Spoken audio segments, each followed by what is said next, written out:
Stephen Crow. I believe we're live on the internet. Good evening to you, sir. We hope we're live on the internet. We hope this is working. This is weird. This is weird for me.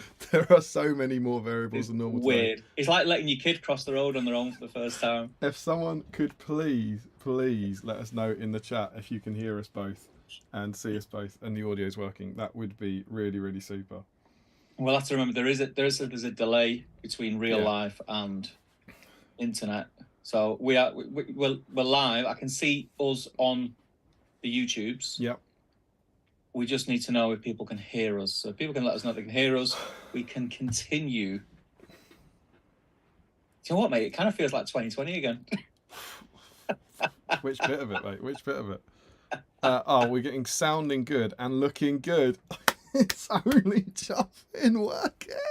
Smashed it, mate. Smashed it. Welcome, one and all, to Battle Streams in Middle Earth, which is, of course, our traditionally fortnightly show where we take a ramble through this bad boy, DXD's Parkwork, Battle Games I've Middle got Earth. it. It's just there, and I've got my feet up. I can't be bothered putting them down to grab it, but it's there. But it's there. There was a thing that we did with this, where it says Battle Games in Middle Earth. A lot of people haven't realised we actually changed the word games to streams. Yeah. We did that. Yeah. And the other thing is, we didn't actually rip off the magazine. We ripped off another well-known YouTube channel by Mr. Harry Parkhill. Absolutely. It's wonderful to be here. God knows what order we're going to do anything in tonight, quite frankly, but it is truly wonderful to be back in our spiritual home on a Friday. We will catch up with you. It's great to see lots of people in. We have 47 people in, Steve, if you can add them and Eve it. So much to to chat about and to catch up on and all that. But of course, our primary goal tonight is to hang out, have a look through this bad boy, episode 60, issue 61 of Battle Games in Middle Earth, and to help you all clear your backlog by hanging out together and having a bit of a laugh and doing some painting. And Steve, it's a very special one for you. What's the theme tonight? It is the man himself, Aragorn. Aragorn week. Is this the second Aragorn issue? I can't remember. I would have to check the spreadsheet. I know we definitely had an Aragorn. Do you know what? Even the first Aragorn week, which is issue 6, I've got it here, might have still been one where we did 2. You know, we used to do one stream for 2 issues right at the start. Yeah. But then I reckon maybe the LSR one was possibly we didn't do Aragorn. We might have done Return of the King or something. Do you know what I mean? I'll check for you. Yeah. So was that LSR? Was that one of the specials? Yeah. It was the Return of the King special, where I think we normally do like Return of the King or something. Yeah. But yeah, as Damien said, the whole premise of this is so that you can. It's knackered this now. It's got a little chip in it. I can't join you tonight, sadly. I'm in Tring, Bell, in Boston, all the right places. Very nice, very nice. So yeah, the idea is that we'll all paint an Aragorn together, and Aragorn is Steve's favourite character in the whole Lord of the Rings, so it's a big night for Steve. My most painted mini. I've got. How many have you got? I can't remember. When I left all my Aragorns with you. Do you remember when I left all my Aragorns with you and there was loads? And then I got home and I think a message saying I forgot these. Let's see what Daddy O'Byrne can do. Whoop, whoop. That's a supportive father, isn't it? Great issue. That's a great issue. Let's have a look. My favourite character. And there they are. There's Mr. Crows. But there was more than that. When I got home, I found some more.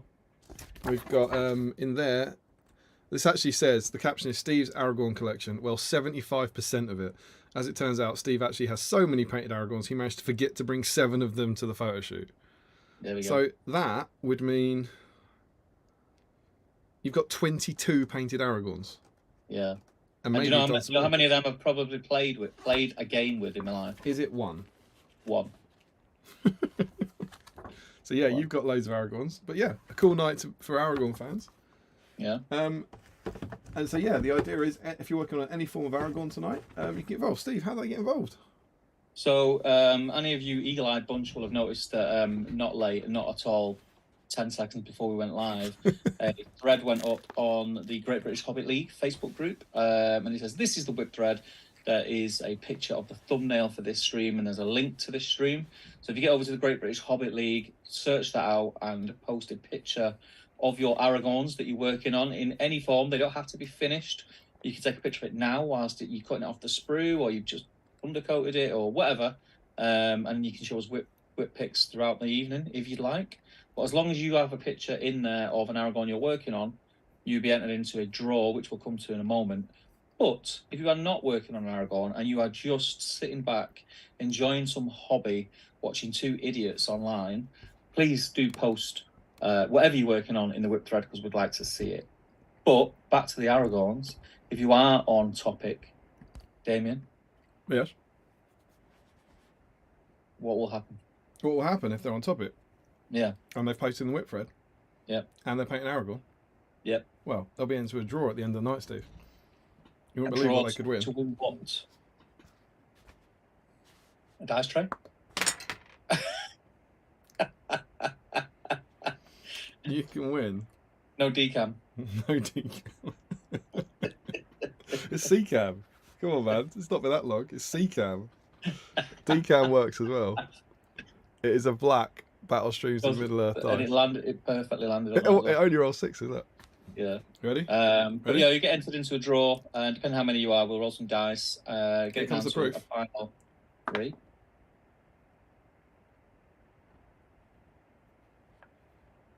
What we on? See? Shut your filthy mouth. So, Very try nice. again. Very nice.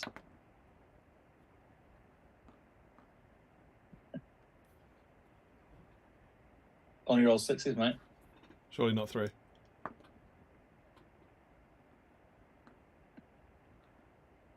Look at that!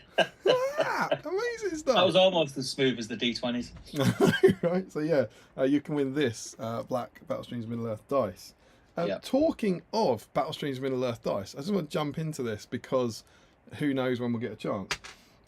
Some of you, regular viewers, will be familiar with this.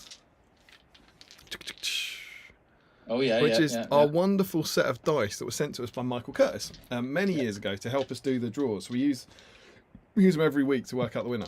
And I believe he wrote it in a comment, but do you remember what's been happening every now and again is we get one person who misses out on the draw for some reason. Sometimes it's Joe Achille, and we have to give them like a 1 in 30 shot or something. Yeah. And it seems that what's been happening is we can't cope with that and how to do it. And it's quite hard. Yeah. How on one dice, how do you do it? And I believe on the last stream, Michael Curtis said, "Oh, for God's sake, I'm going to send you guys a D40 or something." Yeah. And Stephen Crow, you wouldn't believe it. He only went and did it. And do you know what else he did? It's a legend. He wrote us a note, and I left it at my goddamn house. I got so close. Sorry, Michael. He wrote us a lovely letter, basically. Yeah. Explaining it. I'll read it on the next stream. I can only apologise. But he sent us these bad boys. Look at those. So these are from Michael Curtis, again, to help us. So like mathematicians, football. Yeah, he's topped up our dice. This one, this thing of beauty, is a D60. That's mental. This is a 60-sided dice. Look at that. Is that 60? That's 60. Where's the 60? Oh, it's there. There you go. Yeah. 60-sided dice. How crazy is that? It's mental. Stop looking at yourself on YouTube. It will distract you. What? I'm looking at Streamlabs. Oh, yeah, I'll let you have that. I'm hosting the stream, you see. And he also sent us a D36. Yeah. And this is nuts. I've never seen this, right? Let me try and find it. Look at this. On the 1, can you see you get 2 pips? Yeah. And on the 2, you get 3 pips. Yeah. Yeah, and somewhere around here, look, on the 3, you get 3 pips. Yeah. This is to give you the results of 2d6 on a single dice. So this 36-sided dice has got every combination of 2 dice on it. So you can roll 2d6 in 1. I like it. How cool is that? Very cool. It's very, very cool. So yeah, Michael Curtis, thank you as ever. We really appreciate him. I'm sorry I didn't bring the note. He wrote us a very lovely note. And we, who knows if we'll use it tonight. Maybe we'll, even if we don't get a chance to use it properly, we'll use it for him once and give Michael the chance to send him a dice back across the Atlantic. Yeah. Namaste. So there we go. Exciting dice updates. What do we do now? I forgot it's been that long. I don't know, mate. Snacks. I think we have a chat about if we're doing any hobby. If we're doing snacks, we encourage them to tell us about their snacks and their hobby, and then you normally chat to them for a bit, I think. So I'll start because you're eating. Are we talking right? So hobby wise, zero hobby. I spoke this to you last night about this. I have done zero. No. You're jumping ahead. Not how have you been for the last month and a half. Is it snacks now? What are you doing tonight? Hobby. Oh, I'm watching Battle Streams in Middle Earth. We've become fans. Yeah, we're just a fan. I couldn't believe it. I couldn't believe it when it was announced there was going to be an episode tonight. I knew I definitely had to be here. No, I'm not working on anything tonight. Anyone who was here, whatever it was, 5-6 weeks ago when we streamed, and the previous probably 3 or 4 streams before that, my man cave is in disarray. So I don't know if it really shows how much disarray you can see, but there's just crap everywhere. So behind the cameras is all, well, not all, but a lot of my toolboxes from work. They've all come in here because I'm doing a lot of work in the house, a lot of work in the garden before this place is getting ripped to pieces, which should have happened months ago. I've just been too busy, so that's not happened. So hobby-wise, I've not done anything. I've still been avidly following all the Facebook groups and people's work on there, which has been really inspiring, really annoying. But how are you doing it again? Am I? You're literally doing this like tonight. What are you working on tonight? And then you've wandered off again. This is the second time. Wait, I'm out of practice. What do you want? Are you painting a model tonight? No. Good. You're done. You're finished. That's it. I've got models in front of me. I've got no paintbrushes. Don't know paintbrushes. We'll come back to you. We will come back to you. I promise. You'll get somewhere in the region of half the stream. Yeah, unless I can paint them with biros. Got loads of biros. Do it. Wonderful. That's it. Okay. Now in the future, I'm going to ask you what snacks and drinks you've got. All right. Okay. Yeah. What I want you to tell me is the snacks and drinks you've got tonight, not everything you've eaten for the last 6 weeks. All right. We good? Yeah. Wonderful. Are you painting tonight? Yes, I am. Do you know what I painted? Go on, what are you painting? Aragorn, mate. Yeah, boy. I've literally got. One of the best, that one. It is. Well, this is the classic kind of defense. It's not Defenders of the Helm's Deep, is it? What is it? Is it just Helm's Deep? Heroes of Helm's Deep, maybe? Helm's Deep. Heroes of Helm's Deep. And it's the one that came with the magazine very early. It's the one that came with issue 6. I actually need this. I've got. I'm sure we'll catch up at everything, but I've got an SBG photo shoot in 2 weeks. Yeah. Feels like I've only just finished the last one, frankly. But and we need him, so I literally need a new Aragorn. And check this out. I've done this Aragorn. This is the first Aragorn I ever painted. Back in 2011, I believe, and he was my Aragorn for years. And he's fine. Great sculpt. Yeah, it's cool. But I thought, for me, the way my hobby goes, I don't want to strip this or I don't want to kind of touch this up. So I like this. He reminds me of happy times of 10 years ago. And I was going to do another one. So I've got another version of him and I'm going to be painting him up. Not just on theme, but because I actually genuinely do need him. Which is mega cool. So Aragorn streams come around at a perfect time for me. So my plan tonight, as you can possibly see, I've actually done the dry brushing on his arm already. Done the kind of messy stuff, and my hope is that in the first sort of hour or so, while let's highlight that chainmail now, don't you? Not a chance, mate. In the first hour or so, where you kind of say hi to everyone and catch up, I'm going to try and get him base coated and shaded. That's my plan for tonight. And this one, he does kind of matter because you're going to like this. We don't know yet, but this guy might be on the cover of issue 14. Could be on the cover. Don't know. So he's got to be kind of half decent, right? Wonderful. So there you go. There's my hobby. I'm quite excited. But as we'll get to I'm sure when we kind of have a brief catch up, I've literally just sat down, so I've got no paints out or anything. I think I've got everything I need. Snacks for you, sir? Snacks. So I'm not that hungry because I've not long eaten. But I do have this little snazzy paper bag. Oh, very nice. Someone's doing well. So in here, because I got a bit excited. I don't know why I bought these for the stream because I've never had Pringles on stream, but I think you've had Pringles on stream. I was giddy. So I got that. Then obviously, my mate there with his green hat. You love to see it. The more things change. Yeah. And then I've got. Very nice, very nice, very nice. And then, so it's been a while. Oh, is that a caramel one? It's just a normal Whisper Gold. Well, I went in Sainsbury's. I went in a Sainsbury's. It was Sainsbury's local though. And they had these, and they had the salted caramel, and I was like, oh, decisions. I know what I'll do. I'll get the one that they both taste like. So I got that. You'd love to see it. What about you? There's some Steve classics, huh? Yeah. What are you on? Well, as you can see, I'm going to predict there are some comments about the curtains in the chat already. I'm in Tring, which means I'm visiting my parents for the weekend, and I get treated like a kid. I fucking love it. Yeah. I've just finished a roll. I got a ham roll upon arrival that I've just knocked back. It's Friday, and I'm in Tring. What have I got, Steve? Oh, come on. I mean, it's could be anything. It's been a while. Yeah, but it's specifically Tring on a Friday. You'll kick yourself. Was it the thing you had the last couple of streams? A cheesy roll thing? Yeah, boy. Fresh cheese straw from the bakery. That's pretty good. I got tea, Bell in Boston, all the right places. I got a beer because it's Friday. Yep. I got my container pop. And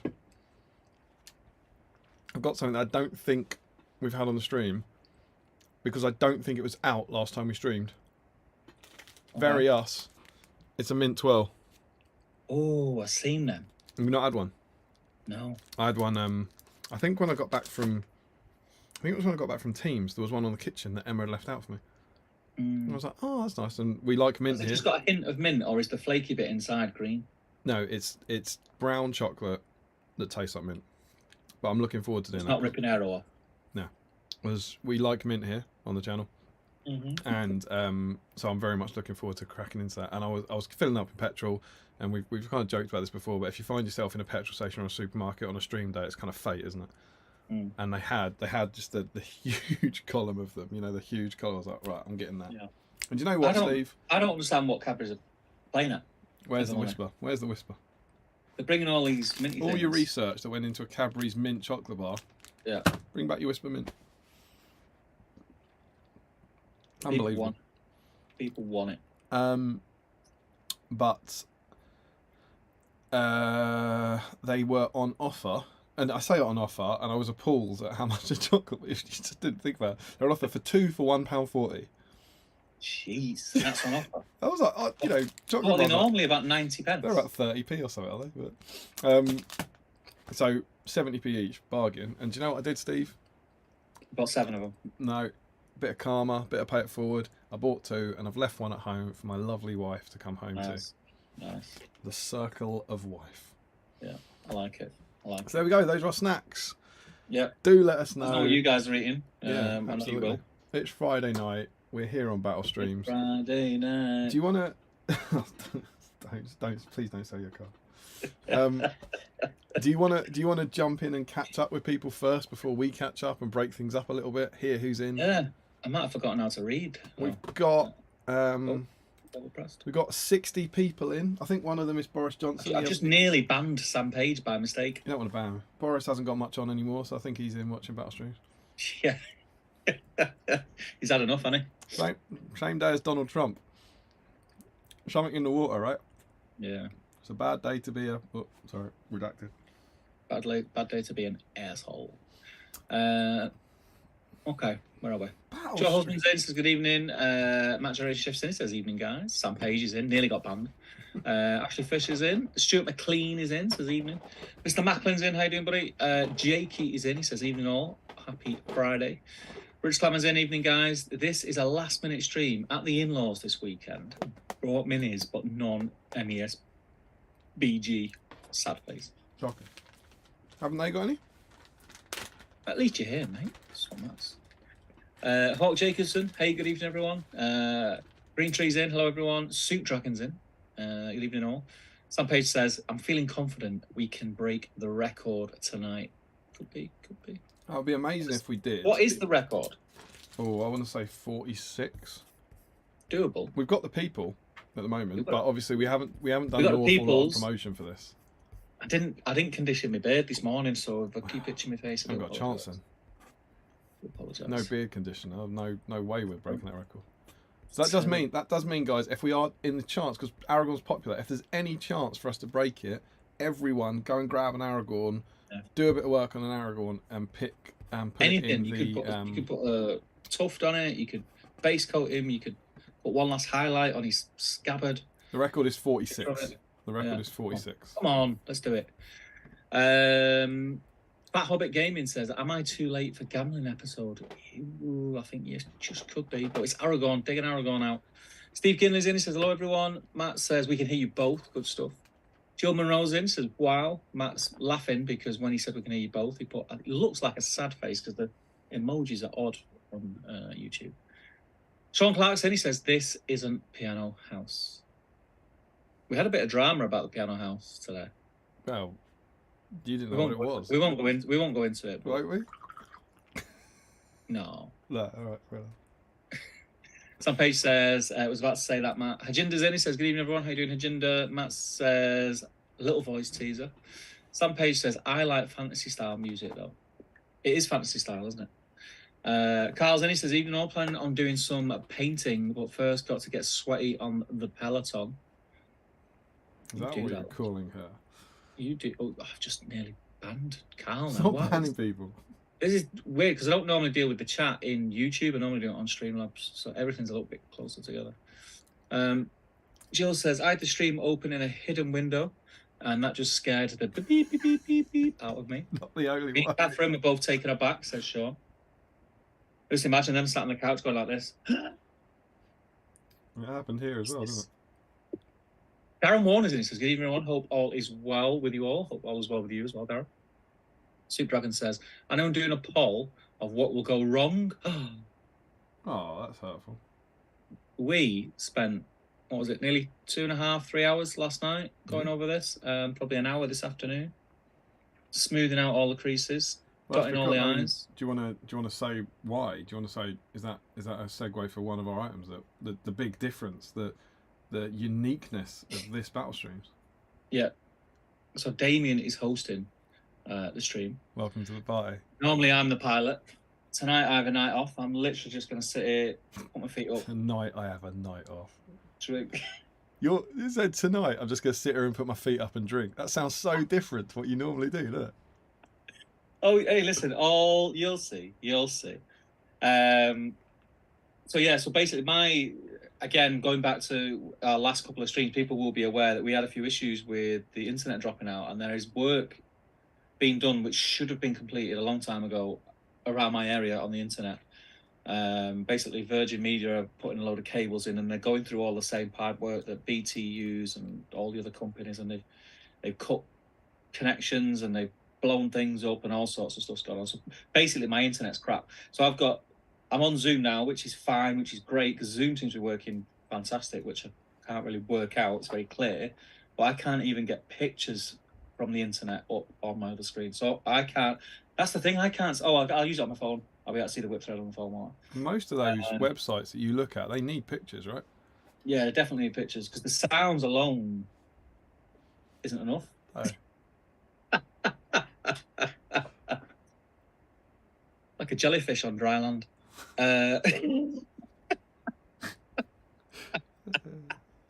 Apologies, people. Apologies. And we're back. So basically we've had to get for tonight. We decided that tonight was going to happen, and then we sort of realised we'd not thought that through, and there were hurdles in our way. And my take on that is Yeah. Steve was like, "Good news, it's happening. I can do it. We'll do it on Friday." And I'm like, "Yes!" And he's like, "Tell everyone." And I told everyone, and he went, "I can't do it." That's what happened. I was like, "Sorry, what?" I was like, "You're gonna have to host it." I was like, I don't know how. I haven't got any of the software." Well, that's on you, really, isn't it? Yeah, but because I knew it was, and it wasn't. To be fair, I knew it was going to be easy, but it turned out it wasn't as easy as I thought it was going to be because it's on a Mac, and Macs. Although I'm also a Mac user, for anything like this, I use a PC. I use my Mac for work, and I know how awkward Macs can be to. It's been a good 10 years since I've been a real Apple fanboy, but none of the issues we've had whatsoever, with the possible exception of the audio, which apparently isn't an issue, were to do with the Mac. The issue was the fact that it's a work computer. But there is also issues like the copy and paste thing. Oh yeah, that wasn't an issue. Calm yourself down. I mean, it is an issue. It's not an issue. That was fine. Yeah. I mean, we're letting them peek down the curtain here. It was an issue. There was issues. I don't think it was an issue. There was so much filth on Damien's Mac that it wouldn't allow us to install anything else. It's a work computer. The long and short of it. He forgot that he screen shared, and I seen everything. I've seen everything. It's too late. I'd seen everything. Can't take it back. No, I ran away across on the grass. The grass. But yeah, so long story short, Damien's hosting from his computer because his internet is all good. So there may be the odd little bit of clunky thing, maybe when we're changing to the Facebook, but bear with us, it's nothing that we can't deal with. So also, you might recognise, because I think it looks pretty BSIME, but this room, this is like kind of recreating a movie set. The room you're looking at, this is new. The layout, the map, the ticker, the bottom third, it's all new. It's all been redesigned to make you feel hang on a minute. What? You know what's freaking me out? What? Is it doing that? What? Can you see YouTube now? Yeah. Are you backwards on YouTube? Or are you backwards on Zoom? Well, you're not backwards on Zoom because I can read the magazine Lord of the Rings Battle Games is normal. It's the other way around on YouTube. It is. I've just looked up at the YouTube and you're on the other side. That freaked me out a little bit. It is. I am mirrored. How is that? Don't know. I don't think it matters. No. Do you want me to start pulling at cables now? No. I don't think it's worth it. So you jinxed it. Everyone's going to fancy you jinxed it. Said let's talk about it. Yeah, that's weird. Because I'm not. Who cares? Doesn't matter. That is very odd. Anyway,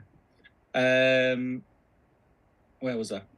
It would probably only affect me because isn't it the host of the call that it does it to, so that I'm used to seeing myself like that. It's the Zoom thing that it mirrors you because it's what you're used to seeing in your reflection. So on the Zoom window, yeah, that you see on your computer, yeah. Are you the right way around or the wrong way around? I'm the wrong way around. Yeah. All right, that's why. It's Zoom that's doing it, for sure. Yeah. You'll be able to change that in a second. We're going to vanish from the internet any second now. Why? I'm sure we are because I just changed. Just keep your eye on YouTube. Look, see, gone. You see that? I can still see us. I can still see us. Do you not see us flash disappear twice? I'm watching. The main screen I'm watching is the Zoom because. Oh yeah. That's when I change. That's fun because I noticed earlier. That's when I change windows. So I just clicked on Zoom, and for some reason that happened. Right. So it must be like a bit of what do they call it? Don't know. Thing, yeah, that's it. They call it thing. Yeah. Let's just call it a thing. Anyway, I'm going to jump back in the chat. We've bored people about Streamhouse for too long. I don't think so. I think they're excited. Morgan Morris says, evening everyone. Hajinder says, the title doesn't have part 1 in it. Is that a mistake? Whee! Possibly, mate. We'll see. James Wilson says, good evening everyone. What a perfect way to end an already great week. Hammers. We didn't touch on that. Well done to any West Ham fans that are in. Yeah. I was talking to the taxi driver today because I had to drop my van off at the garage to get an MOT. Got a taxi home. And he's a City fan. Obviously, there's some match going on tomorrow with City. I don't know what it is. It's one of the minor European competitions, I think. But I was just saying how nice it was, actually. I'm really happy for David Moyes, and I just think it's really nice for a team that hasn't sort of been able to dance on tables about anything for a long, long time. It's nice to see another team sort of in amongst the honours at the end of the season. So it's proper fairy tale stuff, you know, like 90th minute winner and all that. Yeah. Did you see some the guy? Things in there. There were some dubious things in there again, but we won't point. Did you see the guy who interrupted Bound's interview? Yeah, Started singing the song. It was glorious. You got leave. No, well done, West Ham. Yeah, it's great achievement. Green Tree says, liking the new music reminds me of Fable on the Xbox. Destro's in. He says, Estonian greetings all. Welcome, my friend. Wallen's in. Good evening. Geist is in. Holy moly, this is a nice surprise. Wasn't expecting this at all. Well, there you go. That's what we're about. We're about surprising people. Dwan said, is the music Damien's choice? Can I tell a story about the music? Go on, because I know you're dying to. Go on, tell a story about the music. So, I'm going to open a beer. Steve will correct me if I'm wrong, but I'm pretty sure this is what happened. You know, Steve's always banging on about Piano House, how much he loves Piano House, and you all love Piano House. I've never said I love Piano House. I remember we were having a conversation, and I said something about Piano House. You were like, Piano House? What's Piano House? And I was like, Piano House. You must have heard Piano House, and you're like, no. And that's how it started. I'll wait for the. Go on, say I bang on. I'll wait for the comments. You're already lying, guys. This is what happens when you start telling a story. I'll wait for the comments to show up. So we have that piece of music. We're all aware of what that piece of music is at the start of the stream. Yeah. I then, we're getting to the point where things are working with Streamlabs, and I'm like, cheers. I'm like, I'm feeling pretty confident. Let's put the music on. So I asked Steve to send me the music, and he sends the music over, and I'd start playing it, and go, this isn't it. And Steve says, and I quote, isn't it? And I was like, no, I mean, that's not it, is it? And you say something like, isn't it? and what we realise is that Steve can't tell the difference between different sounds, which is actually, if you recall, something we've come across before. That time he won one game. Okay, let me clear this up. So, there's not going to be a lot of you in there that are familiar with what is that? Like OBS or streaming software.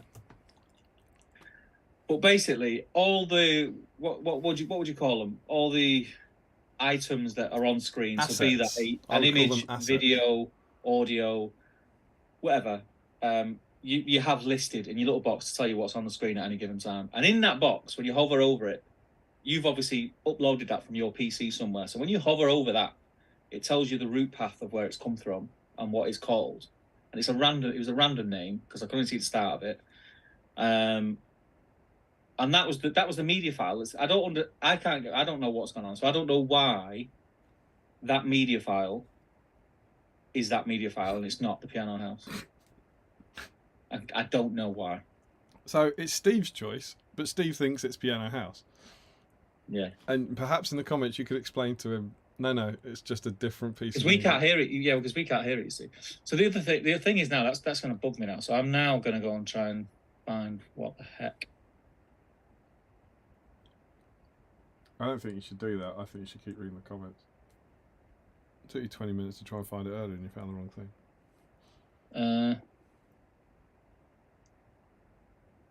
Do you know what I could do? What's that? I'm not going to do it now, but what I'll have to do is I'll have to go back and watch one of our old streams, hear what it actually sounds like, and then go through all the random tracks that I've got in my unlicensed music and see which one it is. But yeah, we'll bring it back. If you want it that much, we'll find it and we'll bring it back. Don't worry. He says. Where was it up to? Katie's in, says evening all. How you doing, Katie? Matt says, yeah, like the choice. Very How to Train Your Dragon. Sounds good. Are they on the wrong side? I don't think we are. Aren't we normally on? I'm on the right. That's normal, isn't it? I truly don't know. 64 people in. They've flooded back for the glorious comeback. You're just backwards. In a visual sense.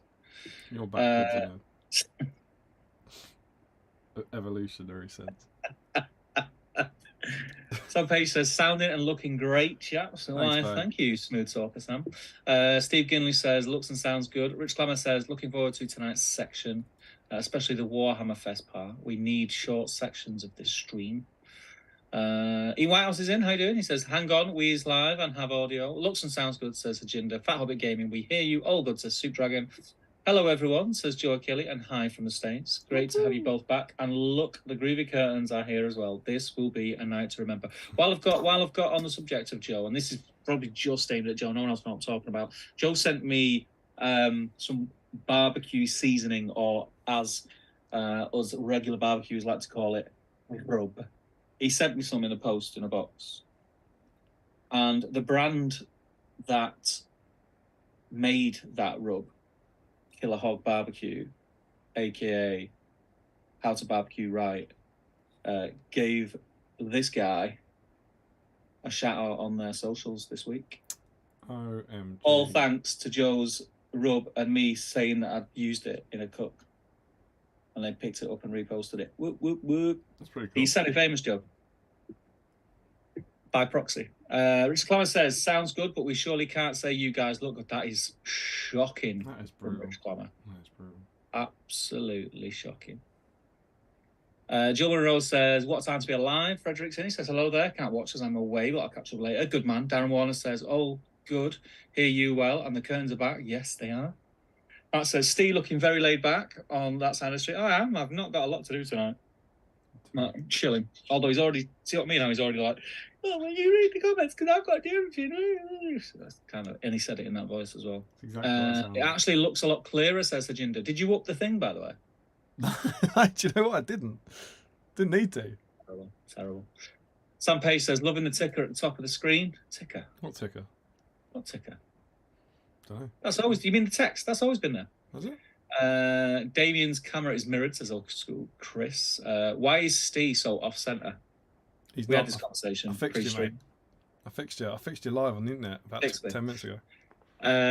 Oh yeah, the mag is the wrong way around, says Rich. Love Steve's new man cave. This is I sense a little bit of satire. The post-teen spirit says it's only 8 past. Why have they started already? Ajinder says Tolkien would have loved Tauriel. I don't know. Old school Chris says, liking the look of today's stream. Oh, that reminds me, time to like the stream. Yes, it is. What's GBS, Precious? What's GBS? GBS. GBS. Oh, is that because you're backwards? SBG. No, it is, but yeah, it is. Is it? Yeah, but there's nothing. Oh, because you held up the magazine. Oh, I held up the magazine. It was backwards. You held up the magazine. We need to remember that if we're going through the magazine later. You should probably do the holding. Otherwise, all the pictures will be backwards in this issue. Middle Earth in Russian. Frederick Schultz will be losing his mind. Every picture backwards. There's one picture that's the right way around this week. Michael Curtis says, evening everyone, hellacious work day. Let's paint toy soldiers. Let's do it, brother. Do blaze in, evening all. I will be in and out for a bit tonight. Hope you get time to catch the stream, Michael. That's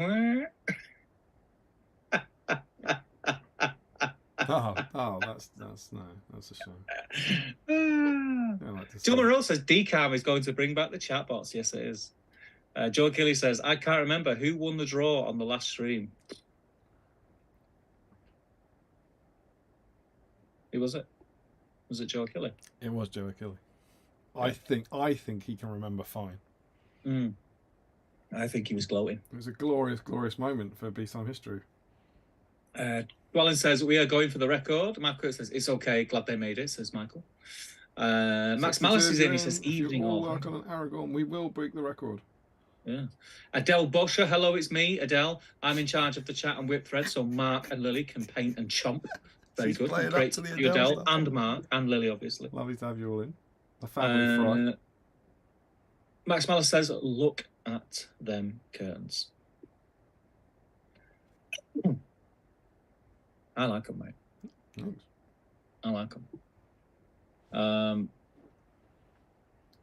James Wilson, D60, D36. Doesn't matter how many signs it's got. Give it to Sam Huddy and he's guaranteed to roll a 1 on it. Never seen someone so enthusiastic about dice, says Sam Page. Teenage Dirtbag says, it's a gift, kinda. Old School Chris says, tropical Copperberg for me, fruit smoothie for Ruth, orange twirl, salted caramel whisper gold, and a star bar for Nutrition. Love a star bar. Orange twirl. You've mistakenly gone for the wrong twirl tonight. It's gone for the old twirl, hasn't it? Josh Crosby says, how is it that you consistently forget how every single element of this stream works? Because we're old, mate. Don't we? Yeah. What don't we? He's talking about you and your inability to talk about what you're drinking. Don't bring me into this. Oh, mate, I've got splinters all over my hands today. I've been working. Well, last time we chatted, you only had one, and I'm pretty sure you were home from work. I found it. Look, so I had one there, one there, yeah. One there, oh, yeah. One there. Yeah. Oh, I can nearly see that one. Yeah. Where's it? Yeah. One there. Did that one break the skin or no? That one. That was a big one. All over my hands. It's James says to Old School Chris, just suggested I consider joining the stream. I was literally sitting painting an Aragorn when the message came through. Wow, that's pretty glorious. Get your friends involved. Welcome, James. Who is that, sorry? James. Yeah, which James? Just says James. Oh, just James. We don't know which James that is. Just James. Yeah. It's a mystery James. It's Old School Chris's mate. Oh, okay. Because he texted him. Very cool. I was painting an Aragorn. So, text your friends, people. Be like Old School Chris. Text friends. Matt says, I've missed this. Laughy face. TH Dirtbag says, Steve attempting to filibuster his way out of answering the question. What was that? Filibuster. What does that mean? Filibuster. A waffle. Filly waffle. Josman says, painting a model because you need it. How very un-BSIME. Yeah, I know, you're right. I did tell him that. I said, come on, get the programme. You've heard of BSIME, right? Dave Walker's in. I used the breaking of a fellowship for the first time last week. Even my missus gave me crap about not having a painted fellowship, so I'm nearly done with my Weathertop Aragorn and also Boromir. Weathertop Aragorn is one of the best Aragorns, and it's great for conversions as well. Rich Clemens says, is this going to be a 2-issue SBG magazine year? I certainly hope so. We've got one out. I'm sure we'll talk about that. And what about the magazine? And the hope you tell I've been working on a building site all week. all your life. Oh, you're right. We have a photo shoot in 2 weeks for the next one, which we're hoping to launch at Aragorn. So our hope is it will be the first year since 2019 that we released 2 in the same year. Very cool. Ember Craig is in, says, evening all. Good to see you back on. I primed my 3 Hunters minis about 6 weeks ago, just in case you dropped a random midweek stream on us at short notice. Very topical, that. We'll come to that later on. Chris Gardner's in. Oh, wow, it's been a minute since I've seen the stream while actually painting MESBG models. Need some Lothlorien done for Nova. Well, also, as well as those, Nicholas, just chuck an Aragorn in there, start painting him, or stick paint on him or something. He lived with elves. Yeah. He marries one. Married an elf, yeah. He's basically elf. His kid's like half elf or whatever. Yeah. Michael says, I was in London 2 weeks ago, and that's to this stream I had a comprehensive knowledge of, and thanks to this stream, I think I should say, to this stream, I had a comprehensive knowledge of candy to try. Who was that? Michael Curtis. Michael Curtis has been over in London. Yeah.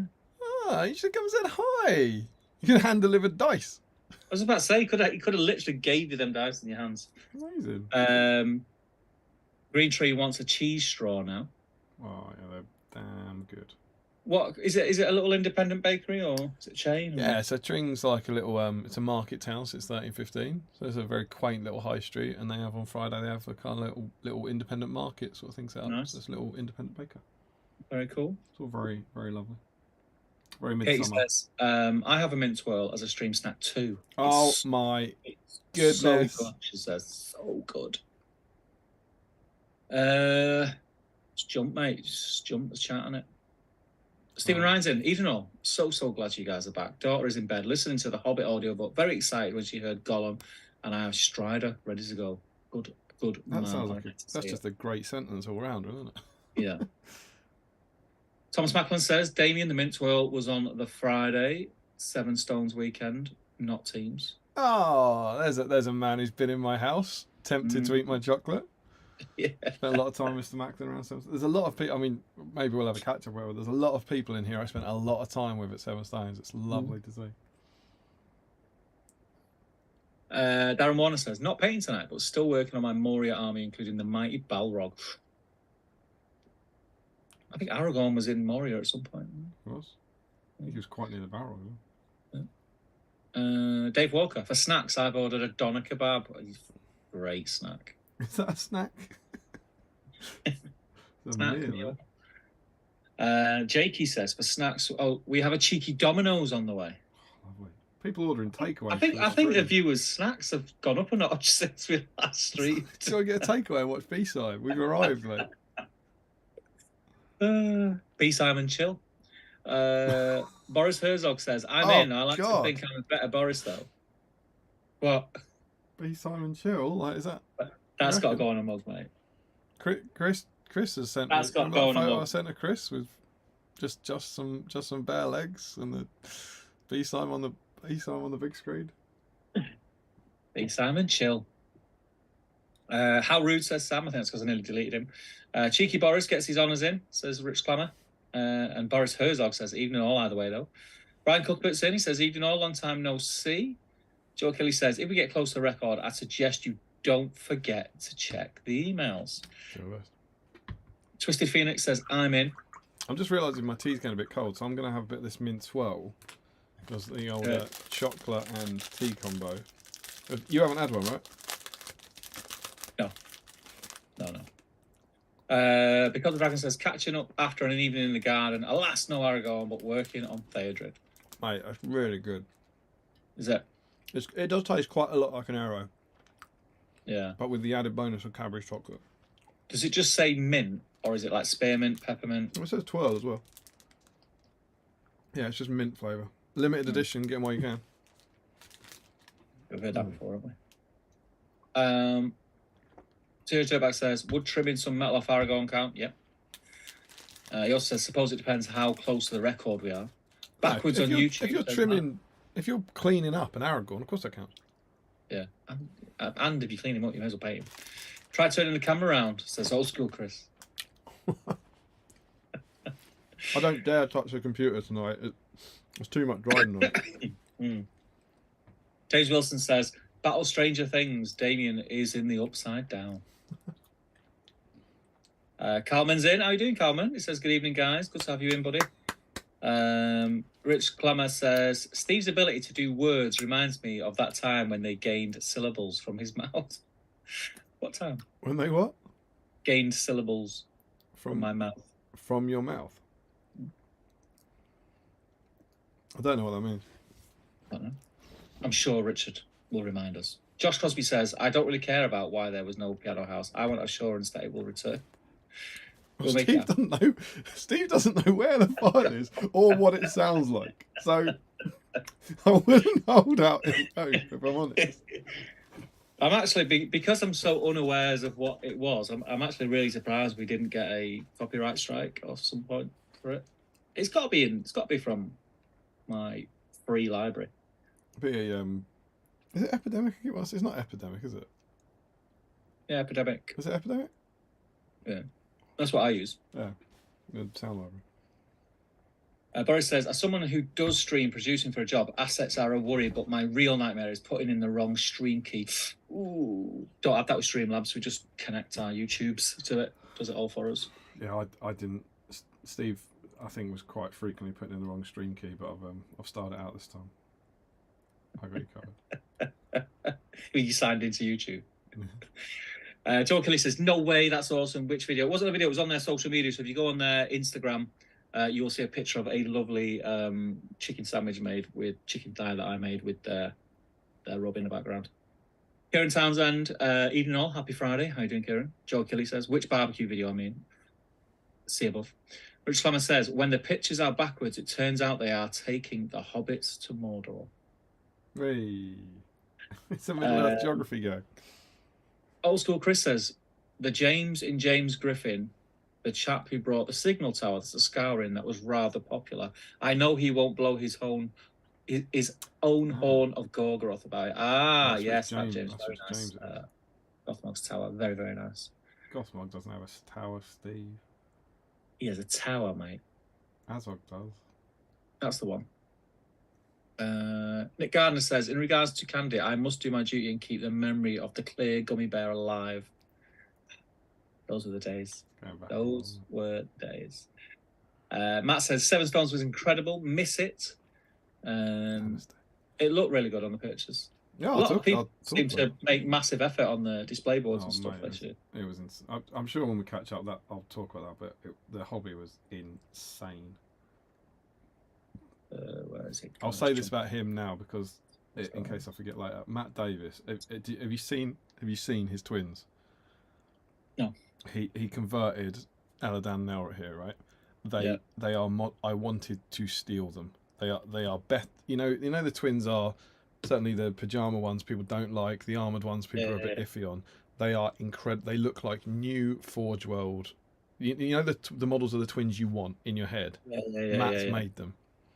They're absolutely stunning. Like jaw-droppingly gorgeous models. Post them in the whip thread, Matt, so I can have a look. Just nuts level hobby. Sam Page says, man, I had such a good time at Seven Stones. Can't wait for the next one. Cheers, dude. Carlman shouts, stick, stick, stick, stick. That's Seven Stones related. Seven Stones gag. Michael Curtis says, I almost emailed you about stopping by Seven Stones one day, but my schedule was packed next year. That would have been amazing. Yeah. Stick, stick, stick, stick, says Stuart McLean. Pandemic is the word, says Joe. Pandemic is the word. I wonder if that would the timing be right for when we mentioned Boris. I wonder if we said something like because it's related. Oh, this is a fairly recent comment because I'm like 4 comments from the end. Pandemic's the word. Pandemic. Pandemic is the word. Don't know. Is that to do with you gaining extra syllables? Maybe is that an answer to that? I don't know. Well, Rich Clemens is about to explain the extra syllables right now. It says, it was a time when Steve pronounced a word with a whole extra syllable that Damien, then Damien. But it's been so long between streams, I can't remember the word. I don't remember that. I don't remember that. Was it pandemic? What were you saying? Pandemic. Pandemic. Or was it cat? And you were saying like cat park. Cat park. Paintbrush Pirate says, even though I posted up a couple of gawns I'm working on tonight, you'd love to see it. Steve, have a read of all the text scrolling across the top of the video. You are going to love it. What? I don't. What's he talking? No, that's just a normal text, isn't it? What? I don't. He's got it on dead slow, so it takes forever. It's just so salty just and the normal. I don't know what that's about. Grab an Aragorn, get some paint on him. You got to talk really slow because you need to speed that up a bit, mate. Come on, better than that. Hissy faces from Matt, and then Macklin says, "Yeah, Matt's twins make my stomach turn with envy, but they're hands down the best conversions of anything I've ever seen." I know that sounds like wacky praise, but mate.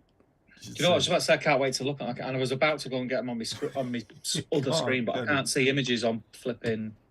I mean, I've only got Matt. By all means, put whips in the thread because I think I've got one close up of them and it's not great, but I'll and it'll make them all look left-handed as well. But I'm quite happy to show you on here. How close they got. All comments. This really won't do them justice.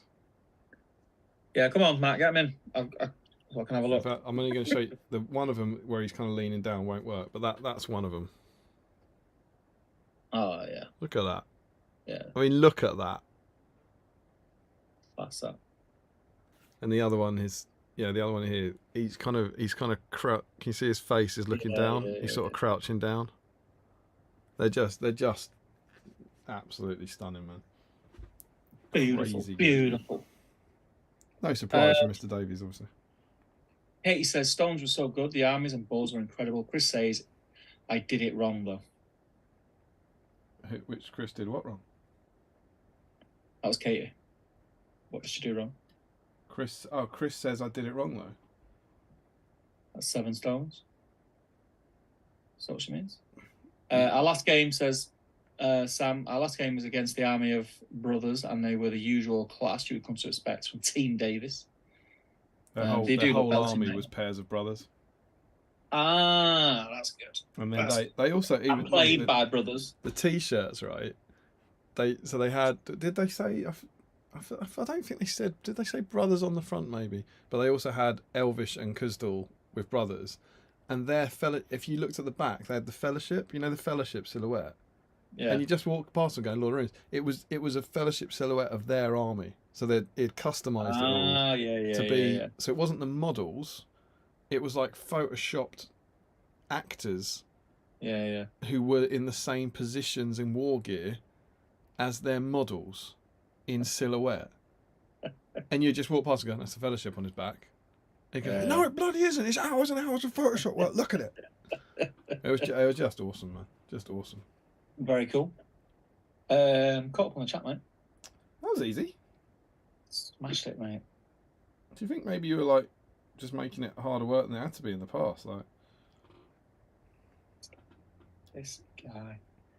You know all that what I taught you in the space of like 2 hours last night? It took me years to gain that knowledge. Years. Isn't that like a massive, massive insult to you?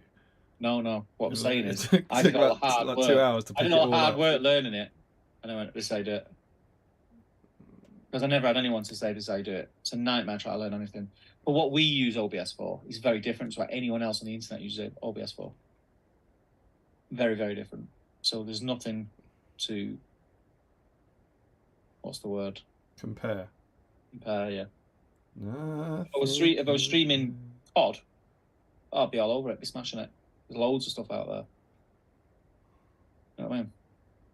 It sounds like you're using this for the wrong thing, and it took you a long time to learn how to use it for the wrong thing. Listen, yeah. You know we can't hear that clap, right? We've been through this. Silent Can you really not? Could you not hear it? Can't hear that clap. Yes. Oh, you love to see it. All I can hear. Can you hear the clap when I clap? No. Oh, God, it's happening again. Oh, good old Zoom. It's crazy, isn't it? Why does the Zoom want you to hear clapping? Who knows? All that working from home. That is proper like demon magic stuff, isn't it? Yeah, I can't understand how you can't hear that. What they call it? It's a noise gate, isn't it, or something? Yeah, like it'll be some sort of noise filter or something. But that is crazy. Oh, Matt Davis has just said that he could hear my claps.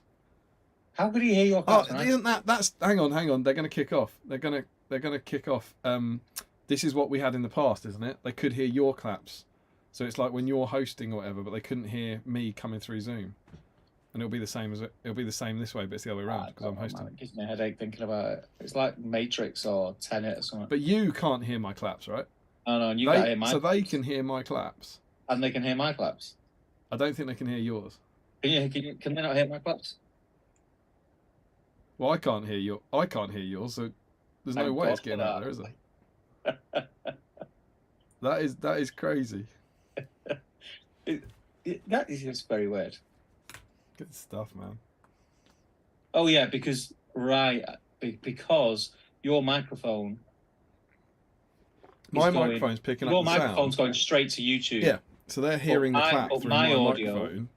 Is going through Zoom, then to YouTube. Yeah, and my microphone's picking it up. Coming through Zoom. There's no clapping. Me, so I don't hear it. But if I turn the sound on YouTube, I'd be able to hear it. Yes. Yeah, that makes sense. It kind of makes sense, doesn't it? But it also kind of is Not like really. demon magic. Not really. It's just like, yeah. Can you imagine how many people over the last 3 years have like been applauding people on Zoom and they've just been thinking they're like mocking them? Oh yeah, big whoop. Very good. Very good.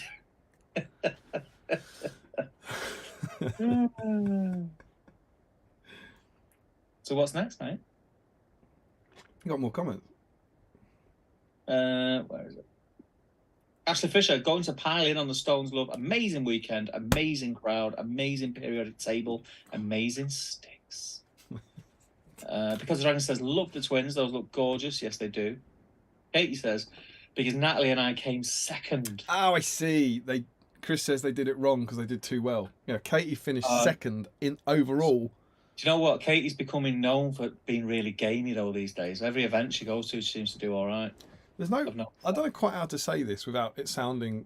I think I've already discussed this with Katie, so I think it's fine. But she sent me a message the night before, so looking forward to tomorrow. I think you'll like my outfit, and then said that sounded creepy, and I thought it would. And Katie, you wouldn't believe what she was dressed as. Tario. And so then, out of politeness, I had to go over and say, I do like your outfit. That sounded creepy, and I thought it would.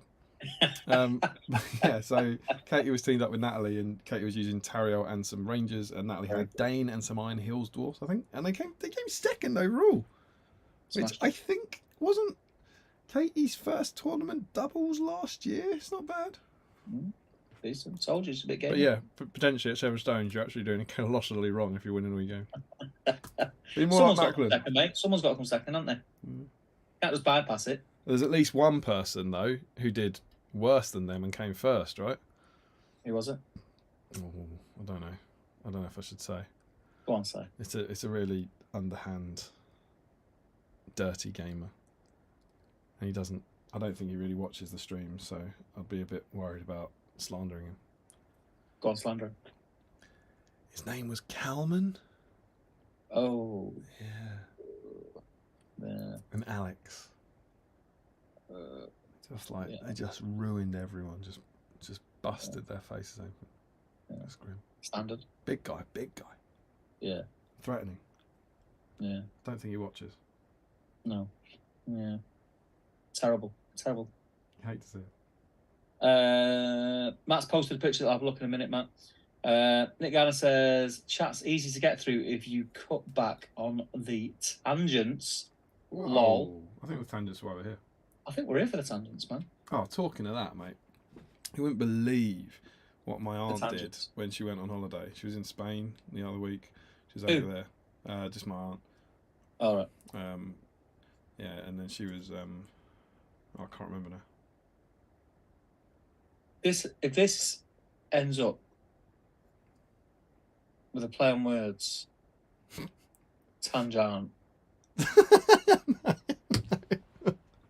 It was just meant to be a tangent, but if I could get there, I could. Should we carry on with the tangent? No. Matt says, could hear Damien's claps. Hajinder said, most people can hear it on YouTube, says Hajinder. No, Steve can't hear them, says Matt. Damien, yes. Steve, no, says Joe Achille. I love how invested everyone is in the clap. Mr. Haskell's in. Welcome, Michael. What great a legend. Gethin and I were fortunate to be able to play Matt and John at 7 stones. And myself and Harry did last year too. And honour to play such wonderfully sculpted models 2 years running. That's nice. That's a nice way to describe Matt and John. I mean, they're handsome looking. I've never really thought of them as models. Wonderfully sculpted models, you two are. Martin Slate's in. Evening, gentlemen. Hope you're well. Good to have you back, Martin. It's been a while. Good to have you in, sir. Our opponents were absolute joys, says Matt. Matt David. Stuart McLean, winning 7 stones. Who would dare? Stuart was at 7 stones. I met him there for the first time. It was just cool. New friends. They did very well, actually. They what did Stuart win? They won most sporting. Very good. Do you know what they did? What did they do? It's an 800-point tournament. Yeah. One side of their army was Faramir and a bunch of mountain knights. The other side was Denethor, Pippin, Gandalf the White, and 3 Fountain Court Guard. They had a little table of tomatoes. Yeah. They deployed Denethor's half in the corner. 400 points. They let Faramir go out and try and fight the whole enemy army. And then when it was too late, they would come in and help. And so they were essentially playing with 400 points for the entire tournament. But yes, they won most sporting for that. Very cool. Sam Page says, #Power Gamer. He knows Calman very well. Just roll 60s, mate, says Calman. The claps are what we're here for. He's not in, is he? in. Oh my god. Someone must have rang him. Oh no. Someone's rang him. Oh, Someone's rang him and said, "Stop coming first at that tournament. Get over onto battle streams now, quick." that bloke on the Stop internet. power gaming. Whatever power gaming is taking place right now, stop it and tune into battle streams. Katie says, Chris bought me a trophy to take the mick. It's so wrong. Game second. Yes, less than a year of MESBG. That's outstanding. Well played, Chris. Josh Crosby says, I was really getting into that ant story. Please continue. Darren Warner says, you don't want the clap.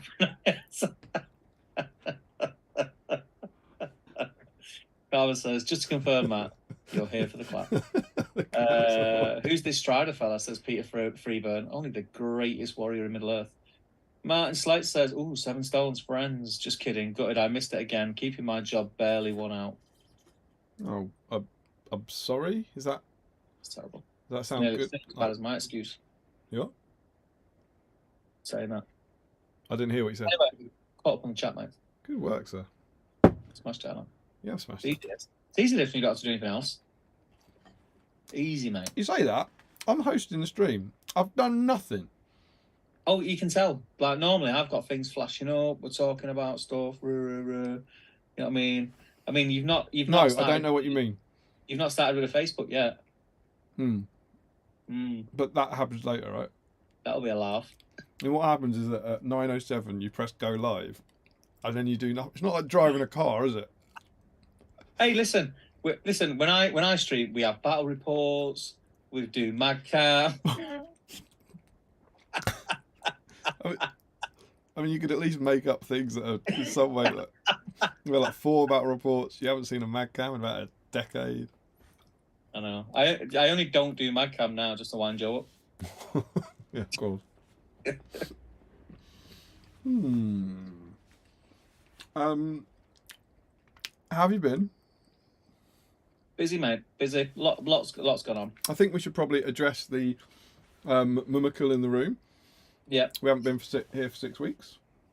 Yeah. Do you wanna fill us in on where you've been and how that might have affected that? Just super busy.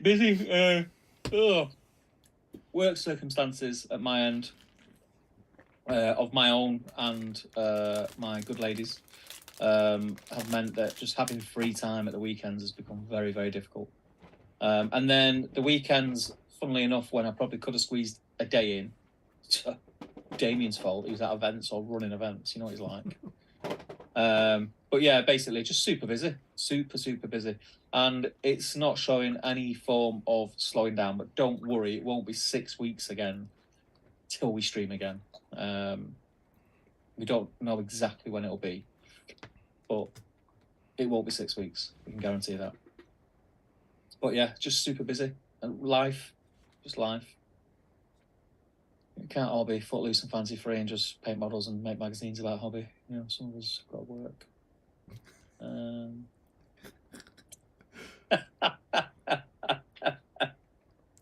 You gotta get away. But yeah, that's it really. That's the long and short of it. There's no long-winded explanation. Just super busy, and free time has become less of late.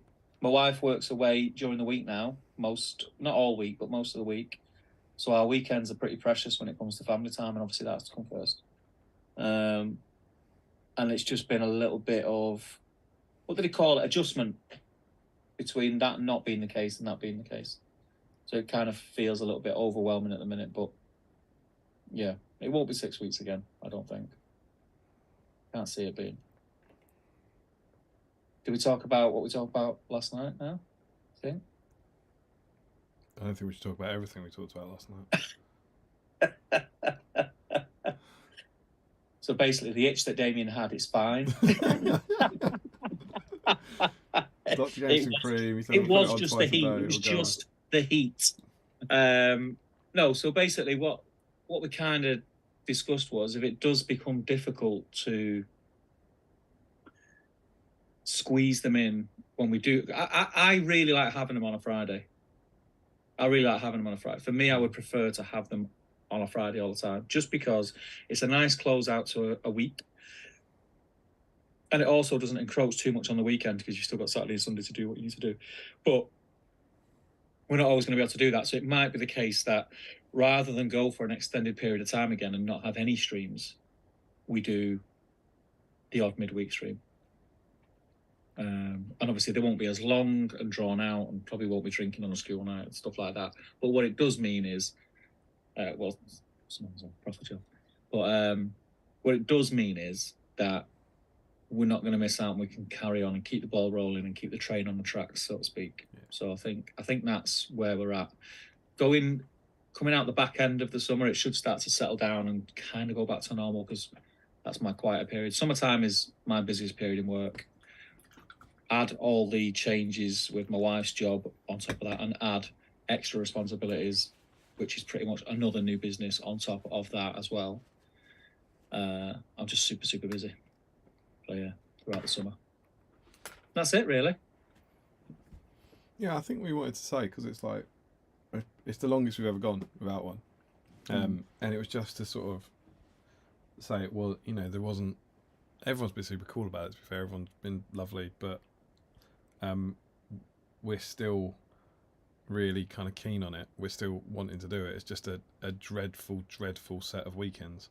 Yeah. Where we just looked ahead and was like, we can't. And then Steve's circumstances changed, so we couldn't do the midweek. And it was like, well, there's no days there.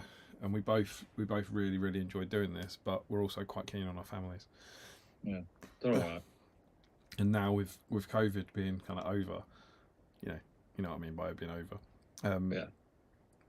It doesn't take much to kind of clear out a few days, and if we both book out different days, it's a problem to book them in. So yeah, it was that. Thank you for your patience. We're sorry, particularly to the patrons, because you are paying money and we do appreciate it and get it. But everyone's been super cool, and we promise we're doing our absolute best to do them as regularly as possible. And it might well be that the next one is in the middle of the week to make sure you get some content. And I'm sure everyone would rather a shorter stream on a Wednesday than no stream at all. So. Yes, I think that's that's the page that we were on last night. We would rather have a shorter midweek stream than miss a stream, so to speak. I mean, we had a long conversation yesterday about options, what we could do, and things like that. And a bulk of it does land at my feet. I've had to pick up the slack at home. Anyone who's followed us for a long period of time, even pre BSIME, will know that I was very fortunate. Even though I have always ran my own business, I did always have a lot of free time. Always had a lot of free time, which is why now it's really difficult for me. But B, I can't. I don't want to anyway. But it'd be very wrong of me to turn around to my wife and say, "Well, this isn't fair." You know, because I pretty much have had the life of Riley for many, many years. I've been able to hobby more than most. On the other hand, I did hear from this guy on the internet that it's better to ask for forgiveness than permission. There's a threshold to when you can use that. And if you ever think your marriage might be on the line, it's probably best not to use that. This seems like all your advice is changing tonight. This doesn't. What you can't see, this is why the top of my head's so close to the top of the shot, is if I come down, you'll see Anna's thumb. Just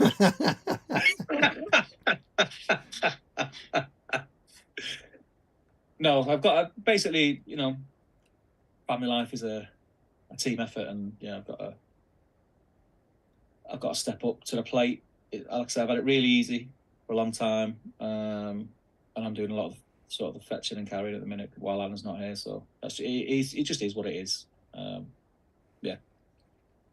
The thing is, it feels weird when I'm explaining it to, like last night when I was explaining to Damien, or when I was explaining to you guys, it feels weird saying it's unfortunate, because on this hand it is, like on the B-side hand it's unfortunate, but on this hand it's not, because I'm spending time with the people that I care most about in the world. So yeah, it's like a catch-22 really, but I think the message you want to get across is not to worry. BSIME is still here, and it still will be here. It's just a bit of a difficult period, schedule-wise, at the moment. I've got to say, having been out for 6 weeks, I just love how we hit go live, and it was like, oh, it's just the same. It's just, I've missed this nonsense. It's been great. What did you think it was going to be like, going on a date with your ex? Yeah, a little bit. You know, that kind of, should we give it another go? Should we give it another go? And I was going to go, yeah, but you were a bit of a dick, though, weren't you? I mean, it was you started that. It's not how I remember it. I'm pretty sure that was you. And we were on a break, so... I mean, you did do 7 stones without me. I'm just saying. I invited you. Like, you a did. lot. Again, and I wanted to go. I really wanted to go. I even said to you, didn't I? Even if I can just come, stay over one night and come and hang out, not even play, just be there. That was really up. But I just could not make it a thing. Just couldn't do it. So here we are, though. Yeah, smashed it, mate. Back once again. With the Renegade Master. The Renegade Master. Do you want to so is that all your catch up? Is that it? You haven't done anything then? It's just been family stuff here. Nothing. No hobby whatsoever for about 2 or 3 months. Zero. Everything's all over the place. I know. Like, look here. I was pointing at them. You'll see. So you see them that are on that. Where's my finger? There it is. The paints. Yeah, they're all just doubles. They're out of shot. Ah, so they can't see. So there's about, I don't know what, 15 paint spots. They're pots that I bought that I didn't realise I already have. There's no other hobby stuff there at all. Like, I don't know where I put my paintbrushes somewhere. I don't know where they are. They're in the drawer down to your right. They're not. I put them in. Do you know them long Tupperware, like the long ones? I got some of them for all my brushes. Is there not a drawer down to your right? Is one of these down to my right? No, there's nothing. Oh, shoot, what was that? You know that was going to be something important because it was on there. You're making me move stuff now. It's not I Am His Arm, is it? That's well gone. It's all sorts of crap. Basically, it's one of these Tupperware boxes, but like half. It's got all my paintbrushes in. That's got an eagle in it. Is that your eagle box? I don't even know why that's in there. Well, don't open it in case it gets out. I don't know why that's in there. If you don't know why it's in there, that might be like a bad eagle that you've trapped in there. Evil eagle. So I don't know where. I've not done any hobby. Are you sure your brushes aren't down to your right? My right's here. There's nothing here. Is there nothing there?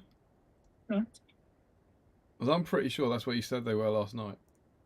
My brushes? No, I don't know where my brushes are. No, fair enough. There's nothing down here to my right. That's how I get out, that way. Maybe I've got a drawer here to the left. Maybe the eagle nicked them overnight.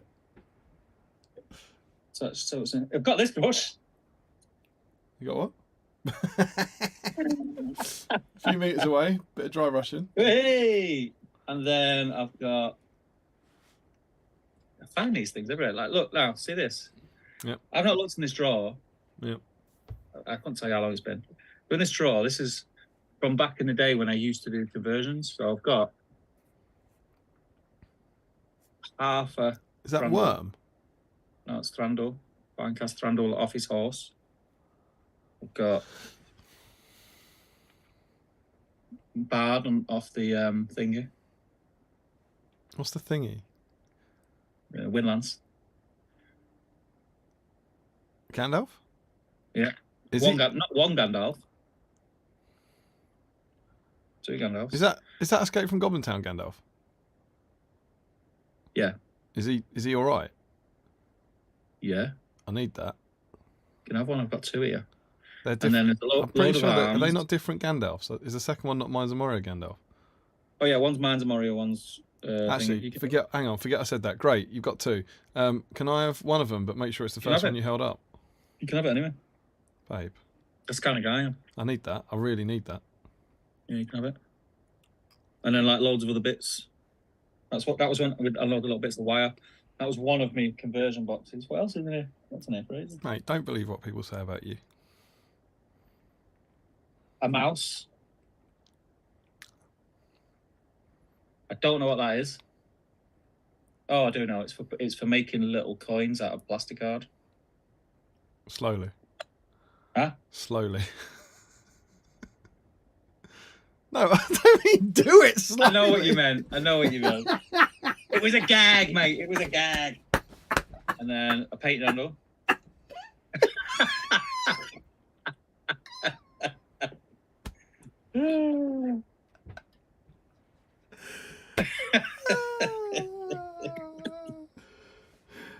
And then I've got... missed this.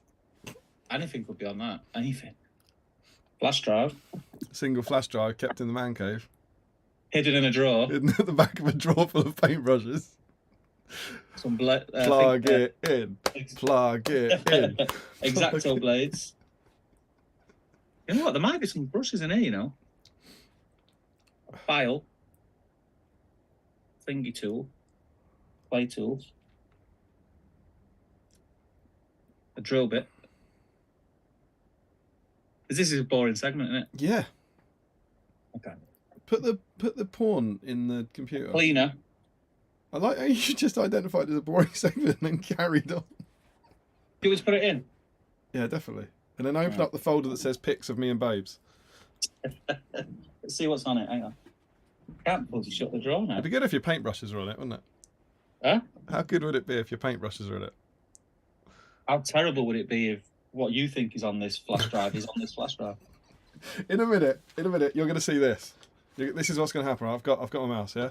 Okay, let's plug it in and let's double click on that and see. Scan for threats. Anyway, who's in the chat? Do we need to scan for threats? Let's have a look. What's on it? WhatsApp image. Let's have a look. Do you want to see what's on it? How can I send? Can I send this to you and you can put it up? I believe I have the technology. This is old school, mate. Old school. You won't put this up if I send it, but I'm going to send it to you anyway. I'll send it you on. This must have been. You know what? I know what this is. Why this? I don't know why it's in the drawer, but I know where it is now. What it's from. I can just drag and drop it, can't I, in there? It's a blast from the past, that, mate. That is a lot bigger than I remember. It's a top table logo. Yeah. Look at that. Yeah. It's got all the logos on it. Hang on, let me open it back up. It's got loads of different copies of that in different sort of file thingies, and then loads of just top table ones. Lord of the Rings graphics. This is what I used to use for battle reports. I do all the blood splatters and stuff like that. On the off chance anyone doesn't want to go through all the assets you've ever used in a battle report, do you want to catch up on the chat or? Hang on, mate. This is good for me. This. It's good for you. Hang on. Hold your horses. I was actually wondering where this was because it's got all the. I'm closing it down now. It's got all the assets. Remember when I made them SBG buddies? It's not got. Has it got Piano House? How good would that be? This is my assets. USB stick. It's from my old DJ days. Right, chat. Let's get in this chat. Richard Clammer says, I mean, I don't know if I can say that, Richard Clammer.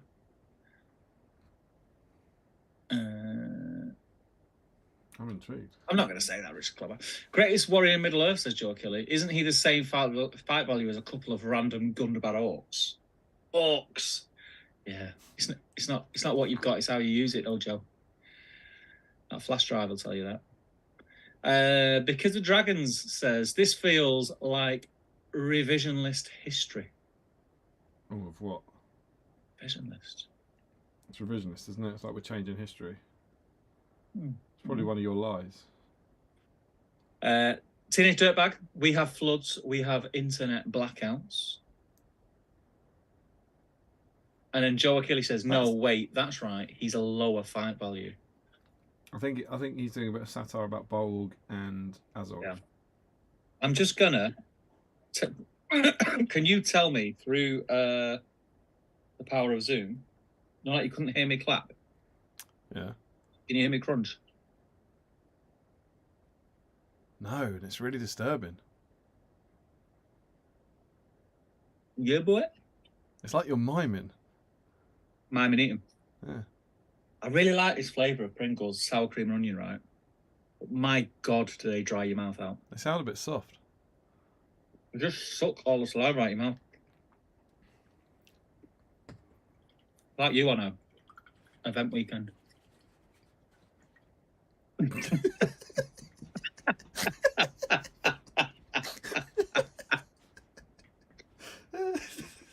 Share a room with me, Steve. It's true. It's all true. Matt says, just to confirm, I'm not here for the clap. I've learned something new tonight. Because the dragon says, you chaps do a grand job. Thanks, Matt. Oh, thanks, dude. Pascal says, life has its ups and downs. Whatever frequency the two of you can manage for these live streams works for me. Makes each one even more special. I love Michael Pascal. You know? He's so nice. Hey, man. Who was that? I was chatting to someone about him the other day, just saying how nice he was. I can't remember who it was. He needs to move closer to me. He's just a lovely. He's like adult goals, you know. So I hope I'm as nice as him when I'm older. Yeah. What a hero. Couldn't do 7 Matt says, much love to the both of you. You guys do a great thing, and life is life. I know that. Hence why I've not been able to make many streams myself. Being able to catch one here and there is great. It is, mate. It's busy. Life's busy. And I did used to have the life of Riley. I'll hold my hands up and say, I can remember times like doing stuff and people said, have you not got a job? It was me, wasn't it? Yeah. When you used to have the Life of Riley, did you like to listen to the song "The Life of Riley" by the Lightning Seeds? It got boring after the 11th time. The Life of Riley. Nick asks, how was the mint twirl? Says Sam. I've actually got for you, Nick. This is content for you, Sam. Close your eyes because things might be about to get sexy. Oh dear.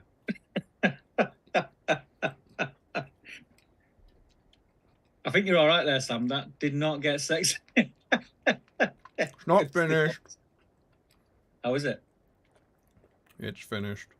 It's really good, Nick. Really, really good. More? I really like mint chocolate. It's really nice. Yeah. I would say it tastes quite a lot like a mint Aero. I think that's the closest mint chocolate sort of thing I'm getting from it. Yeah. I like mint arrows. Yeah, it's no bad thing. Matt says, raffle them. I'll have to, when I tell you what I've been up to when I catch up, there's a lot of jokes from Seven Stones coming in. Ah. Okay. I think that was about stuff you found in your drawer, and he's saying raffle it because raffle it was a. Scott Newman says, good evening, lads. Missed you all, and I will be joining you soon. Just tidying up after a barbecue with friends. Glad to have you lads back. Missed a good BSIME stream. Oh. See you, mate, in a bit when you finish playing. Oh, your barbecue up, Mal. Jolsman says, have you looked in your green stuff box? You don't want to look in my green stuff box, Joe.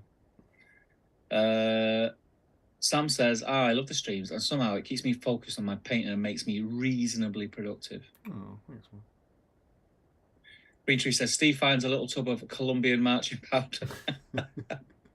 Oh, here's my sugar. Here's my little tub of sugar. What is this? What is this stuff? Matt Hudson says, surely we have to see what's on the USB stick. Also, evening, everyone. Jolsman says, is this the new What's in Steve's Drawers segment? You don't want to see what's in Steve's That segment could be read very wrong, says Mike. Michael Curtis says, this is the worst riddle game ever. Worst riddle game ever. What does Steve have in his drawers? Is he's not even hosting, and he still managed to plug his personal endeavours. That's how we roll, Joe. Come on. Sam says, speaking of riddles, shout out to Lily Harrison's SBG periodic table. It was an insane and brilliantly intricate piece of art. Twas. I'm getting quite backed up on things I need to mention when I talk about Seven Stones. But... Yeah. Well, you can get there in a minute. I'm nearly done. Rich Thomas says, no shameless plugs on Damien's banner. Damien then plugs Steve's channel. On what banner? What's he talking about? I don't know. It's just the text that Steve. Sean Clark says, I've missed this, lads. Aww. Sam Page says, second best flavour of Pringles. That was interesting, says Sam. What's your favourite flavour, Sam? Mine is the Thai sweet chili, I think now. Booker. In a pink tub, not the prawn cocktail ones. Do you know what? I don't even think I've got a favourite flavour of Pringles. I really don't eat Pringles a lot, and so I don't know beyond you know, you sort of obviously like ready salted and sour. You know, your standard ones. Yeah. Which aren't very exciting. I don't really know what many Pringles taste like. Well, the problem with Pringles is once you pop, you can't stop. Literally, you can't stop. You got to nail the full tube, I and mean, then you feel ill. About it in the advertising, they did explain that once you pop, you cannot stop. So yeah, you can't really. Unless complain. you get sour cream and onion, and they just dry your mouth up every time you put one in your gob. But that's what you're eating now. Yeah. And you haven't stopped. I'm going to know. All right, go on. Your turn, mate. Well, my 6 weeks. Mm-hmm. Yeah, it's been all right. This is the first day I'm painting in 4 weeks, so I'm not quite as bad as you. But I haven't done any painting for 4 weeks. But I have been, certainly hobbying, I would say. God knows, there's been lots. Been very, very busy and stressful at work, which was fairly grim. But interspersed with some glorious, glorious hobby times. I went to Teams, which was now about 3 weeks ago, I believe. I went to Teams with the Wanderers in the Wild. So myself and Mr. Harrison and Johnny Wright and Jay Clare were our team. Very nice. For Teams. So 4 Wanderers. We meant to go with Trokey, but sadly Mrs. T was very poorly, so we had to kind of drop out very last minute. And Jay, who's a Wanderer, stepped in last minute, which was mega. Teams was an absolute blast last year, so it was really good to go back to it. And yeah, it was really good. Took my Gondor army, took BSIME Gondor to Teams, and we did pretty well. We got second place. Very nice, very nice. Some more tryhards, you like to see it? Yeah, absolutely. You know, smash people up. Oh, it's only a delivery of. Oh, look at this for service. Thank you, Father. We've got a second cup of tea. Oh, look at this. In Buffy. Thank you very much. Okay. And a second fresh straw. cup as well. Fresh cup. Thanks. Okay. Love you. That's service, isn't it? Yes, service. And here's my no. Do you know what? Have I ever talked to you about my Buffy mug before? I probably have on here. We got this Buffy mug. It was with an Easter egg years ago. Yeah, with the weird quote on it. Yeah, there you go. Of all the quotes, it says, "I have a strategy, you're not in it." Yeah. Of all the iconic quotes from Buffy, that's the one they went with. Just one time where she's an absolute arsehole to Xander, I think.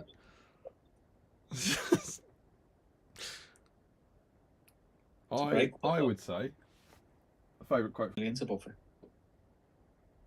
I loved Buffy. I loved Buffy. It was so good. I was the perfect age for it as well. Yeah, I bet he was. 37.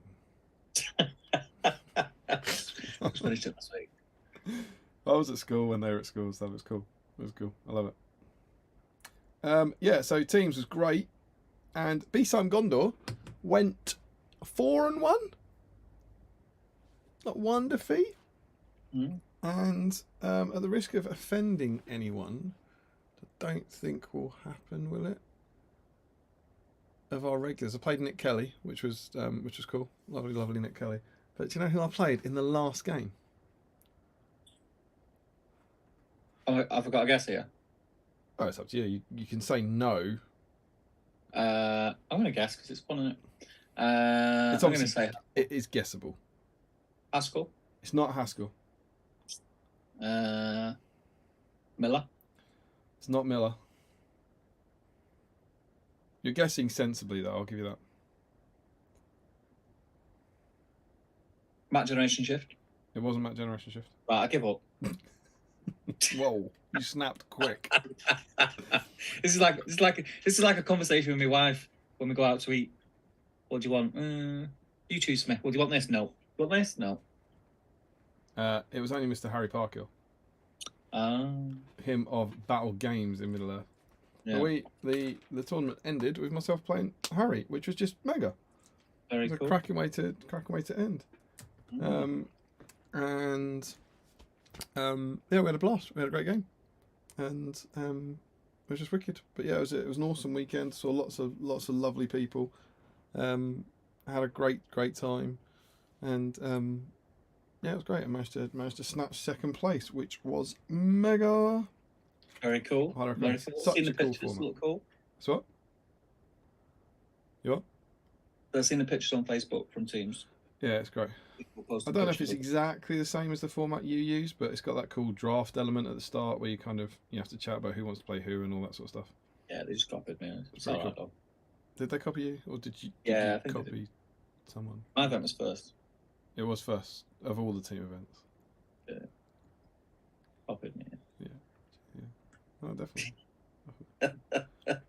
I had throughout the whole week. He knows what he's on about. He's made a good event there. You know that massive screen they've got at the start. Yeah. You know, in Warhammer they've got the big screen. Yeah. That's normally got the clock on it. Yeah. For the entire event, it was just a picture of your face, and it just said, "Thanks." Yeah. Cheers, mate. And everyone was like, "How long?" And they're like, "Great concept."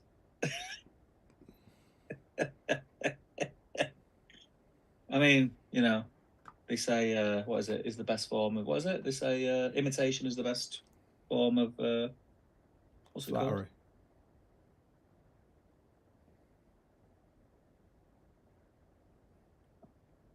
Sarcasm, mate. Wit. For what bit? Oh, wait. So that was cool. And then I made a magazine. Hop in again. I've actually got it here. Me and Mr. Harrison finished issue 13 of SBG. Which was cool. Some would say about time. Would they? They'd be cheeky fuckers, wouldn't they? Who would say that? Listen, I'm just saying what people are thinking. Is it about time? Is it? I thought it was quite a reasonable gap release myself, but yeah. That was mega. It was really cool to get one out.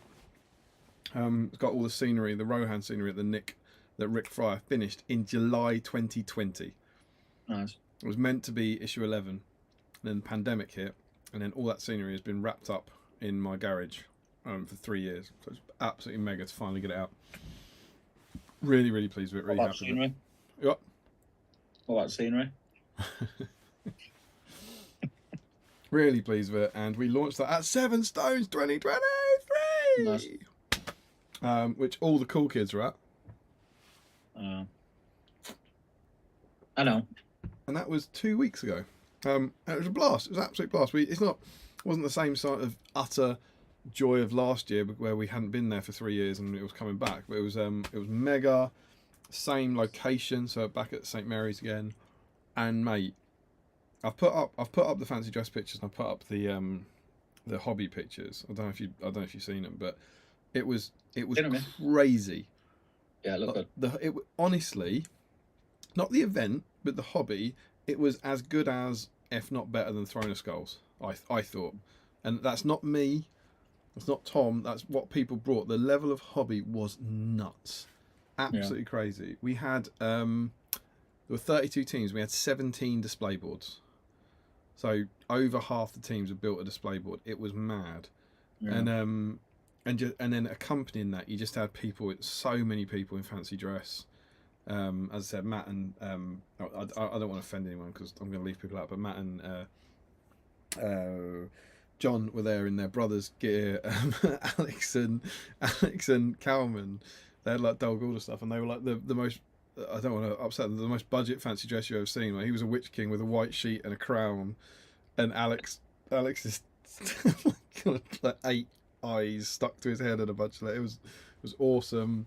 Phil and Andy from Fable Creative were like the guard of Abercorn guard people. Tom and Cam were pirates. Jay and Camille, who actually won it in the end, they won the best thing, were orcs. And it was just crazy. It was so cool to see when you see the hall full of people just totally getting, the spirit of it, or the idea of it. It did look.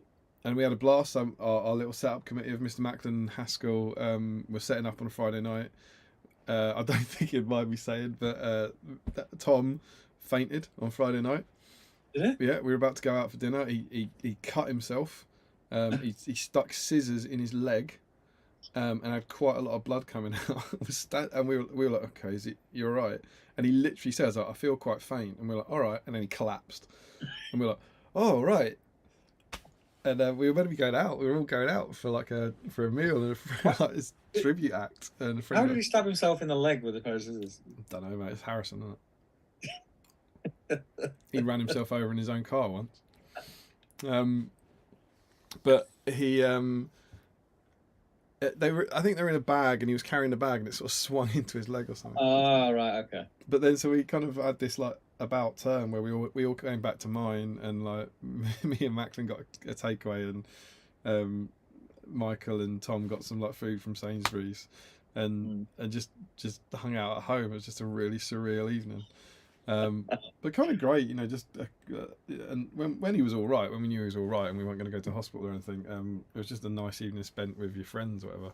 Yeah. And Saturday we're hanging out all day at the hall, just having casual games and stuff. I took my Crebain army and played Michael Haskell, and he just had Minas Tirith Knights, and I was like, oh, it's Haskell, and he's got Knights, I'll just crush him, and he destroyed me in 4 turns, I believe.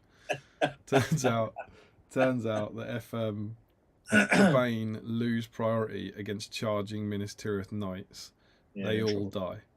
Yeah, getting knocked down with +1 to wound. Don't matter if you got 4 wounds. And I think it was 4 turns. He wiped me out. Absolutely murked me. Good probably one of the only games where Minas Tirith Knights will do well. Yeah, well, they were great. But they did. The Knights did well for me at teams, man. I had 8 of them. I think I had too many, but they were good. And they got Flaggerme in there and fight 4 with a lance. Pretty good. That was good fun. And we went out for curry. About 30 of us out for curry, which was great. Ended up in a pub, I think, having some drinks. Just, it's always a nice thing there that we get the extra day. Yeah. We have the Saturday as well because it's the bank holiday. Yeah. So it just really extends the weekend out. It's lovely. And then everyone turned up in all their outfits and everything on Sunday. It was just glorious. Brilliant fun. And then you've played in the Arena of Champions before, haven't you? Because you've been that at the end of the day.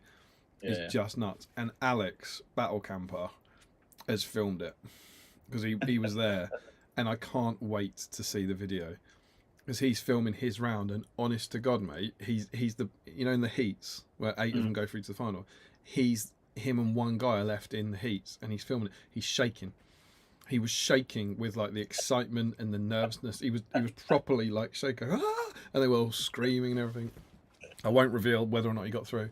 Then the 8 people, that got through to the final, and then there's they're all playing, and there's 30 people, 40 people crowded around this 12 by 12 table, screaming and cheering for the hero they want to win. It was just wonderful. It was just such a cool way. I always think it's a great way to end that first day and send everyone off to the pub in a really good mood. Yeah. So then we went off to the pub, new place this year, all got pizzas, and Lily did the quiz. And have you done one of her periodic tables before? She's done them twice before. I think so, yeah. But it looks like the periodic table. I'm normally a little bit drunk by that time when I've been to your events, mate. You just stare at it and go, I don't know, mate. Yeah. But it looks like the periodic table, but it's all the characters from the game. It was profiles, so it's profiles, and she hasn't done it since the new edition. And it is, it's a work of art. Yeah. And they were giving it, as soon as they got to the pub, it's we're doing the quiz in about an hour and a half's time, but you can start working on this. Took them the whole night. No one finished it. Yeah. And people were working on it for hours and hours and hours. And there must be, I can't even remember someone, because I didn't necessarily do it, but I think 60 blocks, 60 characters that you got to work out who they are. Yeah. And then all of them have different colours, and then there's another 20 questions of what the colours mean. So we know one colour might be a monster. Yeah. All the monsters might be this colour. One might be fly. One might be resistant to magic. All that sort of stuff.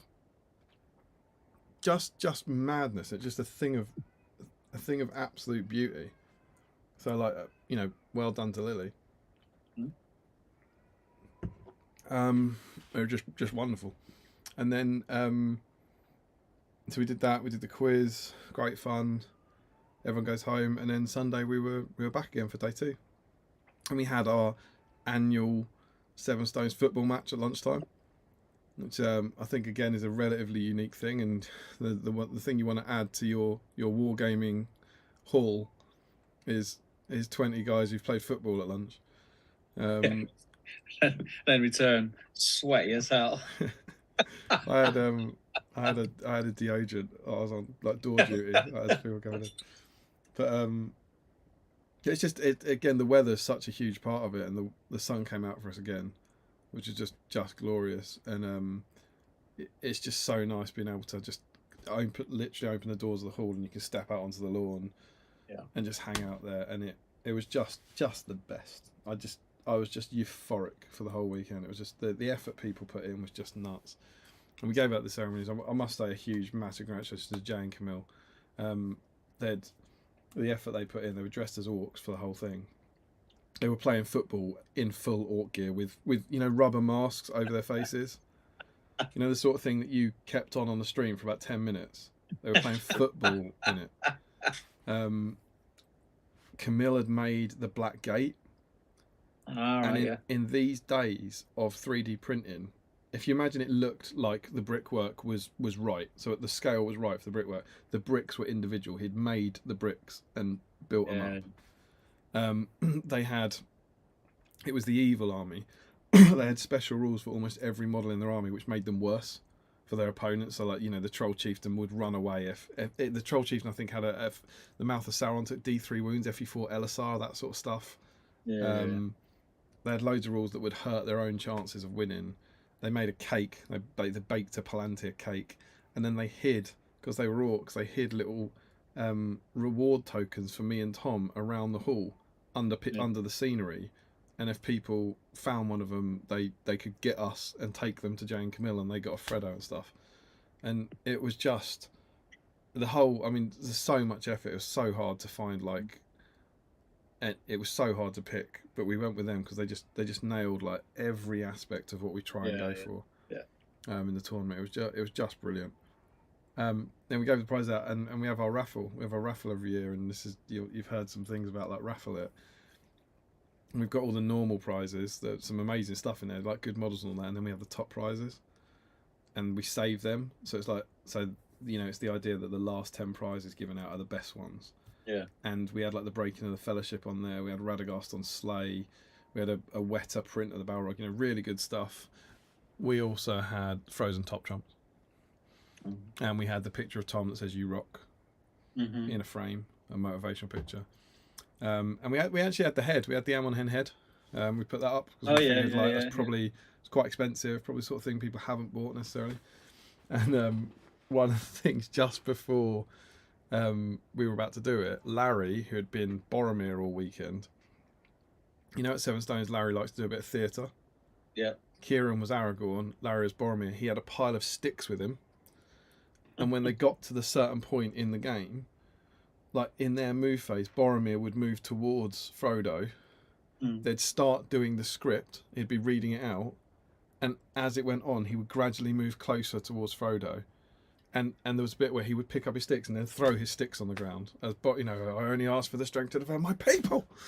And it would happen every 2 hours. It was like watching a bit of live theatre. It's just beautiful. And right at the end, a bit of his stick had broken off, and he said, "Can you put that in the raffle?" And we put it as a top prize, obviously. And then I'm pretty sure Alex has filmed this, but as soon as we get to the top prizes, everyone in the room is screaming, "Stick, stick, stick, stick," you know, as anyone goes up. It's can you, you know, with the peer pressure to choose the 60 quid Breaking of the Fellowship or take Larry's stick. And Who got the stick? Who got the stick? And they went, you know, all the top trumps and the picture and the stick all went when there were good prizes left from people who just they want to be heroes more than they want the cool prizes. It's the little things in this world, Damien, as well. Little sticks. But it was just absolutely spectacular. And then we packed away, and about everyone helped pack away all the boards and tables and chairs. But then there's a kind of little group of about 10 people who were staying a bit later, staying over that night, and we all went for dinner. And it was just, mate, it was just 4 days of glorious, glorious hobby. I loved it. I loved it.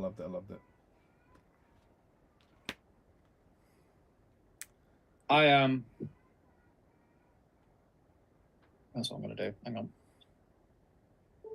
Oh. Did you hear that then? I heard a beep. Can we just give a moment of acknowledgement and a big shout out to Martin Slight, who's just become a patron. Thank you very much. I'm gonna put my Pringles down. You know why he's done that, don't you? You know why he's done that. Why? I put his picture in. What stick? No, the patron thing. Yeah. I put his picture in SBG. Slate's in SBG. He's been like, oh, thanks for that. Welcome to the part of the gang now. He's part of the gang. Oh, part of the gang. Part of the ship, part of the crew. I was going to sing a gang song, but I thought about not. I don't know. Oh. Famous. I was just going to say. I literally you know the famous one that goes with so many situations, but you just kind of. I went through that. I don't know many gang songs. I only know one gang song. Oh, I can't sing that gang song. Oh, it's probably the same gang song. Wonderful stuff. Oh shoot! What? That's the wrong button. I want to.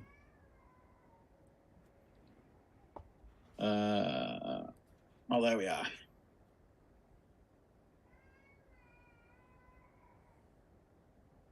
Yeah, they're class, them twins. Have you got a new picture or something? Yeah, and then I've got the whip as well.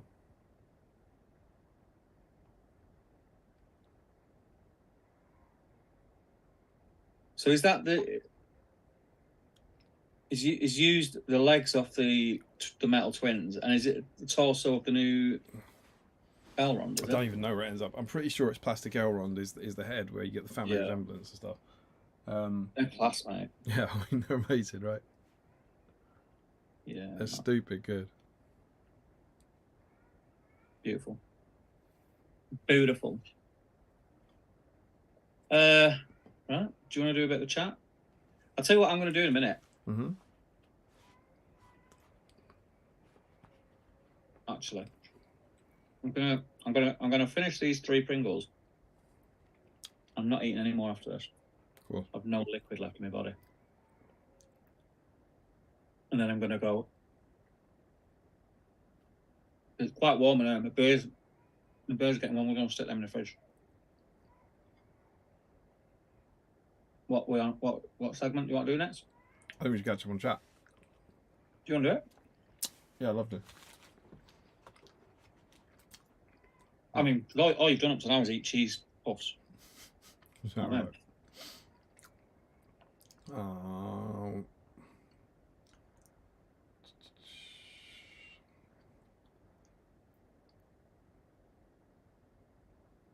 I think we're about here. Sam Page saying second best flavour of Pringles. That was interesting. Texas barbecue. You know what? Texas barbecue used to be my favourite, but I kind of dislike them now. I think because I ate so many of them when I was a kid. Fair enough. Sean Slattery is in. He says, evening all. Finally got tickets to an Emmy SBG event before they all sold out. Looking for a quick bit of advice. Should I lump my Uruk crossbows in one warband or spread them out? Tactics they're after on battle streams. Well, if you lump them out, I think initially your brain makes you want to stick them all together. But what I would say is, stick them all together. They're all in the same place on the battlefield, which means if they've not got line of sight of a certain thing that you want to shoot. So if you put a couple in different warbands, at least you might have different corridors of fire. What do you think, Damien? I used to use them a lot before the new edition obliterated my army, but so when I used to use them quite competitively, I'm pretty sure I used to put them in the same warband. And I don't know how much the deployment rules have really changed when you look across it, but it used to be because there was a lot of scenarios. I think there was only 6 scenarios at the time, but about half of them had that 1 to 3 start near the middle. And so I always just used to bet big on rolling a 4+ for the crossbows and then being at the back. Whereas when you split them up, you were guaranteed some of them would be near the middle, and would be almost useless. So I think I used to do one warband of them, but equally, I can see the merit of splitting them up around the battlefield. Yeah, I think so. And then the other thing is, if you get like if you put them all in one warband, you run that risk of a deployment where you roll in to come on and they end up on their own, and your opponent has 2 warbands around them straight away, and you lose that whole warband of crossbows. Do you mind just catching up? I just want to go and check on Olivia. All right. Yeah. Matt agrees with Sam. Texas barbecue. Boris says sour cream and chive are the best. I love the flavour, Boris. Hence picking them up when I see them. I was like, oh, I've not had them for a while. But they are very dry. Mike Hoskell says, I love just the plain Pringles. I do like a plain Pringle now and again. But I can eat so many in one try, so I try not to have them too often. I've not had Pringles in ages, that's why I got those. But if I do go, when I go to Asda, they have the Thai sweet chili ones. I went to Sainsbury's, and they only had the regular ones. They had these Texas barbecue or salted. I would have preferred the Thai sweet chili ones. Damon and Steve, you stream alone, by which I mean I am here. Evil instrumental crescendo. If we're talking Pringles, Texas barbecue, the best. They're not, though. They're not, guys. Gone. Oh no, it didn't just crash. Connection. Oh, did it? I didn't realise that we did that. It froze. Was it just the image, or did the audio freeze as well? It's. I had to double check before I read that, Dwelling. Yeah, video is laggy. Oh, seems back to normal now. It could be Damien's internet connection. Even Larry wouldn't complain about the length of time between SBG issues, though I'm not one to make comments about how long something is taking. I'm content to wait patiently. Also, leaf curtains. I hear you had sticks too. Definitely need to try and make it to a tournament, says because of dragons. Yes, you do. Yes, you do. I've not been to. What was the last event I went to? It was either the GT or Grown Schools. I've not been to an independent event, and I don't know how long. And it bugs me really, because I love Warhammer World events. I do love them, but a big chunk of me prefers the independent events. I just think they're super cool. They're a lot more accessible, I think. So you bump into people at independent events that you may not necessarily bump into at Warhammer World. And it's just time for me at the moment. It's just time. Every round, Larry, you made a lot of us crap ourselves thinking those sticks were tables and models falling to the floor. Apparently, they were sticking out of a bag, and he swung it into his leg. Yeah. All I wanted was some strength to defend my people, Sam. I can lend you the ring if you want. Shoot McLean, Minister of Knights almost won me every game. I've had terrible luck with Minister of Knights. Can I just get shot off the table before they do anything? Mike Oscar says, don't forget, we were blessed with good weather at Seven Stones. Again, yeah, it always does seem to land on a really good weekend. I was just happy to get possibly the first arena horn kill, says Larry. Lily did an incredible job. Very fun. I don't mind seeing that, actually. Sam says, in our group, I remember 7 heroes holding out until the last 5 minutes, leaving just Tariel and Haldir left. Haldir shot her without hesitation in stone cold blood. There were 100 characters, Damien. I think we ended up getting 91, and by we, I mean the rest of my team. That damn Blackguard drummer. I spent 60% of the rest of my quiz trying to work that out. James Wood says, shooting Tariel was probably my least proud moment at Seven Stones. I enjoyed it immensely, though. Half Mile Duck, stick. Sam Page, stick. Katie, I did the Tariel mag in the end. The person who won it gifted it to me. Oh, I did get the Tariel mag in the end. Yeah, I didn't know that. It's a nice bunch. It's a nice bunch of people. Duke McLean, Tom took the stick as first top table prize. Classic Macron. Oh no! Of course, sorry, I'm being dreadful there. It wasn't Macklin. It was Tom Wayne, who took it. who also won a Palantir for most sporting, and later said the stick was the best prize he won all weekend. Sam says, you forgot to mention Macca's not being very happy with the raffle draw, then winning a glorious spoon. Yes, yeah, they're absolutely right. The raffle it comment was about the fact that then once we finished the raffle, Tom started going through the lost property, and people started screaming raffle it. And so we ended up raffling like a spoon and raffling up some objectives. It was all very silly but wonderful. Carmen says, even the smallest stick can change the course of a raffle. Oh God, the lost and found bonus raffle was glorious, says Larry. And Martin Slight says, apologies it's taking so long, gents. Proud to be on board. But honestly, you guys have more than earned the support. Genuinely get to renew my hobby enthusiasm with each episode. Oh, cheers, pal. Thank you, dude. Sam says, just when you thought raffle was over. And then Sam says, Damien's face every time someone didn't pick his photo after Larry picked Tom's was class. Oh yeah, there were laminate. I don't know if anyone mentioned it. Jay and Camille, you know, I said they brought the like reward things. They also brought an A4 laminated picture of Tom and an A4 laminated picture of me that we put into the raffle. And I can't remember who it was, but someone picked Tom's up. So then I was like, right, every time someone comes up, I was like, so.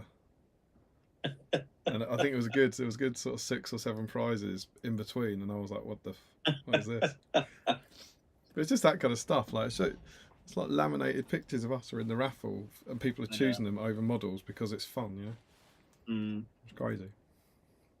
Where was that? Larry says, I wanted to complete the set so badly. Sean Clark says, 7 Stones always sounds so good. I just need a doubles partner.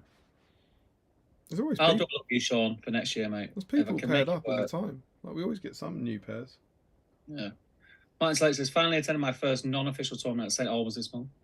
I'm taking Rivendell at 500 points, excuse me, which has turned out to be a nightmare to list build for. Kurdan being downgraded hurts. And Sam Page says, it's one of the best events of the year, well worth attending. Couldn't agree more. I think I've missed the last 2, Anna. Well, if you've missed the last 2, you then go back to 2019. Yeah, I think it was pre-COVID. I don't think I've been post-COVID. Pretty sure I've not been post-COVID. Because you changed it. It was the first. See, the weekends that it is are really awkward for me because I have Cole and Anna's birthday at the beginning of May and then my mum's at the end of May.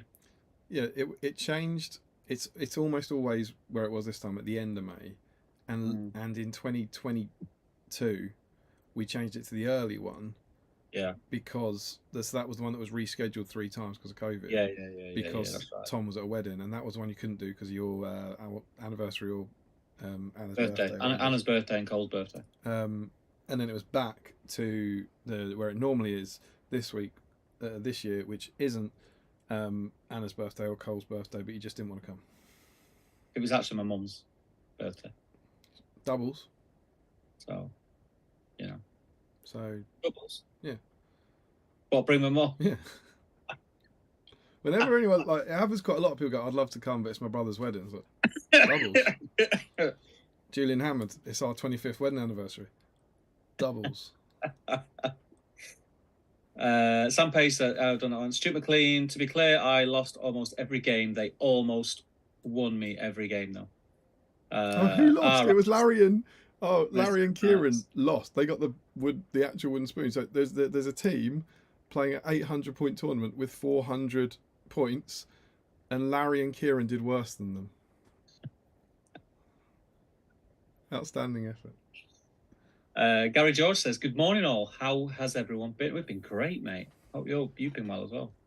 Larry says, my least proud moment was killing Damien the Handsome with his own dice. Oh, the Goblin Captain killing Dane with a bow, says Sam. Dan, Entwistle and James had 2 goblins, and one was called Damien the Handsome, and one was called Tom the Slightly Less Handsome.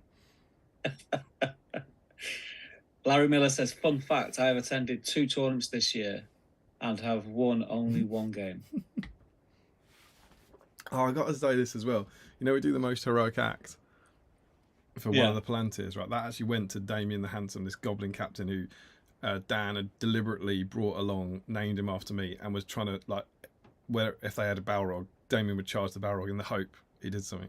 And he had glorious exploits, right? He killed Dane Ironfoot with one shot at one point. It was glorious. But what just missed out on that, I want to say it was Richard Fitzgerald, right? On after game 6 on day 2. So this is the tournament. It may be game 5. The tournament's basically over. There might be one more game, right?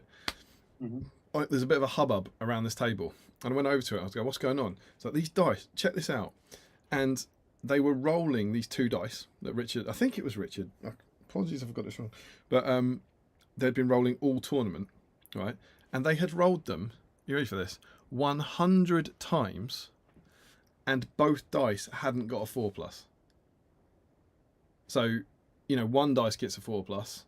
Yeah. But they had rolled them 100 times without both, and I was like, "That's stupid. That's impossible." And he was like, "Try it." And I was like, and I picked him up going, "Yeah, I'll do it in 1 and then walk off," and didn't get it. I was like, "That's weird," and then rolled it, and I did it 30 times, and didn't do it. I was like, "That's weird," and then they kept going, and they got to about 144, right? And I was like, "That's insane." And I went, "No, hang on." So I've only been involved, for my sanity, I've only been involved in this for about 30, 40 rolls, right? There are 150 rolls into this. And I went, hang on. One of these must be bent, because you don't know which dice is right. So I picked one of them up, and it rolled a 2, then a 3, then a 1, I think. And I picked the other one up, and I got a 5. And I went, there you go. That one is fine. This one, and I chucked it over to him, and I went, I think that dice is like loaded the wrong way, or something. Like that dice is only rolling, that dice isn't getting it. He picked it up. It was a D3. It had 2 1s, 2 2s, and 2 3s on it. Right. 150 rolls. And he stared at it, and he went, "I've been using this for the whole tournament." He'd been rolling it as like one of his dice for his leader for 2 days. Not only rolling it, not realising, rolling it and complaining about it, and not realising. Talk about like crippling yourself. He played an entire tournament with a D3 as a D6. I mean, it was beautiful. It was absolutely beautiful. Oh man! But just next level stuff. And we really debated between that, because Dan's little tale of exploits for Damien were amazing, and it was between those 2 for most heroic act. And we were really like, I kind of want to give it to this guy for using a D3 for the whole tournament. Feels very Seven Stonesy. Just wonderful. Can we do a mag? We could do a mag if you like. Let's do a mag, It's issue 61. It's Aragorn. Are we all reading along, children? Do you know what? I must say, I felt like I was, because I've read it this week, because I always, whenever we get the stream in, I never read it sort of in advance. I read it like the week of, And so I hadn't read it. It's not like I read this 6 weeks ago. But when I got into it, I had to dust it off because it's mid-campaign. I was like, oh yeah, I remember. Like, here's what we're doing. So you'll have to hold it up, because apparently I'm mirrored. Yeah. But we have Aragorn, Ranger, than what's on the front. Aragorn protects the ring bearer from his foes. So it looks like there's Aragorn in Bree, some very cool Bree buildings. I'm sure we'll talk about, because you've done some good Bree work. This issue's a bit of you in it. Aragorn, Bree. Yeah, it's a good issue, man. I read it earlier.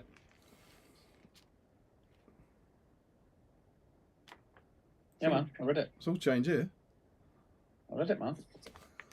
You read it. He's only gone and read it. The lands of the north are a forbidding wilderness full of rugged mountains, deep lakes, and dark forests. As a ranger, Aragorn scours these lands, hunting the servants of the enemy, protecting travellers, and keeping the free people safe. This is no mere ranger. He is Aragorn, son of Arathorn. And we get the Strider model at long last. So this is one of those really weird cases where this is one of the first this is the first Aragorn model ever released, but you don't get him until issue 61, and you got an Aragorn in issue 6 that was released afterwards. It's a great model, isn't it? Great model. I still think it's very, very good. Yeah, it's great.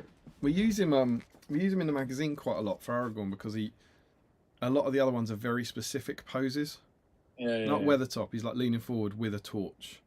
Yeah. And like Heroes of the West, he's got Anduril up and stuff. And Aragorn's not, you can't kind of drop him into a lot of situations in the way that you can with the Legolas models and the Gimli ones. But that Aragorn has often become our kind of default Fellowship Aragorn. And then we're back into the campaign. Remember the campaign? Yeah. And they must have got to Moria in the last issue. And check this out as a set of campaign rules. Hang on. Just had a bit of an upset bubba.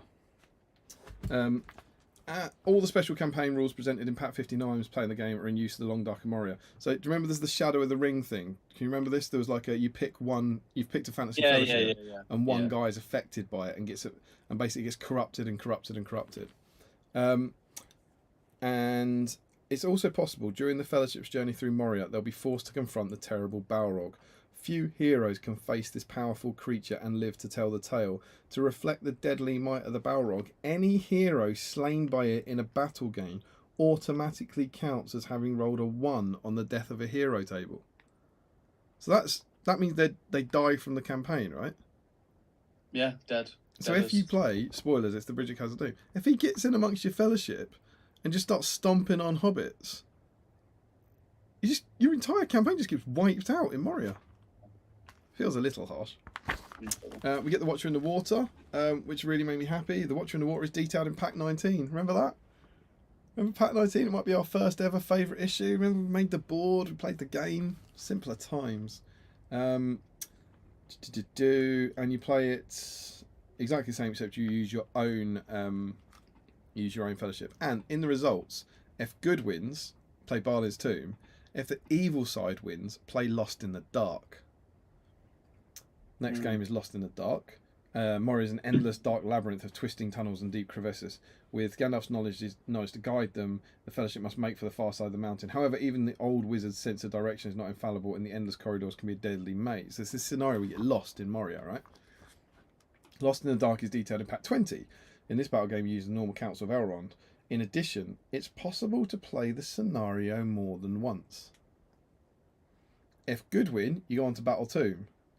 If evil win, Lost in the Dark, you play Lost in the Dark again.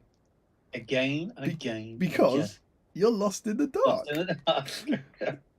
And I love this. Keep track of the number of times you play it. If the good player loses it 4 times, proceed to the Bridge of Khazad-dûm. So I'd love to know which way it's skewed. Like, imagine if it's skewed towards evil. And you just get spanked again and again and again at the same scenario, and you never get to play Balin's Tomb. Just beat you 4 times. Right, now I'm going to be the Balrog. Have you seen the special rule about the Balrog for this campaign? It's grim, man. Then we get to Balin's Tomb, which is exactly the same. But if you've chosen Gimli to be the champion, I think the champion role was Aragorn. Yeah. I think it's like. I think I think the 3 guys like Legolas, Gimli, and Boromir were called the Warriors. And I think Aragorn was the champion. So if you've chosen Gimli to be a champion, he gets Barney's axe. Yeah, which is kind of cool. And bear in mind you've got a different Gimli profile way back when, but Barney's axe, he doesn't get a -1 to his fight rules, and he can re-roll one of his dice. So I think that is the rules that Barney's axe had in the first version of Shadow and Flame, wasn't it? But it's the same sort of thing. And then you get that weird thing that I think Boromir had. There was a weird points cost increase thing that we had in the last one, where if Gimli receives Barlin Axe, he will use it in subsequent games. In points match scenario, his points value is therefore increased by 20. I don't quite know when you play a points match games that where you can go, can I take that rule from the narrative scenario or whatever. If good wins, play Khazad-dûm. If evil wins, play Lost in the Dark. So that means, right, you can play the Watcher in the Water, get to Balin's Tomb, then get Lost in the Dark again. You can play the Watcher in the Water, play Lost in the Dark, then play Balin's Tomb, then play Lost in the Dark again. Imagine if you the first time you played Lost in the Dark, you only lost it 3 times, and then you played Balin's Tomb, and lost Balin's Tomb, and had to go back and play it and lost. I think you can only play it 4 times in the campaign. Ah, okay. Yeah, in the campaign. So you can't lose it 3 times between every scenario. Go back and start again, right. I mean, you're long dead by that point, aren't you? Let's be honest. Can I just, seeing as you edit a magazine, right? I do. Is that? Oh, I just dropped it. Is that text? Do you see on the right-hand page, Page they 5. made the text go around Gandalf's blinding light thing. Oh yeah. But then on the left-hand page, they haven't bothered. Yeah. Am I the only person that annoys? I'm trying to think. Would I? Yeah. The reason they would have done it is because it's left aligned text. Can you hold it up for the viewers? Let's see what you're talking about. You can see it curving round on the right. There. They've not curved it here. It's because when they don't curve it there, it doesn't look like a straight line because it's left aligned text, as it should be, not justified text as people think it should be. So looks odd. It doesn't. And then they've avoided it, but then put this big box in it. Can you see that it's not a massive big straight line going into it? Over on the other page where you have playing the battle game, because that's left aligned text, you'll have a huge line down the middle of it. Yeah. So I imagine that's why they've done it. It looks odd though. It would have been better having a huge line of text through it, I think. I don't think I'd have it curving, but I would have nudged it over. So you can see the first bullet point, the wielder does not suffer normal -1. Yeah. Leave that where it is, and then you'd make the next one a bit narrower. Yeah, I'd turn it into 4 lines of text. Yeah, you'd nudge re-roll on which side wins down a bit. That's what I'd do. Yeah. That's what we'd do. Simpler times. You get what I mean, don't you? It looks odd. I do get what you mean. Yeah, but it's absolute. You have weird things. If you ever imagine you ever have 2 columns of text, right, and it's left aligned, so both these lines are straight, and both these lines are kind of wiggledy-piggledy. Yeah. If you put a circle in the middle of them, like a circular picture, it's really tricky to see what to do with, because you'll get this down one side, you'll get a really nice smooth circle on the left line text, and over here you get the kind of text in there. It's quite tricky to manage. The Bridge of Khazad-dûm wins in 22. Use your own fellowship, and then in addition, the hero you're choosing as your guide, which is the Gandalf role, uses all the rules presented in the bridge. Note, however, that the guide will need to be sacrificed on the bridge for the good player to win the scenario. They still roll on the death of a hero table as normal to determine whether or not they're killed outright. So in this one, they're actually saying that you can do a bit of your own thing where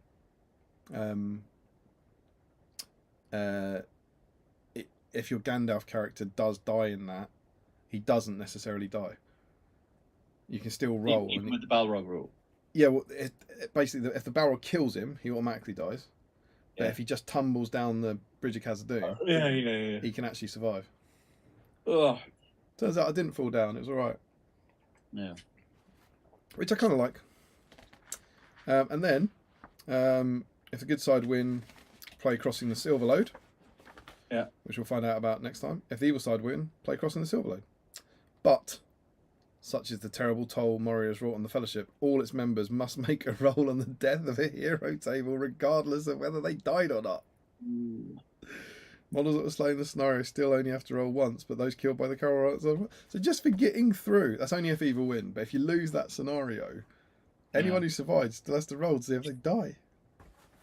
Grim. And this is amazing. I can't wait to see as and when this might happen. Listen to this. Make a note if the Balrog survives the battle game, i.e. he's not killed in combat or on the bridge when it's destroyed, as he could become available to the evil player in later sections of the Lord of the Rings campaign. Where are we going to see him? Free. You just imagine how many how many battles are going to be slightly turned by a Balrog turning up. You wish. And then we get Escape from Bree. Yep. Which is a new scenario. A lovely scenario. It's a lovely scenario. And I think this is one of very few scenarios that was put into Quest of the Ringbearer. So this is now, I think it's called Nazgul in Bree in Quest of the Ringbearer. Yeah. But this scenario was never in the journey books. It was only ever in here.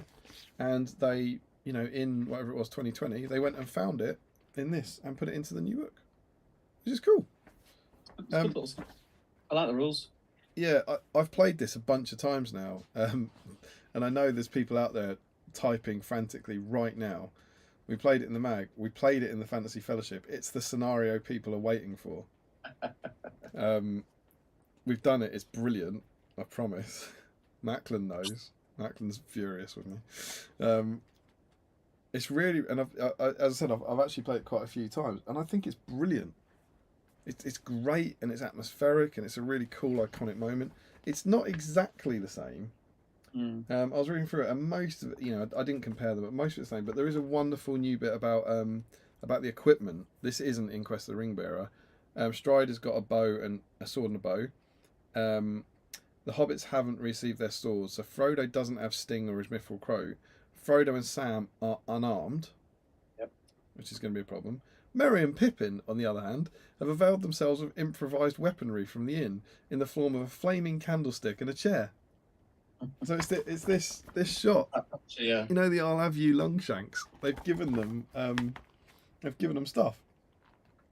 Due to the Ringwraith's fear of fire, they must pass a courage test if they want to charge Merry or any other good model in base contact with him. And if Merry defeats a Ringwraith, they retreat their full move distance, in addition to the 1 inch they're beaten back due to losing the fight. That's 11 inches, which obviously crucially puts them out of charge range next turn.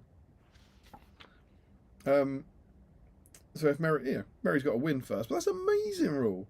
Pippin's chair improves his chance of injuring an enemy, but it's difficult to wield. He counts as being armed with a two-handed weapon. How cool is that? Little things like that make these sort of these scenarios really fun. Yeah. Just adding a little bit of something to it. I was very impressed. As I said, it's great. I'm really glad they went and kind of dug it out for Quest of the Ringbearer and tied up there. We also get, we'll get to this scenery bit, but you get a lovely shot of their full kind of Bree village that they made. And I have strong questions I want to ask you about the Bree village, because I feel like you've breed in your life before. Oh, yes. And then we get a painting guide for Aragorn. Yep. And look, I've never seen that still before. Look at the still under Strider. He looks black. You ever seen that? He looks black. Oh, that one? No, I've never seen that one. Doesn't even really look like Vigo, does it? Which one do you think he looks black in? No, black clothes, man. Oh, right. It's too dark, the picture, isn't it? Oh, fair enough. But yeah, look at him. Look at sassy Aragorn. Yeah. You stole my whisper. You will not have second breakfast. But very, very cool. And it's obviously painting the Strider model. And even when they just did, look at the coat and it looks great. Yeah, it's awesome. It's really, really good. That's like obviously halfway through. That's great. But you're absolutely right. As a picture, it's like, use this to help you paint your Aragorn. Why not paint him black? It's the is it the Far Show? Black. You just need to do it all black. Paint it black, like the blackness of my heart. It's an odd picture to put in that. It's what? It's an odd picture to put in that. It's fascinating the way the colour grading works, isn't it? But green coat, brown jacket, greeny grey cloak, brown boots, black. Yeah. And also, I was thinking this. I'd previously thought that Boromir's vambraces were black, but they're brown, aren't they? They're brown leather. Yeah. Oh, that was another lovely touch. I said Kieran was Aragorn and Boromir was Larry was Boromir. Yeah. Kieran was wearing some vambraces. No, sorry. Larry was wearing vambraces as Boromir, and there was a game where Boromir died before Aragorn, and Kieran took his vambraces. Lovely. You love to see it. Then over the page, really good stuff about detailing the face. The face looks good, right? Yeah. Look at the face and hair on that. I'd be happy if mine comes out anything like that. I'll be happy. Yeah, it's really good. Still no eyes, by the way. Still no eyes. Nice. And weapons and equipment, finishing details, and you end up with this Aragorn, which I think looks banging. Yeah, that's class. I know we've got there before, and we are now in I think paint jobs that are just really, really good. Yeah. Lovely blending on those cloaks and stuff. And then, what's quite cool is they give you a page to say now you can paint Aragorn better. go back and paint your first Aragorn better. And Steve, it says, since pack 4, when you originally painted Aragorn. Yeah.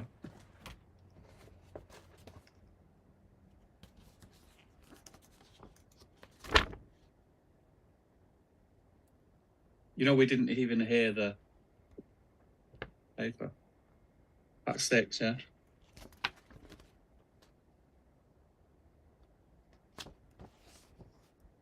What am I looking at? We're saying you're crazy. Since pack 4. Oh, right. What are we going to do? We've messed that up, haven't we? What are we going to do? Who do we write to? Actually, I don't know if you saw in the chat, Stephen Ryan found faxes that his dad sent to DXDini in the early 2000s complaining about missing models. He had like the notes that he'd faxed off to them saying, we're missing this, so maybe we could get the fax number. Yeah. And send it in. I wonder if anyone still uses the fax. No, they do not. But in this, that was your first Aragorn. Look at that. Look how far we've come. Yeah. And what there is in here is a really bloody good reference guide for that Aragorn. Yeah. And this one isn't all black. I don't know how well it's coming up on the lighting, but this one's got different colour stuff. It's really good, which is really handy for me painting that Aragorn.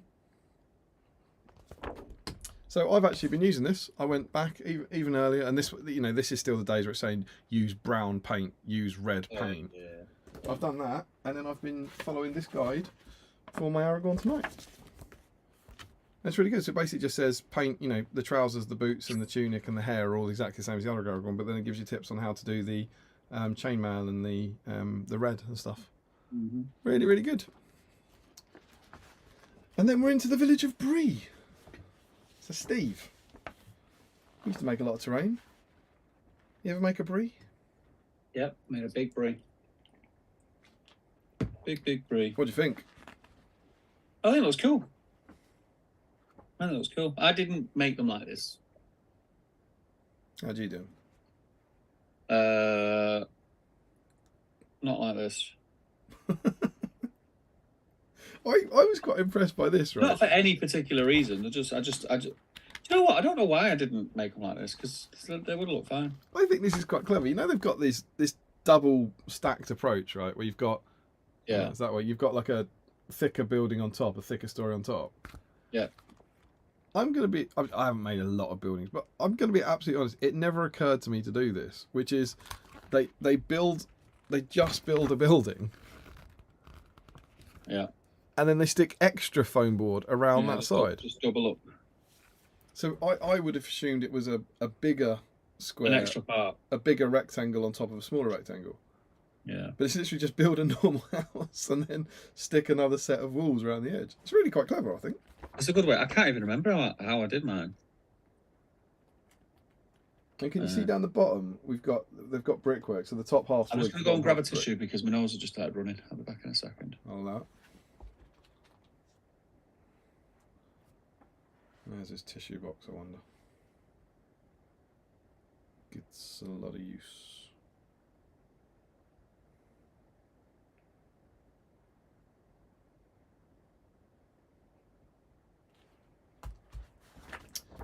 On it, see, I think what he's doing is he's pretending that the tissue box is a long way away from his computer. The bottom level of most Bree houses is built of stone to provide a strong foundation.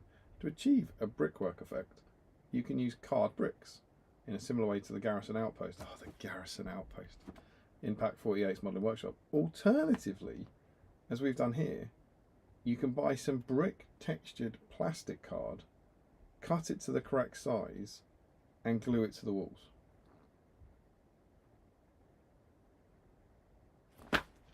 He's gone to like Sainsbury's for the tissues.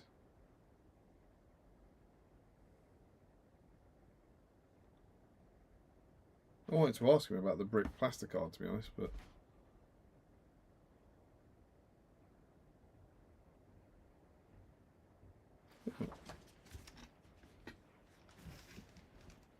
some tissues up there, to be honest. Yeah, so brick plasticard. Never heard of that. Does anyone use that?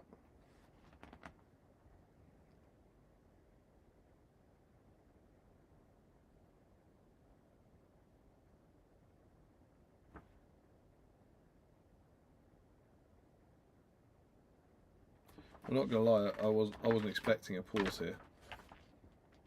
I've kind of I've panicked. We'll come back to the bricks. Then what you do once you've got your bricks done is you go over the page and you put balsa wood all over it, and you chop up tiny little bits of balsa wood, and you make lovely balsa wood decorative walls like this, which is very, very cool. Again, I think we talked a lot about balsa wood in the past, but they make it look so easy, but I just think it would just get cut everywhere. What you're starting to get to with these things is they are so good at making them. They're then like, there's a doorway, and it's like just cut a door out of plasticard, and I just feel like that. Where did you go to get that? In the house. Well, whose house? My house. What do you mean? Get a I had a box wee of while I was there as well. If you must know. You what? I had a wee as well while I was there. If you must know. I was going to say the whole thing. Is that all right? Is that all right, Dad? You know as well as I do. You've got a box of tissues just to the right of your mouse, and like, come on, man. They're really harsh, though. I wanted to ask on stone 3 on page 15, brick textured plasticard. Have you ever used this?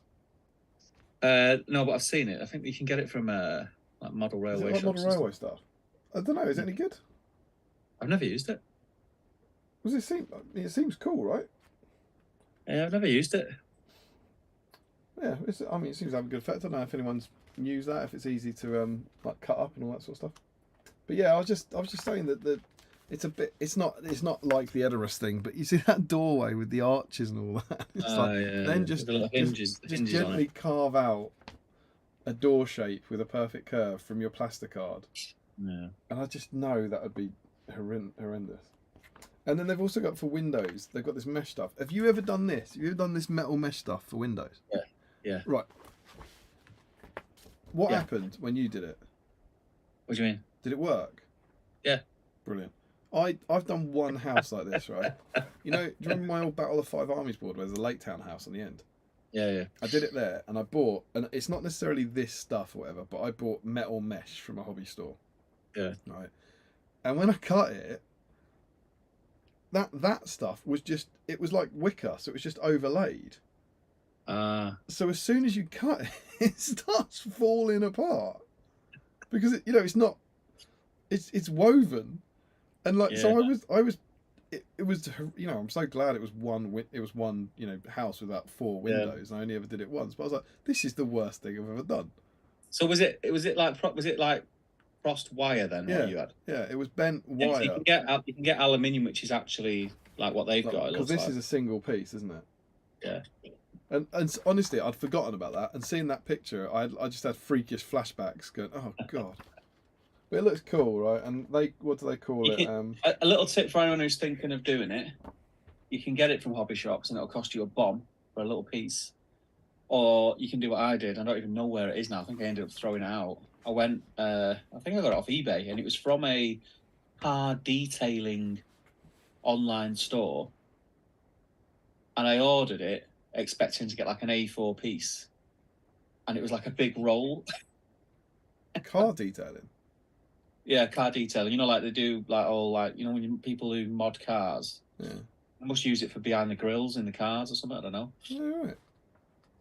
But it was like really fine aluminium mesh. That's cool. Yeah, it was good.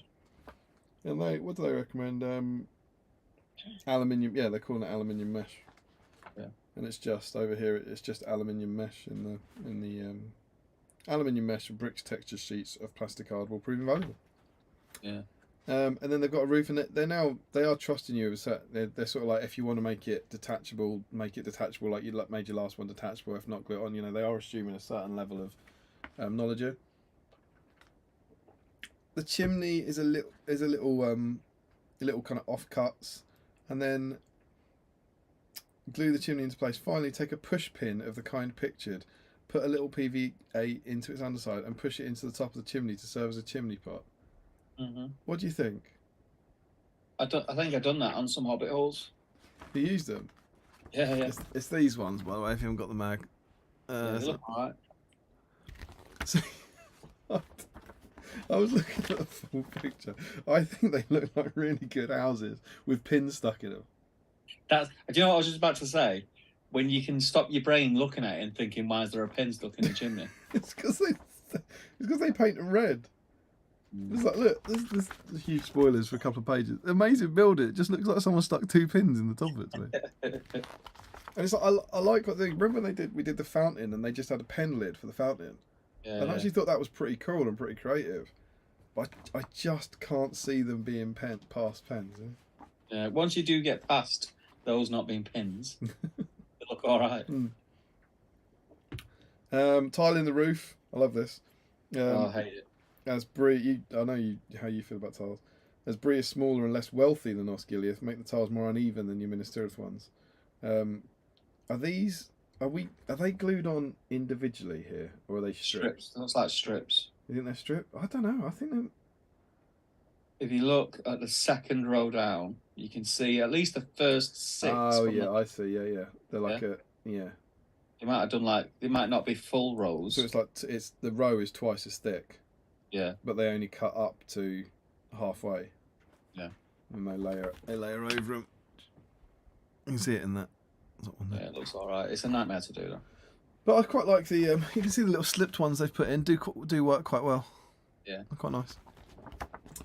Over the page, everyone will be thrilled to know alternative approaches is back. Whoop, whoop. We don't put the house on the hill, but it's about a removable roof. So then this has got kind of just a little stage. We've seen this before, I think, with the Gondorian buildings, about putting a floor in, putting stairs in. It's kind of nice.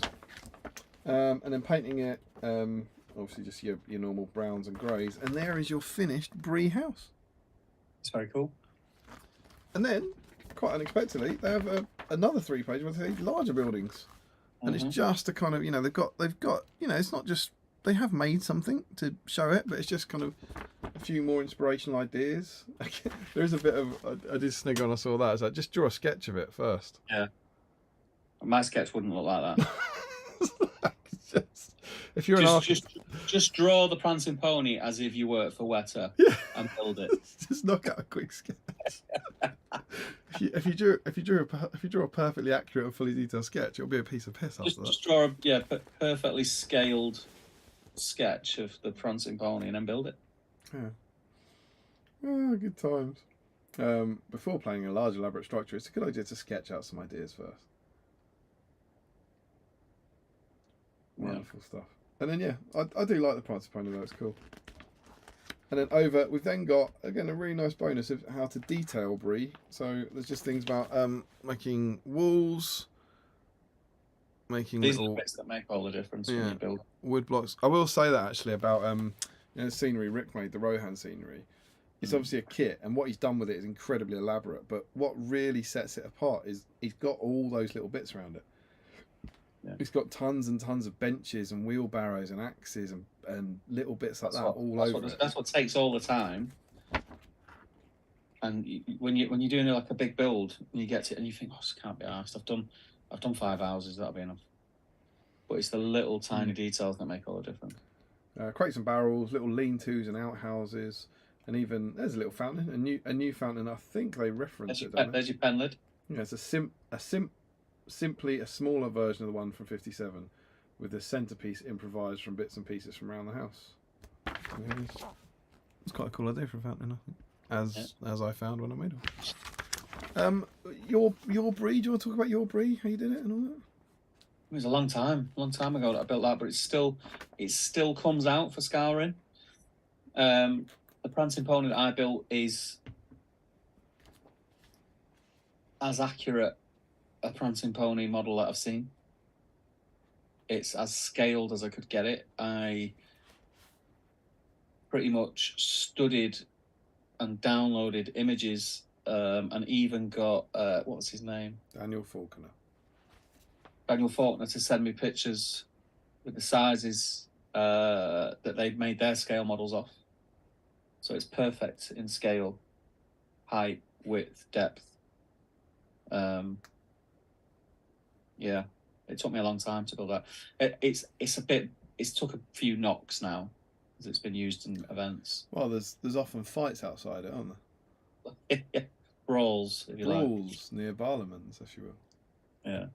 But yeah, everyone seems to like playing on that. It's got some nice like sort of like little streets and tunnels, and yeah, it's cool. Cool board. I enjoyed doing it, and then every building is different. No two buildings are the same on the board. Is it anything like this? Is it foam board and balsa wood? A lot of foam board, a lot of balsa, yeah. A lot of the Tudor cladding, if you like, is it's all balsa wood. And but the stonework is all done by hand. Can't remember what I used. I don't know if I just used foam and carved it, or I remember. I can picture myself now. I made a mold from silicon of blockwork. All right. And shingles, because I got that fed up of cutting shingles on Prancing Pony. All the other house roofs are resin. So I carved into foam shingles and some blockwork and made a silicon mold of them, and would just That's clever. Get 2-part resin and make it and use that. But I can't remember. It was that long ago. It's a long time ago. How do these compare, would you say? To mine? Yeah. Yeah, they're not that close, mate. They are good though, right? They're very good. I think they are really nice buildings. They're very good. I've got a real soft spot. You know, I've got tons of the foreground stuff. We always have a brie board at 7 Stones. It's all the foreground stuff, and they're obviously they're painted MDF, but they're the same thing. Where you've kind of got what looks often like a wider top story. And it just looks mega. It's such a cool thing. And we've got the the Stoic arms that I've got with the Prancing Pony signs on it, and it's just a cool building. Yeah. And I'll never do this, because in my Warhammer days I would have you could paint you made a building and then another building and put them together. It's called a village that you'd put on the table. Like, I'm never going to make 10 buildings to be a brie house now, but I do think I thoroughly enjoyed making them buildings. I can remember the times when my workbench was that end of the man cave, down that end. I can remember making them like it was yesterday, and thoroughly enjoyed making them. I was doing a lot. I mean, in them days, I was in the middle of like 4 or 5 projects at any given time. I mean, your scenery making used to be crazy good. It'd been nice to have that much time, but I haven't got that time now. But there we go. Yeah. Issue 61. Done. It's good. It's good. It's good. Good one. It isn't top 5, but it's a good one. See, it's a good one for the hobby side of it. This is it, you see, because I read through it and I had the same sort of thing. Maybe it's just because we've nominated so many recently, but maybe we shouldn't. But I equally think it's it's full of really, really good content and new rules that aren't in other stuff. Good scenery guide, good painting guide. No Escape from Breeze now in Quest of the Ringbearer, but we don't think it gets a nomination. I mean, we've been nominating almost every issue because they're all quite good now. We're in a very good run. Yeah, they're all quite good. I don't think it's as good as the ones that we've aforementioned done recently. And maybe we've said this before. It's like we'd just be nominating it for it not to get through the next round. We'd just be saying it's a good. We'd just be nominating because it is a good issue, because it is a good. By us not nominating and not putting it in that bracket, isn't us saying it's not a good issue, because it is. I think if you want to know how to make some really good sort of village style buildings or whatever war game, whether it's Middle Earth or not, this is a great issue. And how to paint one of the most popular models or characters in the game, it's a great issue. And I think really cool creative campaign rules as well. Yeah, but it doesn't have that. Je ne sais quoi. Yeah. There's just something feels a bit empty. I think we're in we're in a very, very high quality. This would have got nominated in the 20s. Yes. But now where we are in the 60s, it's like you just got up your game a bit more. Been spoiled. Yeah, been spoiled. Yeah. But it's really good, really, really good. I really enjoyed reading it, and I got to say, I put a thing in the chat a few days ago, and I chucked it on the bed, and I was like, something's about to happen that hasn't happened in age. You know, first time in 6 weeks I've read one of these, and it was like, it was cool. It was nice to get back to it. But there we go, issue 61. Do you want to catch up with the chat, and I'll see if I can figure out what the hell we're going to do about Facebook? Yeah. Because that's the only bit, guys, we have not sorted.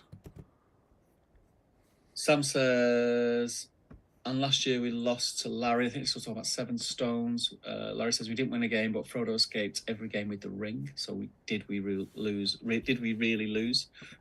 Michael Haskell says, Sean, my first 7 stones. Can I just say, if you see us flash off the screen, it's all fine. It's because I'm moving around. Oh, apparently we lagged before. Oh, did we? Yeah, when you went out, we were chatting about it. Sorry. Haskell says, "Shot my first. I simply posted on the tournament page. I was looking for a doubles partner, and Harry Parker responded, and the rest is history." The rest is history. Stuart McLean. To be fair, Larry and Kieran went very, very easy. Let us win, really. Once they saw how quickly the Knights dissolved. And Sean says to Michael, "Interesting. Maybe I'll give that a go." He obviously didn't take me up on my offer. You know, just sort of saying, "Sean, hello." But to be fair, you probably would be better off getting someone who is 100% sure they can go. Michael Curtis. Like your mum. That's why they put Roman numerals on the D3 in the set you roll every stream. So you don't think it's a D3? Oh, anyone else suffer with hay fever? It's grim. I'm on like really strong anti-hay fever tablets. I do, but I normally get it early. That's a nightmare. Larry Miller says best nomination was a Wood Elf warrior who lost 2 fights against the Balrog and survived. He then died to Sauron the turn after, but I feel like he had no right to still be alive, so I can't. So I didn't really care. Christian O'Neill, is there a whip thread, guys? Oh, yeah, it's in the GBH. Oh, Sam's just said should be on the GBHL page. And Sam also says gonna have to call it for tonight, guys. Hope Aragorn can defeat Gothmog for the record and avenge Eowyn. Have a good one. Sam Page says, night all, off to Warhammer World for my birthday trip tomorrow and got an early-ish start. Fingers crossed we can break the record. Oh, I'm heading over to Nottingham in the morning as well, Sam. I might see you there in Bugman's. I might nip over for my lunch before I head back. Steve, can I ask you an unrelated question? Go on. If I was making a new scene, hypothetically. Yes. And I wanted to put our Zoom windows in it. Yes. Do I have to add brand new sources for those Zoom windows? So go to the scene that we're on now, chat. Highlight both. Yeah. The ones.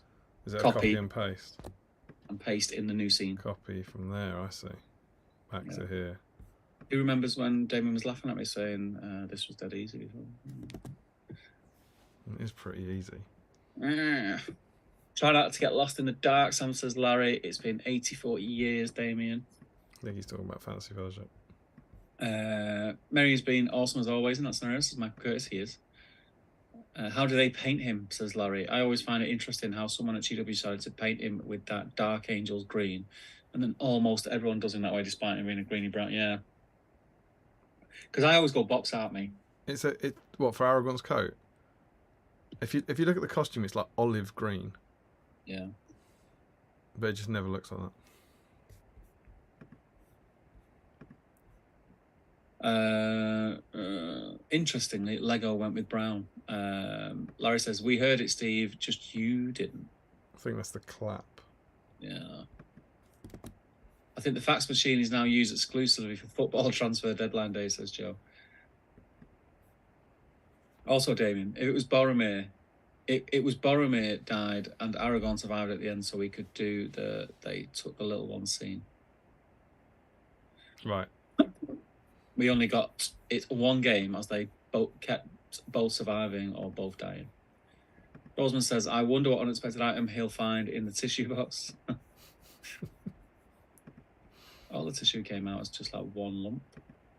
Oh, it's rank. That's no good, Steve. Old but gold. Quality Steve getting tissues, presumably out of a friend's van, while Damien awkwardly stalls content right there. Ashley Fisher, I remember as a kid one weekend my dad ferrying me around model railway and hobby shops looking for Brit-tested textured plastic card, and none were to be found. Yeah, well, that doesn't hugely surprise me, if I'm honest. Matt Curtis says, I've used Brit plastic card. It's okay, but nothing game-changing. No, I think it'd be awkward on the corners. Like, what would you do with the corners? Because you always see that join. Yeah. But, I mean, in classic battle games style, I think what they do with the corners is just make it perfect. Do you know what I mean? It's like, you just can't see the join because they're just so good at it. This 1mm plastic card, just make sure that you put a 45-degree bevel on it. Yeah. Emery Craig, brick and stone cobbled texture plastic cards are still totally a thing for model railways, but the scale always looks a bit off to me. Not sure what railway scale you'd need for MESB. I also think something with that possibly is how similar to what Larry was saying about the fact that GW do something and it becomes the norm. So a lot of the GW models are still like fantasy scale. So if you look at the bricks in houses compared to how big a house brick would be in the model's hand, they're way oversized. Can also get pre-made I-beams and things in plastic, which is nice for 40k base decoration stuff. Yeah, you can. You get a lot of stuff like that from there is a shop in London actually, and they're online. I think it's called 4D Model Shop, and it didn't start life out as a hobby shop. It started life out as, you know, for when architects are doing their scale buildings to show us. Oh, yeah. So, well, that's models, isn't it? All real life materials that you can get a plastic card version of. It's pretty cool. Jolsman says, can't you just buy one of those sheets you can get for cooking pizza on? What sheets? Is he talking about something like a kind of, you know, like a disposable barbecue, like the top of that? Yeah, that's too big though. Yeah, but I wonder if there's like, are there things for pizzas that are like that are thinner? I don't know. Plaster tape is also great for windows, says Zahir. Made it, says T. Matt Tiberius. Went to look at something on GW and I'm in a bloody Leviathan. Oh, it's that new 40k queue. Some doubles tournament I went to t'other week had a cool breed table, lots of interesting buildings in the foreground. Not sure where they got them though. That's good. Is the queue started already for tomorrow? Crazy. That's insane. You could probably build a life-size breed board in the time it's taking you to get to the next video out. Ooh. That's a shame. Ashley Fisher says, I think this one is very good, but not as fun as the other nominated issues, yeah. And Carl says, that's me done for painting, getting into bed to watch the rest of this. Got the base layers and washes done on Amborn for the meetup and a tiny amount done for Aragorn. Cool, Tiberius says, I see tonight also a tutorial in OBS Studio. Yeah. It's actually Streamlabs OBS that we're using. But I do use OBS Studio as well. Generation Shifts says, hey guys, going to call it a night. Been a real blast. Had loads of fun and laughs and managed to be productive. Good stuff. Take care. Much love to you as well, brother. Janamo says, just got home from a work party, but kind of drunk as there was an open bar. Whoop whoop. So I'll probably have to watch most of it another time. And Larry says, I hope no criminals posed as terrorists in an attempt to rob the place, forcing you to sneak around picking them off one at a time. What's that about?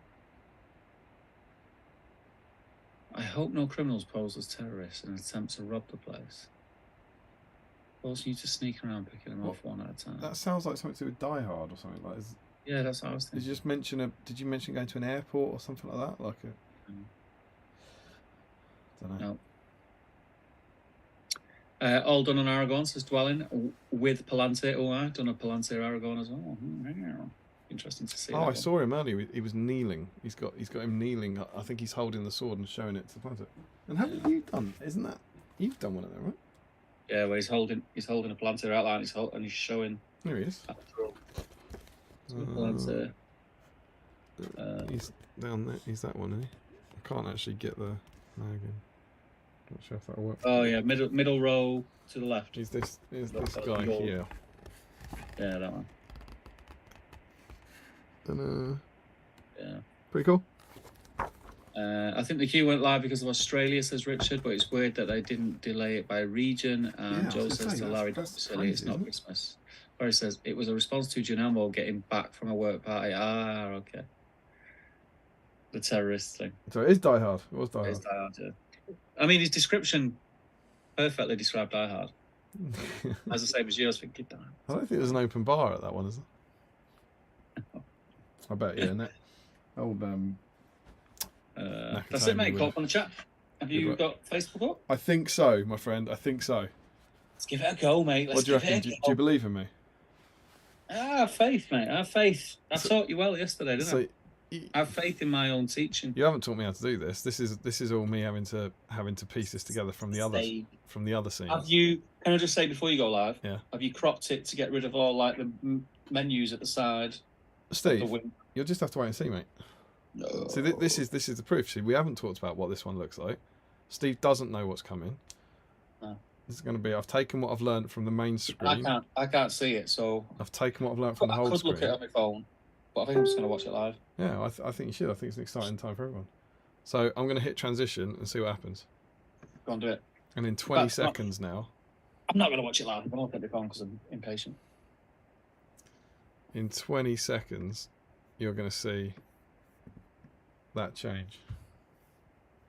And I'm not going to lie, looking at the studio, I'm a bit worried. That's the other thing as well. I'm going to look at my phone because if I'm waiting 20 seconds to see it on YouTube, by the time I talk about it, it's going to be 40 seconds. Steve, you messed it up. Well, it's there. The window capture's there on edit, but when I went live, it's not there. What's that about? Turn studio off. Yeah. It should be there. Oh, is it? Oh, it's now there on. It now looks like it's now there on the live screen, and I don't know if it's gonna. Will that pop up in about 20 seconds? There's you saying what? There's you saying turn studio off. There's me turning studio off. It only does. Boom. That's weird. Yeah, it's weird. That's max for you, mate. Is it? Well, there we go. Look at that. So I believe now, if I go onto it, we can get started, right? Yeah. So what you do now is you go to the actual Facebook and you can scroll. Yeah. And it will scroll on Streamlabs.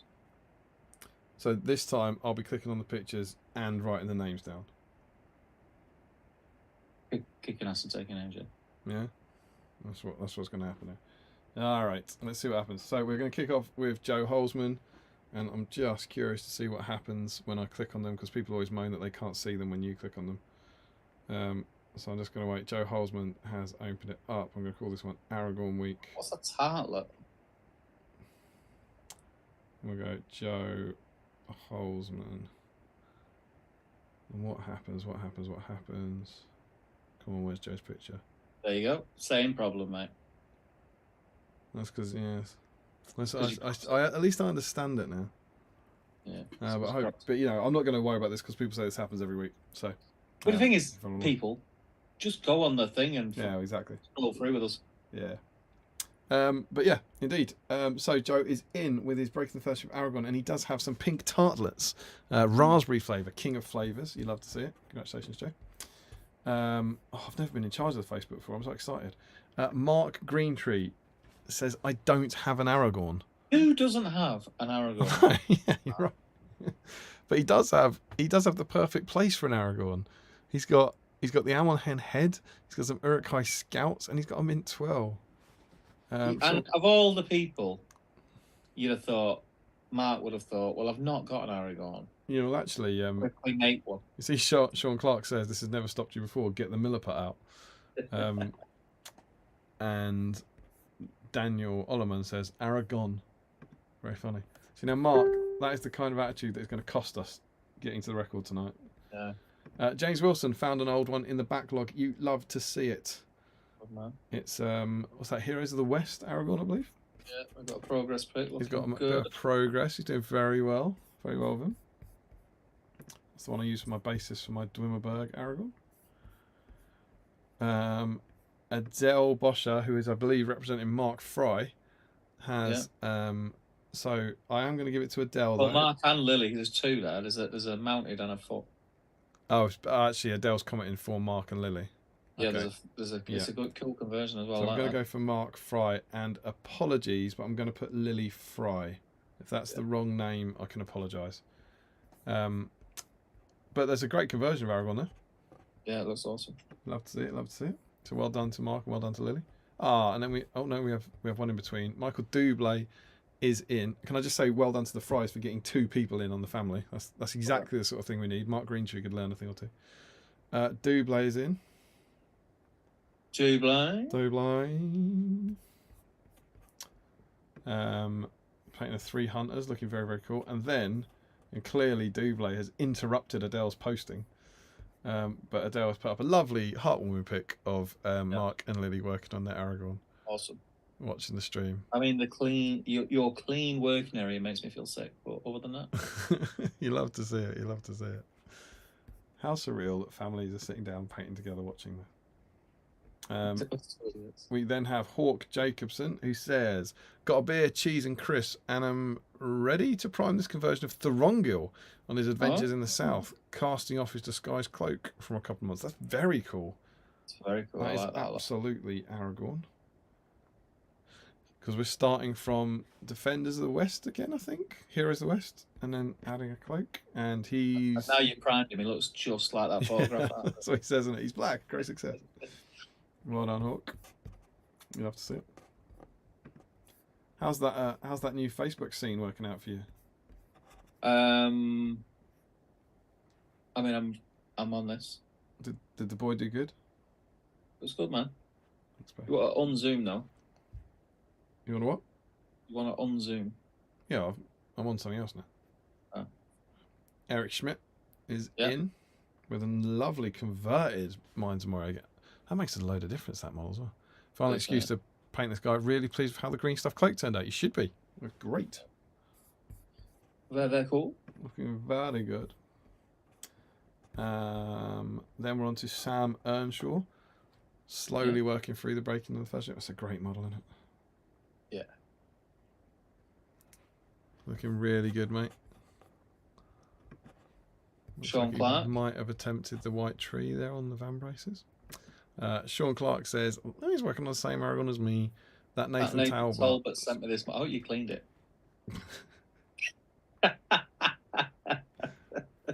You want to keep going? Very kindly back when I'd started a collection. This man has been patiently waiting for this episode. And then he's finished it. Looks beautiful, man. Solid. That does it really good, doesn't it? Yeah, nice. I like the face. Damn you, Clark. That is a great face. I think that a lot of the old, not the one that's holding the sword up. I think not that one, but I think that Helm's Deep one, the original one, the arms out. I think the faces lend themselves to a good paint job. They're really defined. Yeah. So you get the nice shading, just with a wash. Like across the brow as well. That's a really lovely job you've done there, Sean. Yeah. Hair as well. Tricky to paint Aragorn's hair, I think, where you want it to be kind of dark strands. Brown, a bit kind of looks black, but then you don't want it highlighted grey. Yeah. Any tips there? Having painted 22 Aragorns, what'd you go for? What with his hair? Yeah. Just dark, I think it was scorched brown and highlighted up with, I don't know what I mixed with it. Past Damien went with black for his hair, I think, to distinguish it from the brown. I think we need a new Aragorn model, I think. You what? We need a new Aragorn model, I think. We need a new one? Yeah. You got 3 hunters. Yeah, we need a new one. Right, we need a new one. Get on it, GW. Jake Pollard is working on, in my view, the best strider going. No, Jake. You smoking something? You're a drunk, Jake. I don't really like that one. I don't really like that one. I think his face is too thin. But if you do, that's all that matters, Jake. And he's got some highlights done. Be wrong, Jake. You'd be wrong. Highlights done, basing left, and then he's done. You go, oh, look at this. The Aragorn on the right was painted when I got my first ever box, aged 8. I thought I would chuck a comparison for tonight's model for the Googles. That's awesome. Can I just say, tonight's model looks awesome. The eyes look class, mate. Yeah. How cool is that? I've done that. I've got my, I think I've talked about it before, but on my painting station, I've got the first ever model I painted, which is a plastic Advanced Hero Quest Skaven. And I keep him on my painting station just as a kind of, reminder. I think it's worth saying, just seeing how Facebook's crops that, the model that you can see is the one aged 8. It's not the one that Steve is saying that looks class. Yeah, and I'm going, great eyes. The eyes on that. No offence to 8-year-old Jake. Yeah, no Matthew offense Davis, who has sadly gone to bed, is in. Says, finishing the base off my converted Helm's Deep Aragorn for some... Oh, I see.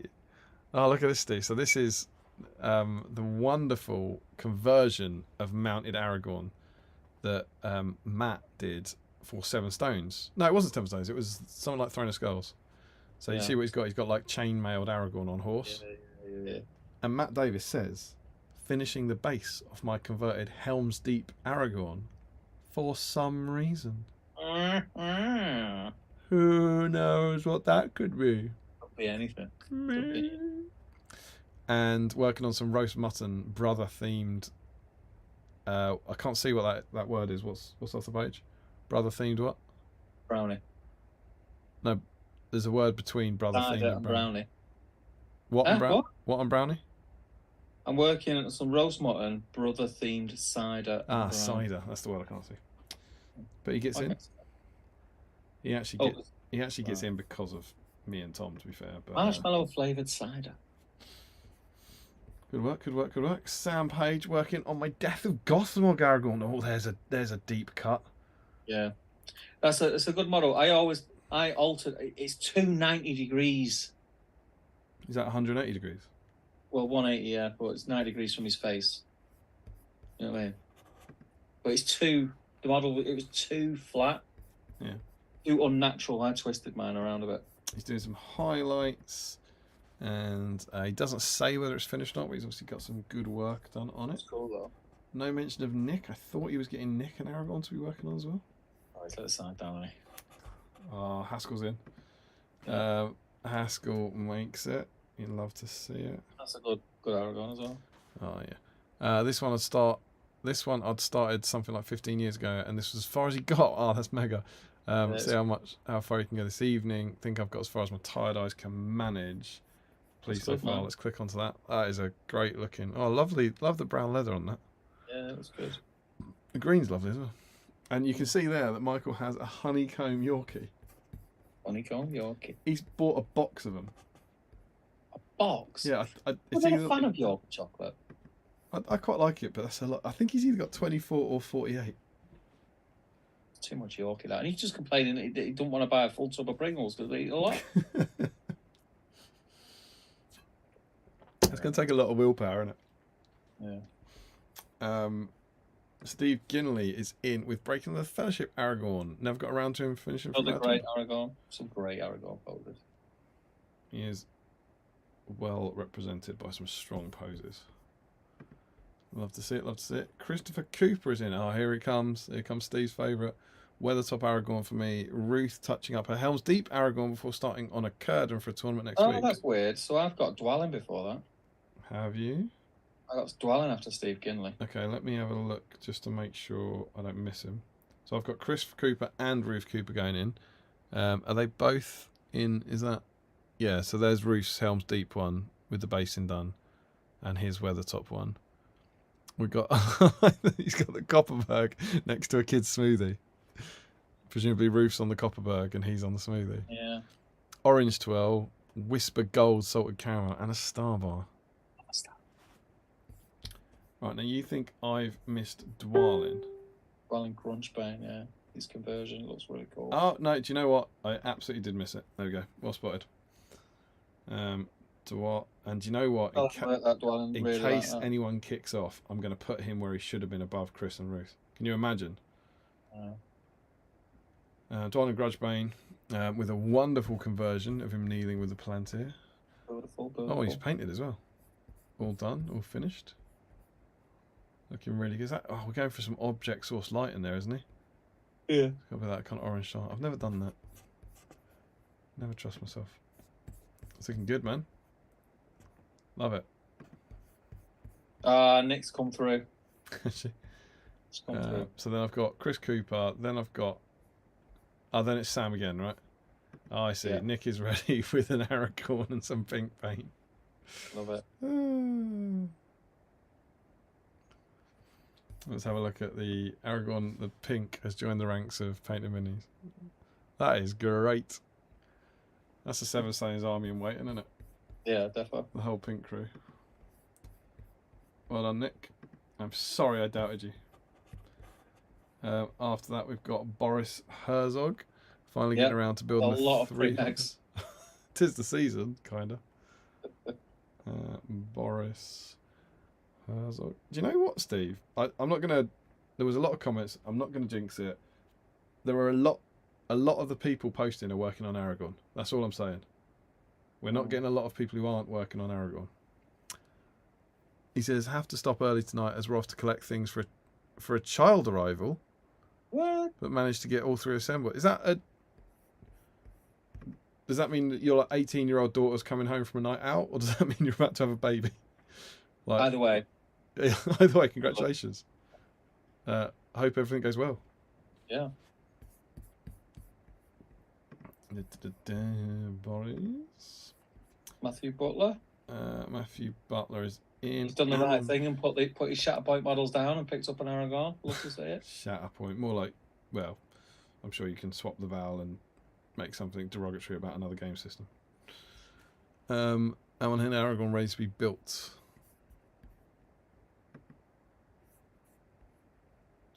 Matthew Butler. Then we're on to Stuart McLean.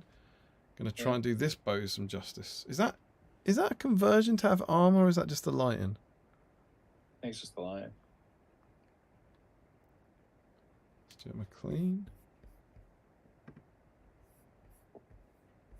Then we're on to Morgan Morris. Yeah. Fellowship Aragorn for me tonight. Good range of Aragorns. Are there any Aragorns we haven't seen, Steve? Mounted. We had conversion mounted, didn't we? Where Matt's... Yeah, we've not seen the mounted. The mounted Strider. We haven't seen any LSR. LSR. No LSR. Tom Spate is in. One lucky son of an Arathorn makes his way out of the back. This is funny. I like. Makes his way out of the backlog. Tom Spate. And he's got a little progress pick there. Looking good, man. Again, lovely brows on the tunic. Really lovely inspiration here for me as someone who's about to be working on Aragorn. Thanks, guys. Craig McCullum is in with... Oh, what have we got going here? So he's got the 3 hunters, so he's definitely in. Craig... We really didn't push this one tonight, but we are just casually racking up the Aragorns here. 3 hunters, some sweets, and a cup of tea, all in a new hobby area since the last stream. Congratulations, sir. Nice. Anything you like there? Do you like those little, what are they called? Are they like teeth? Are they those white and pink things called? What white and pink things? The white and pink sweets he's got in the bowl. Oh. No, they're refreshers, aren't they? Are they? Fresher soft things, can't remember what they're called. I remember. A shade and a slap choppy dry brush counts as... Drumstick lolly sweets, they are. Right. A shade and a slap choppy dry brush counts as painting, right? Not sure how much I'll actually get done tonight. Of course it counts. Yeah. So look, oh, they're still undercoated there. Oh, that's obviously that's the pre-shading for the slap chop. First layer of contrast done on everywhere, metallics and plenty of details left to do. About done for tonight. Looking good, man. And you got yourself in the draw. You did what you had to do.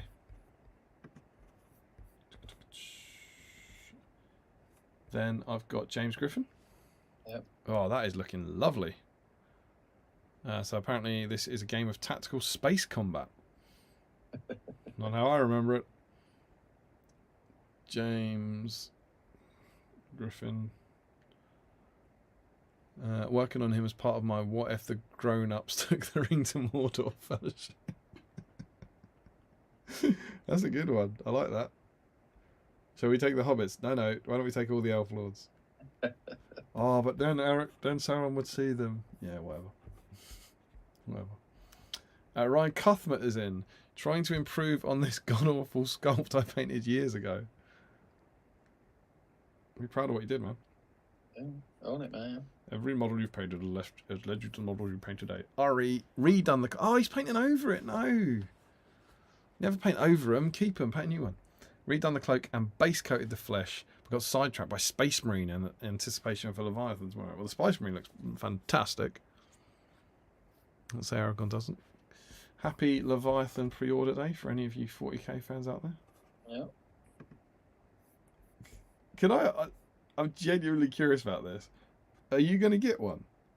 What? A Leviathan? Doubt it. You'd have it by now, wouldn't you? Yeah. I was just curious if at one point they sort of say, why aren't you making us videos anymore? Ryan Cuthbert is in. James Richardson has got 2 Aragorns. Very cool. And a ton of Gandalfs. That is a cool set of models in the background. Yeah, it is. Oh, this. As what? Just looking at Julian's whip. His browns look beautiful. Oh, that is lovely. Julian Hammond. I think the flame's the wrong colour though. Yeah, green flame's a bit weird, isn't it? It's fire, Julian. It's really orange and yellow, mate. This guy, such a painting noob, this bloke.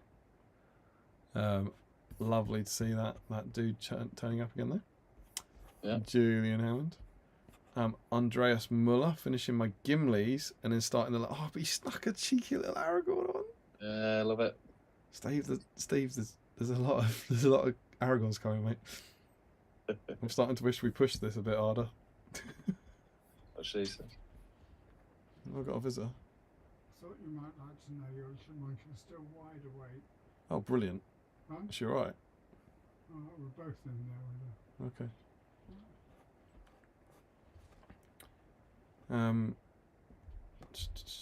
And Carl is in.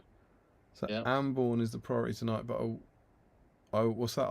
I will do something to Elisar and Aragorn as well as the Orc captains for poops and giggles. Nice. So he's in. Only a tiny amount done on Aragorn, but base and wash is done on Amborn for... Is that... Oh, for the meetup. Is that an Elisar? Is that what? Is that Elisar? Yeah, on horse, yeah. So that's our first Elisar, isn't it? Yeah. Carl Daly. You love to see it, you love to see it.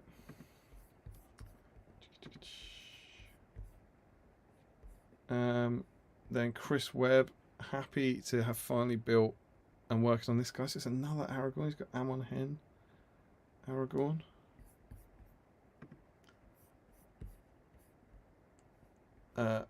Brian Metalhead, 2 already. 2 Aragorns. Oh, Steve, I'm starting to... Don't. I'm starting to hope. Don't. Should have pushed it. We should have pushed it. Everyone, you know what to do. Get your children ready. Wake them up and cram an Aragorn in the hands. It's like a bit trouble. Matt Baker, next member for the Breaking the Fellowship. Wouldn't you believe it? It's Aragorn. Getting a lot of Aragorn love. Slow progress so far. I was trying to decide what colour the undershirt is. It's red, isn't it? That one. Yeah. I think that shirt. If you mean his sleeves there, I think he's got a red shirt on. Mm. Or no? Does he change it for Amon? Isn't it blue at Amon Hen? Does he change to a red shirt for Helm's Deep? He's definitely got red sleeves in Helm's Deep. You can see it here.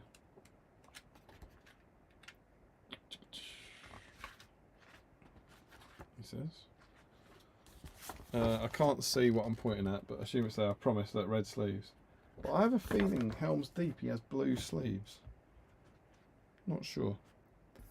Good work. Looking good though, Matt. Looking very crisp. Matt Baker. Michael Curtis. I don't love this sculpt, making it a perfect BSIME model. Well, quite. So I like he's that sculpt. in. You do like it? Yeah, I think it's because it's got its dagger out as well. I think it's quite cool. No, I don't like it. It's not for me. Oh, look at... Oh, check this out. My Prance and Pony I made a few years ago using the train tutorial from this week's magazine. Look at that. It's pretty perfect. Top work, Michael. Where did you get your... Even with the pins. He's got the pins, yeah, absolutely. He's also got the plasticard. The brick plasticard. And you can see that the way he got around it is by putting wood over the ends. Yeah. That looks mint, mate. Top work, Michael. I think is this another picture of it from the other side? Yeah.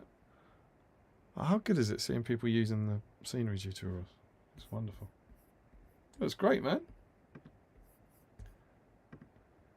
Michael Curtis. We're then into Matthew Davis. Oh, here they come.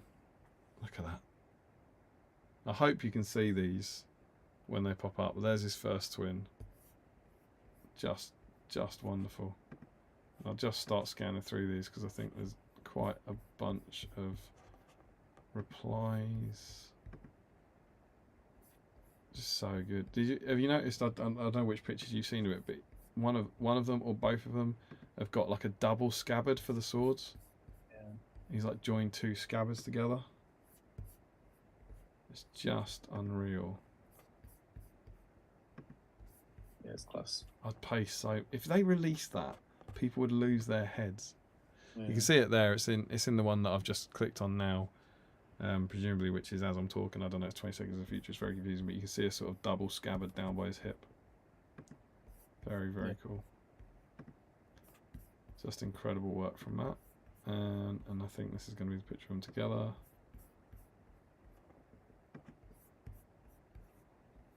And he's onto the greens. I won't play the video. There's a green. So yeah, it looks to me like plastic Elrond on a metal elf twin with some sort of metal bow and arrow. I'm not sure whose bow and arrow that might be. That's from the thingy kit that came with BSIME. Oh, is it really? Yeah. Oh, how amazing. So there we go. Eladan and Elra here. But lots and lots of pictures, but no dice for Matt. Dave Shearer, I wasn't planning it, but I've dug out the box this old Aragorn that's for reasons known only to himself past days of primed in greed. Now trying to salvage him while working on some wood elves. Oh, amazing. You got a primer in green, it's the only way. Yeah. What other colour would you possibly do him in? Dave Shearer.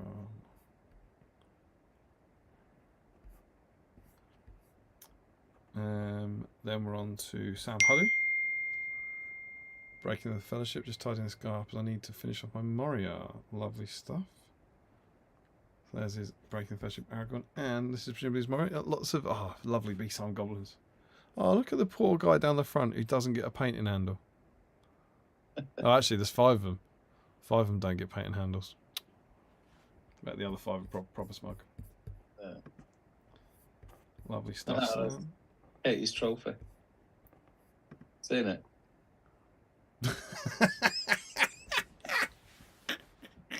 That's class. That is amazing. My work in progress, work with ladies, and the trophy got me after stones. That is class. So what are this? There's the 7 planters and one is that what's in the planter at the top? What's great as well is that one is showing up on the screen. They can see that.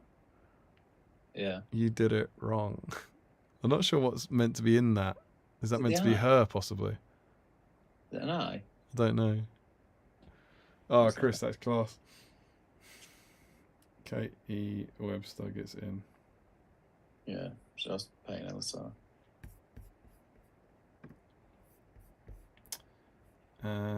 Ashley Fisher got this eBay rescue under the brush tonight. He's got an Aragorn. Base coat's done. Absolutely love this model.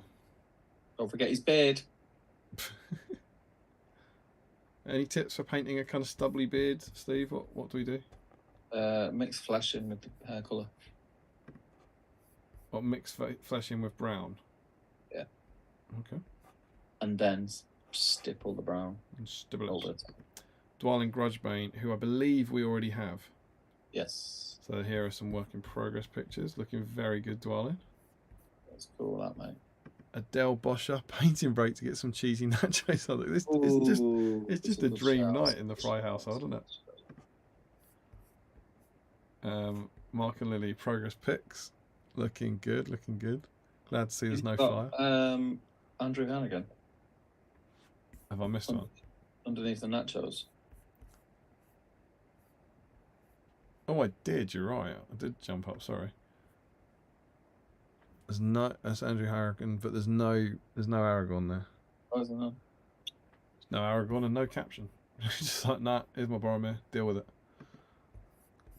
Lovely, Andrew. Thanks for showing us. Always good to see other hobby going on as well. Then we have Matt and Mark and Lily progress pics we've seen. Matt Hudson finally starting with Fellowship with Snacks. Got us on the big screen and Bubba on the little screen, looks like. Yeah. A cuckoo, a walkie. What's that? They look cool, eh? Lucasade and some Pineapple Express IPA. Not sure how I feel about all these flavoured beers. But he has got an Aragorn there, so Matt Hudson does make it in. Oh, Steve, I've got a very long list of names on my phone here, mate. It's lucky we got that D60. Then we're on to Larry Miller, working on a model known on working on a model known on the blister as a 3 Hunter, but its real name. The larger scale Aragorn. But its real name, you must discover for yourself. He's got mini rolls there, loads of Lego minifigs as well. You have to see it. Larry Miller. Imagine how happy you're going to be if your mate Aragorn just casually strolls in and wins. Chris Webster, he buys good trophies, but he doesn't paint the right model. Finishing off Rosie Cotton this evening. He does when you move further down. No, he doesn't, does he? Finishing off Rosie Cotton this evening for Kate's using event tomorrow. That is looking lovely. Oh, I take it all back, Chris.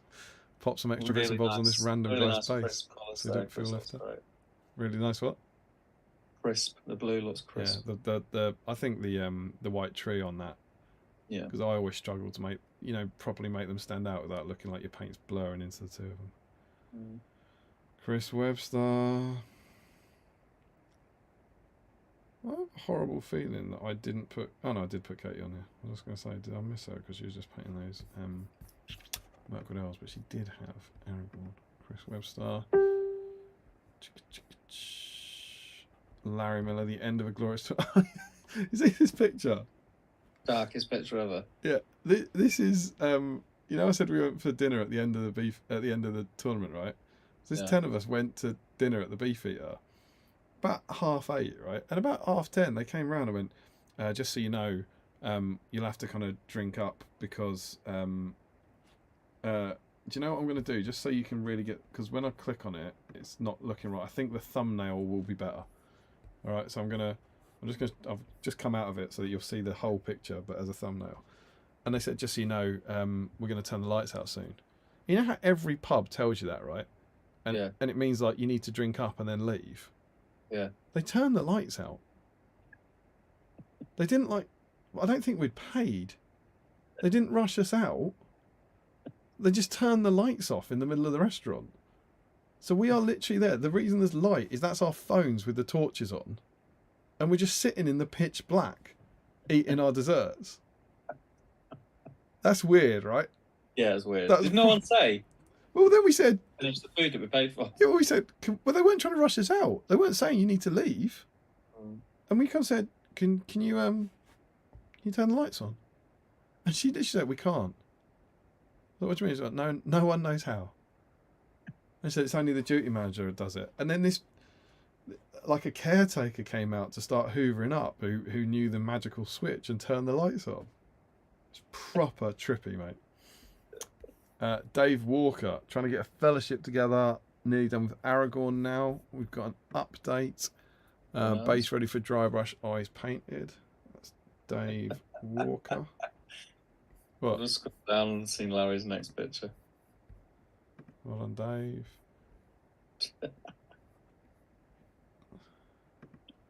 Got him. There's one of the laminated pictures that he took from the raffle. Got him cleaned up, ready to assemble. For a minute, I thought you'd put him over Damien's side of the screen. I wish I'd thought of that earlier, to be honest. I was going for my last picture, but now they're both on the same side. That's a choice raffle prize there. Who doesn't? Yeah, and it's laminated, so you know. Josh Crosby, getting some more paint on him. I can't reveal what else I'm painting tonight, though, until 3 weeks. Oh, he's obviously painting on something exciting for the BSIME meetup. You know what you're bringing to the meetup? Yeah, just the Gondor, BSIME Gondor. Oh, yeah. Yeah, I don't know quite what, but it'll just be... I have no clue what I'm bringing. 100 points less.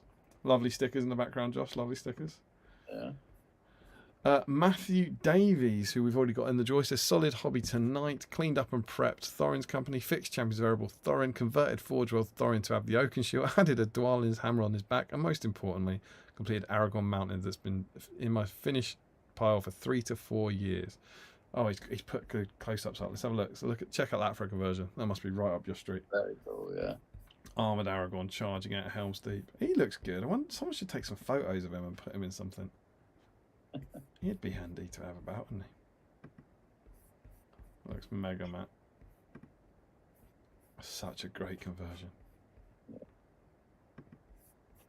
I remember, I feel like, if I'm misremembering this, I apologise, Matt, but I feel like he was heartbroken because he converted them all. So he did the same with like a Legolas in the right armour and all that. You know, he converted this whole charge out of Helm's Deep army. They were all unique to do this beautiful army for Throne of Skulls. And he didn't finish painting them, so he didn't get a best army nomination. And I just remember him being like so sad because you know he'd got them about 95% done of the best army you've ever seen, and then didn't even get nominated. Stephen Ryan says looking forward to painting this model for years. I don't think we've had Stephen in yet. And we've got a long, nice colours there though, mate. Looking good. That's what we His need. sword looks a bit droopy. We need. Well, he's 87, isn't he? Zahir is in with an Aragorn. They're turning up. What? Get Christian O'Neill. No, I've skipped him. After Stephen Ryan.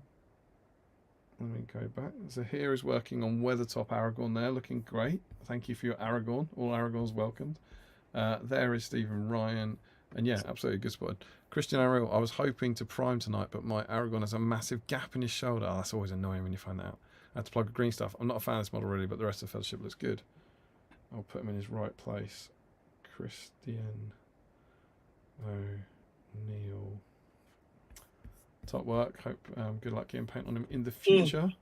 Harjinder Singh basing 3 Aragorns. Harjinder coming through for us. Excuse me. Burps now. Pringles up.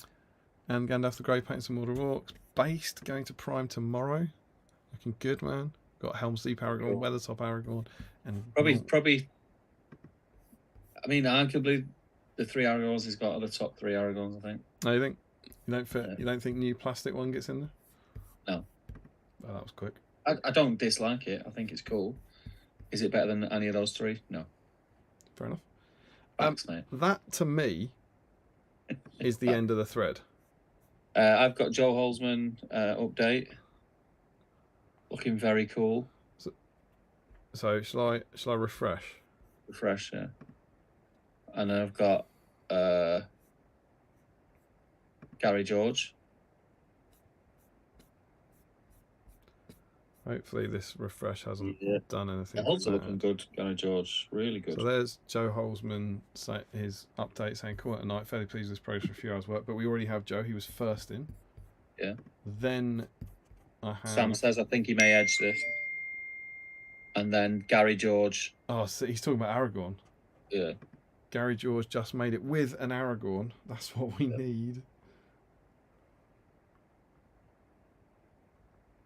Oh, dare to dream, mate. I've been waiting 6 weeks prepping their Aragorns. Larry Miller, all assembled. Check out my shiny new top contributor thing. What's that? Is that a badge he's got somewhere? I wonder if he's become a top contributor to the chat or something. I can't see what that is.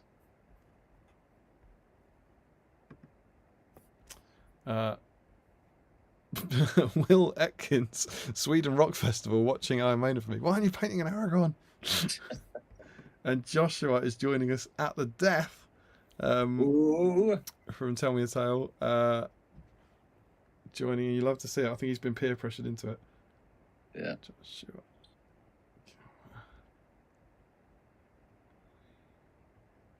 Right. Let's have a count. Well, we also, so I'm done with that. Well done, everyone. Oh yeah. Emails. You know it. I am going to go back to mainstream. That should have hopefully changed back. I'm now going to go and look at our emails, which, from my understanding, means that we might disappear from the stream for whatever reason that is. I can only apologise. If we do disappear, we are still here. It's not a problem. Oh my goodness. I'm not going to try and put these in, but we have Joe. Joe is in. Yep. So Joe Holzman, not only do I have 2 Aragorns to paint today, I've got numerous other BSIME essentials on hand. See if you can spot them all. Could another dice draw possibly go my way? No, not 2 in a row. Surely not 2 in a row. Dare to dream.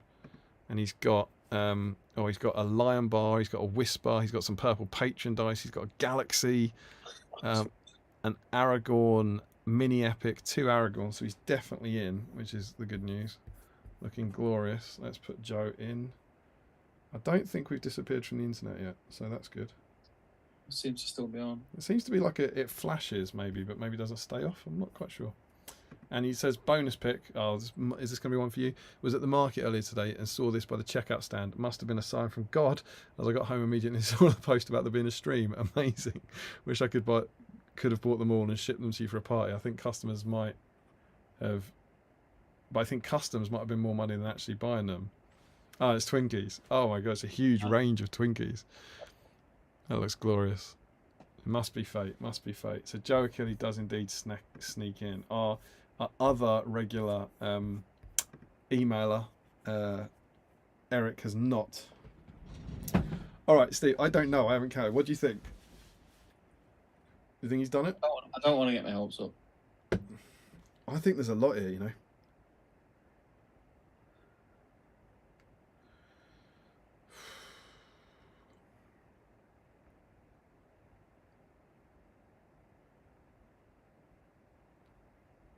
I haven't got a party popper. I really wasn't expecting this. We weren't prepared, mate. We weren't prepared.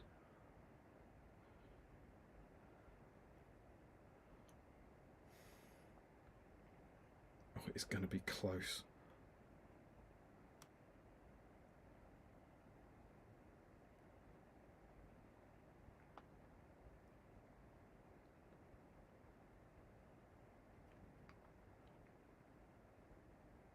Oh.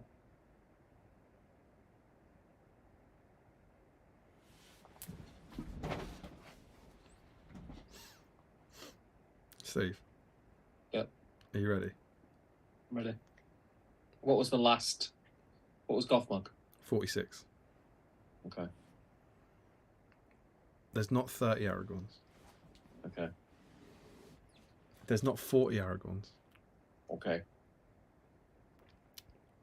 There's not 45 Aragorns. There are 46 Aragorns.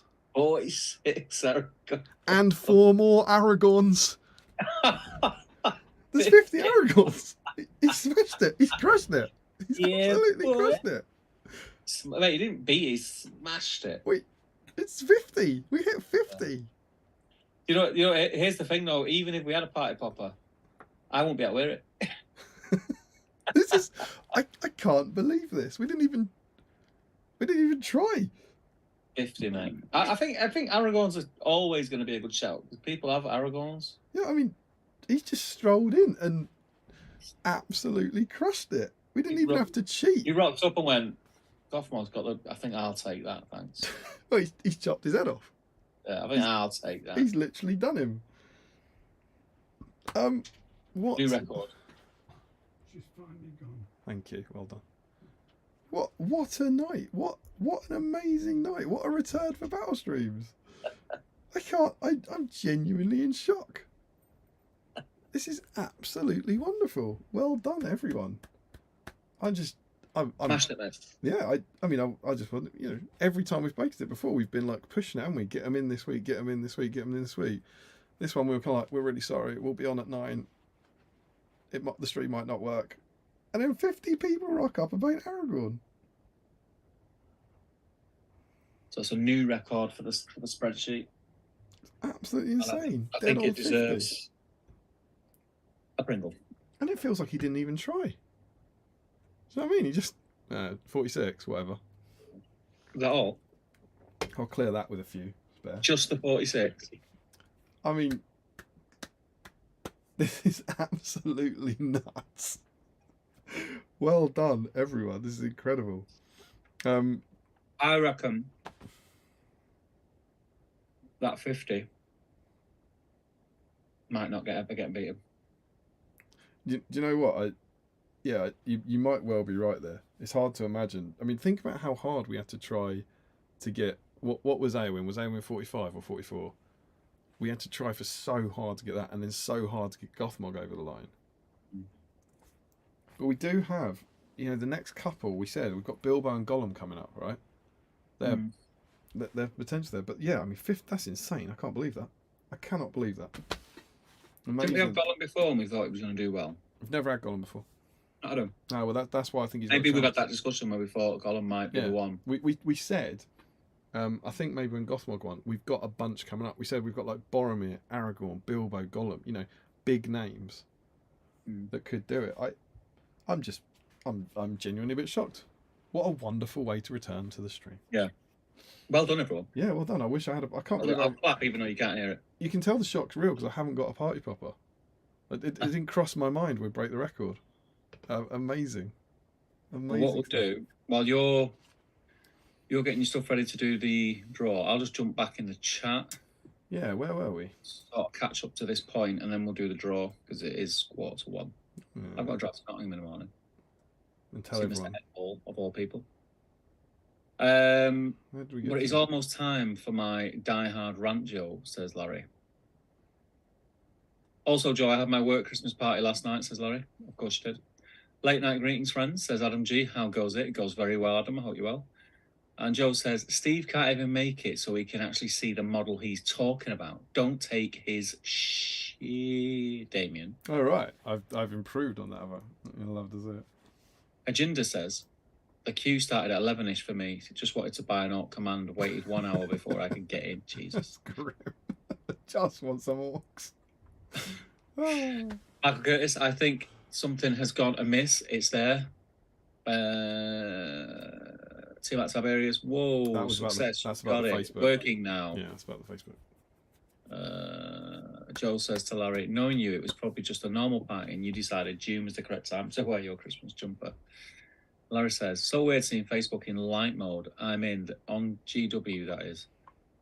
Yeah, I don't have it on light mode either. What we need is a proper Am on Hen one, not a let's hunt some orc one like breaking. Yeah, like, is that Larry saying that? Yeah. He feels very strongly that the which way around it is, the breaking of the Fellowship one happens after the battle. Yeah. So it's not an Am on Hen one. Yeah. He's got the things on. Yeah. T-Matt says, I rather like the one with the dagger. It looks like that moment in the film where he blocks high and stabs low. Drinking Brothers, says Dwalin. Larry says, my first paint model is the one remaining BSIME Moria Goblin I didn't touch up when I did the rest of them. Oh, I love that. He's kept him. That's great. Larry says, I have Dwalin next too. And Boris says, second one. 2 weeks till second one, as in children. Remember we said, what is it? 2 weeks till due date for us. Snuck away to watch on the phone. Doubt we'll get much hobby done for the rest of the year. Well, good luck with everything, mate. Be worth it though, right? And, you know, massive. Two now. You got 2 of them. It's going to be difficult, my friend. This is getting you out are of hand. in for a shock. Oh, congrats, man. And love to mum. Michael Haskell says, in reference to my box of 24 Yorkie Honeycomb. Did you read Larry's comment? Because he'll be annoyed if you didn't. That's where I said you can make a terrible pun out of that, and he suggested that it was shattered paint. That wasn't what I was thinking of. No. Michael says, my box 24 Yorkie honeycomb. My family have expressed similar willpower question sentiments to you two. Find your lack of faith disturbing. Oh, Michael, I saw the way you demolished that quiche on Friday night. Larry says, you haven't seen the original 3 Hunters yet, winky face. And Dwalin says, anyone painted the original Throngil? Larry says, yes. It looks like he has a bit of seaweed at the end of a stick. What's he talking about? What's that mean? You haven't seen original 3 Hunters yet? And then it looks like he has seaweed at the end of a stick. And I rarely know what. Oh, the seaweed. Is he talking about Julian's torch? You know, the green torch? Oh, yeah. Soup Dragon, not a member, but I'll post it on your Facebook page. Will it count? Absolutely, it does. Oh, on your Facebook page? No, Steve, surely not. Check it. Not a 51st.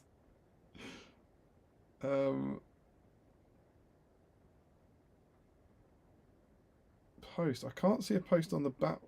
Can you while we catch up, Soup Dragon? Soup Dragon, when you say your Facebook page, do you mean our post on the Great British Hobbit League, the whip thread, or have you posted it somewhere else? Do let us know.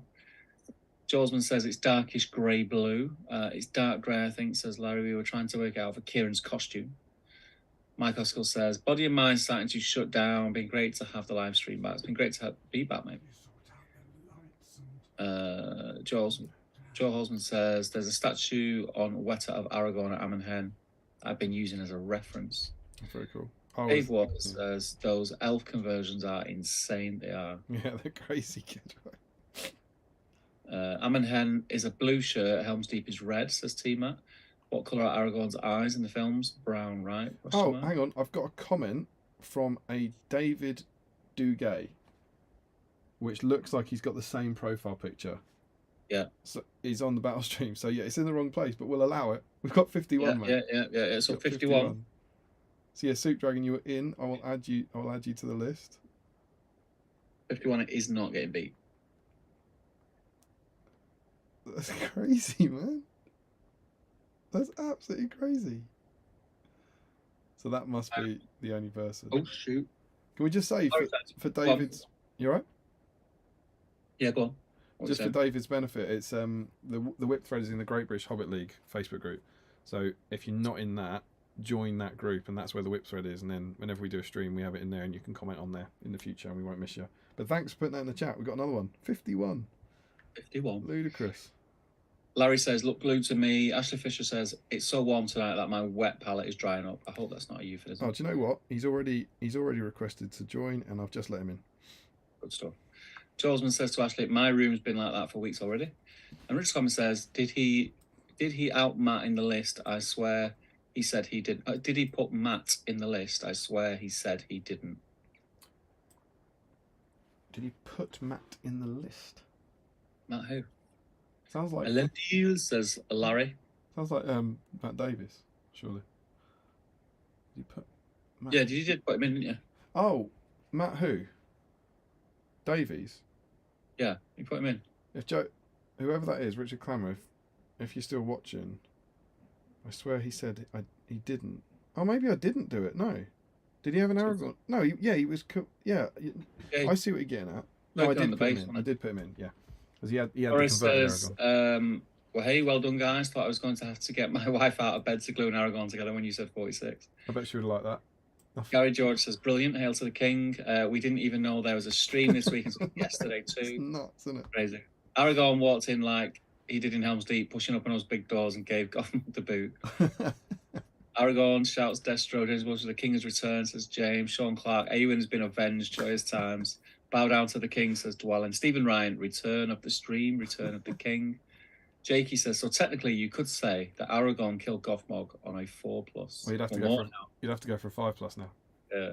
I think we should have 2 dice winners tonight. 50 is impressive. All right, Joe, calm down. 2 dice winners. 2 dice winners. Do you think we made a dice? Then Aragorn must have at least 46, 47. He cannot have got 40 yet. I only went to look at a picture of Rangers of Gondor, queued for ages, searched for Rangers, looked at them, closed the tab, says Larry. He also has the arm bandage, says Larry. That's it. Cheers. Just tried to join tonight. Yeah, I've just approved you. You're in. And that's it, 51. mate. That's done. 51. Can I also say? Oh, why did I just? Why have I suddenly got an echo? Dunno. That was weird. I don't know what happened there. I'm keeping an eye on YouTube now. Oh. That's the sort of thing that terrifies me. I've had a photo sent to me by one Mr. Dwalin Grudgebane. He's got our back, Steve.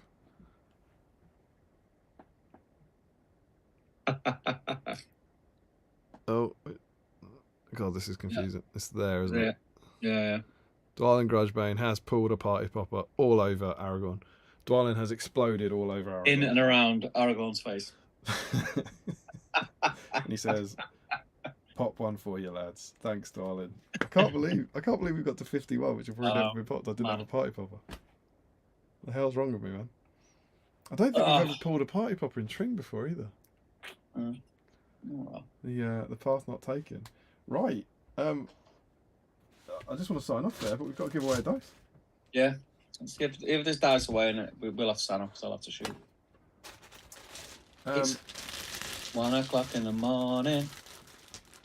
What's that stereophonic song called? Bartender and the Thief. No, the new. It was. I say it's new. It's not new. It's about 3 years old now. 1 o'clock in the morning. T-shirt Suntown. No, you're thinking old stereophonics. No, I wouldn't believe your radio. If I had myself a flying giraffe, I'd have one in a box with a window. I think we should give away 2 dice today. And I think we should give away the second dice. Or, well, we should have the chance to give away the dice. I think we should give away the second dice to Michael Curtis. Yeah. If his number comes up. Yeah. So we'll save that, because that's the exciting thing, as a thank you for the dice. So, we're over here. I don't have, I'm afraid, the C-cam. So I'll have to tilt you down. Is that going to work? Yeah. Looking all right to me? Yeah. Excuse me. Oh. So what have we got? I'm just glad you got pants on. It's hot, man. They are big groups. We must be in 17 territory. Yeah, 17, right? 17, 34, 51. Yeah. It's 3 groups of 17. Yeah. We need a D17. Right, so that is going to be... Let's separate these. There's 10. 11, 12, 13, 14, 15, 16, 17. 17. It's going to be hard to win a dice today.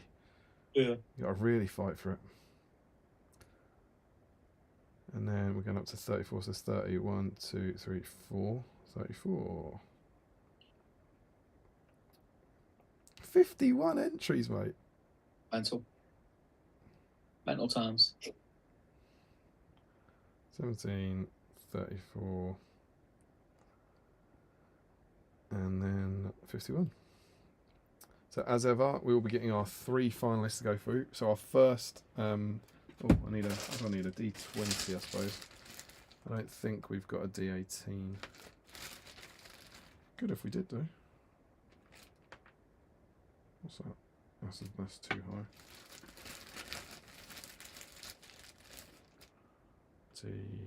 That's a 12, I think. Oh, D16. Oh, if only. Michael Curtis needs to send us another dice. We've got a 16 and a 20. He failed us. Unbelievable, that guy. There's our D20. So we are re-rolling 18s, 19s and 20s. Alright? Yep. So first up, Joe Holzman, James Wilson, Mark Fry, Lily Fry, Michael Dublé, Hawk Jacobson, Eric Schmidt, Sam Earnshaw, Sean Clark, Jake Pollard, Matthew Davis, Sam Page, Michael Haskell, Steve Ginley, Dwalin Grudgebane, and Christopher Cooper. And Ruth Cooper. Michael Curtis has literally confirmed in the chat there's no D18. Larry Miller's putting the pressure on here. He's right. The hardest dice ever to win. Ever. Okay, here we go. Can you see that? Is that reading? Nope. Okay. Trust me, it's a 6. 1, 2, 3, 4, 5, 6. It's Hawk Jacobson. Nice one. Into the final. Next up, we have Nicola Doran, Boris Herzog, Matthew Butler, Stuart McLean, Morgan Morris, Tom Spate, Craig McCallum, James Griffin, Ryan Cuthbert, James Richardson, Julian Hammond, Andreas Muller, Carl Daly, Chris Ware, Brian Metalhead, Matt Baker, and Michael Curtis. It's a 7. 7, I can say that. You can see that. Excellent. 1, 2, 3, 4, 5, 6. It's Craig McCallum. Craig McCallum. 7, lucky for some. Lucky for Craig. Unlucky for the other 16. And our final group is Dave Shearer, Sam Hardy, Katie Webster, Ashley Fisher. Oh, Ashley Fisher. He's our joint record holder. Matt Hudson, Larry Miller, Chris Webster, Dave Walker, Joshua Crosby as well. Thing is, they're all going to want to win this one because it's the hardest one to win. Absolutely. Stephen O'Neill, Stephen Ryan, Christian O'Neill, Zahir Perez, Harjinder Singh, Gary George, Joshua, Joe Achille, and David Duguay. 12.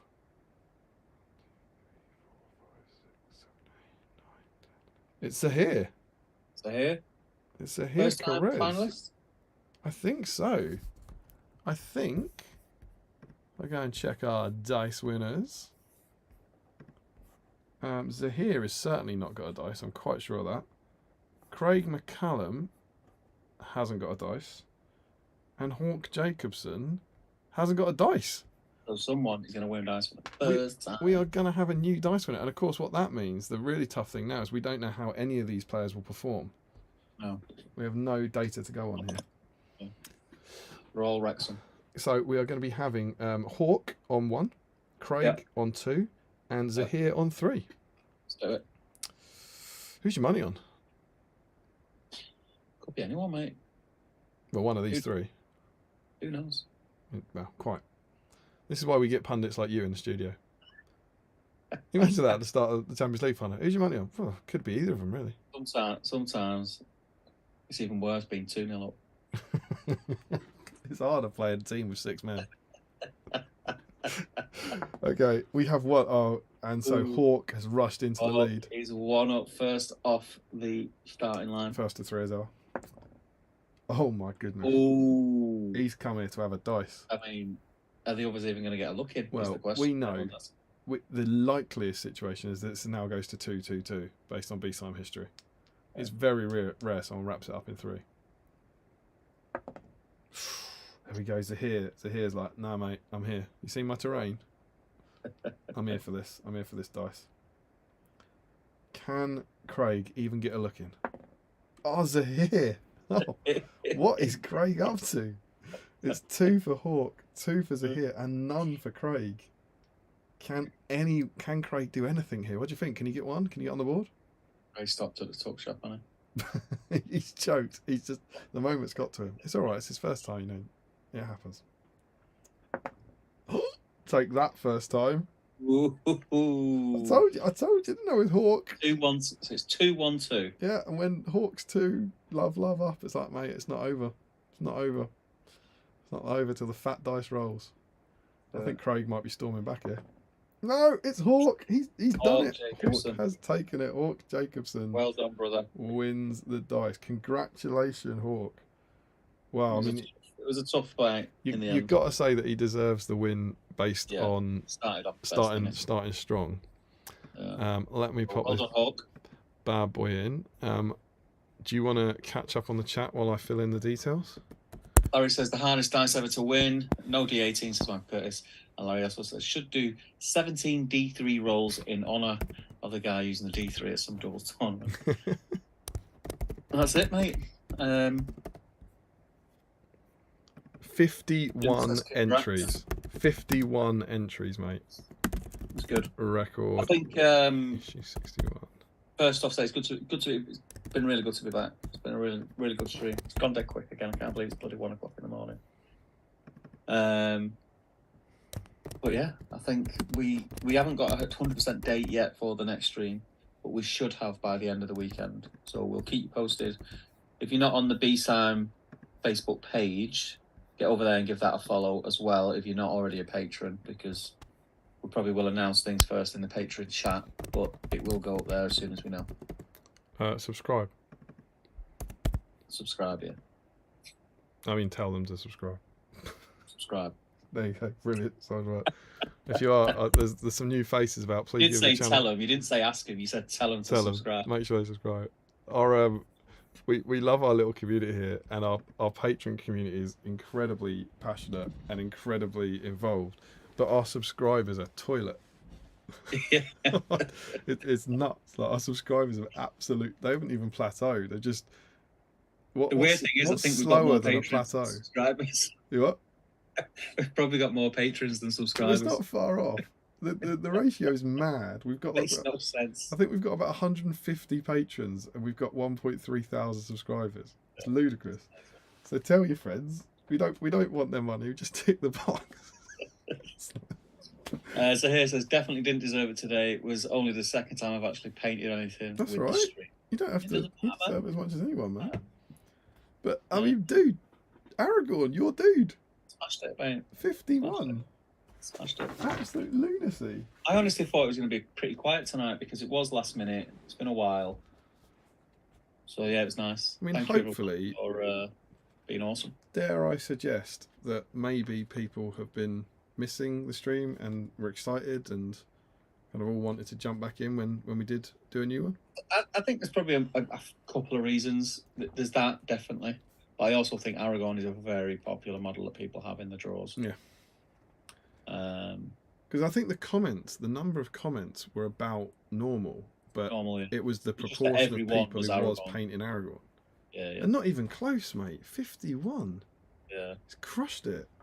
Yeah. So, like, genuinely, we always write a post when we get a new record, but well done, because we do this thing. I know it's been a while, but we don't take it for granted that let's genuinely take a moment and 51 people in the world decided to paint an Aragorn together tonight just for the fun of it.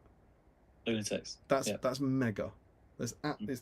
We turn the cup around at the start, Battle Streams Middle Earth, clear your backlog, and the idea that 51 different people all came together, just chatting and hanging out and painting Aragorn, I think it's absolutely wonderful. So well done you, for doing that. Smashed it. Just amazing, just wonderful. What a return for the stream. So next theme, I know we can't give the date, but next theme. Next theme, in your next pack, the Forces of Mordor Assault of Gileath. Yeah. And the model is, of course, Bilbo Baggins. Any Bilbo, yeah? What the hell is that about? The Forces of Mordor Assault of Gileath. The caption on the title is The Fellowship Breaks at Amon Hen. The main picture is Bilbo in front of the Shire. Reenact the breaking of the Fellowship in the Lord of the Rings campaign. The dreaded Nazgul attack the Shire in search of the One Ring.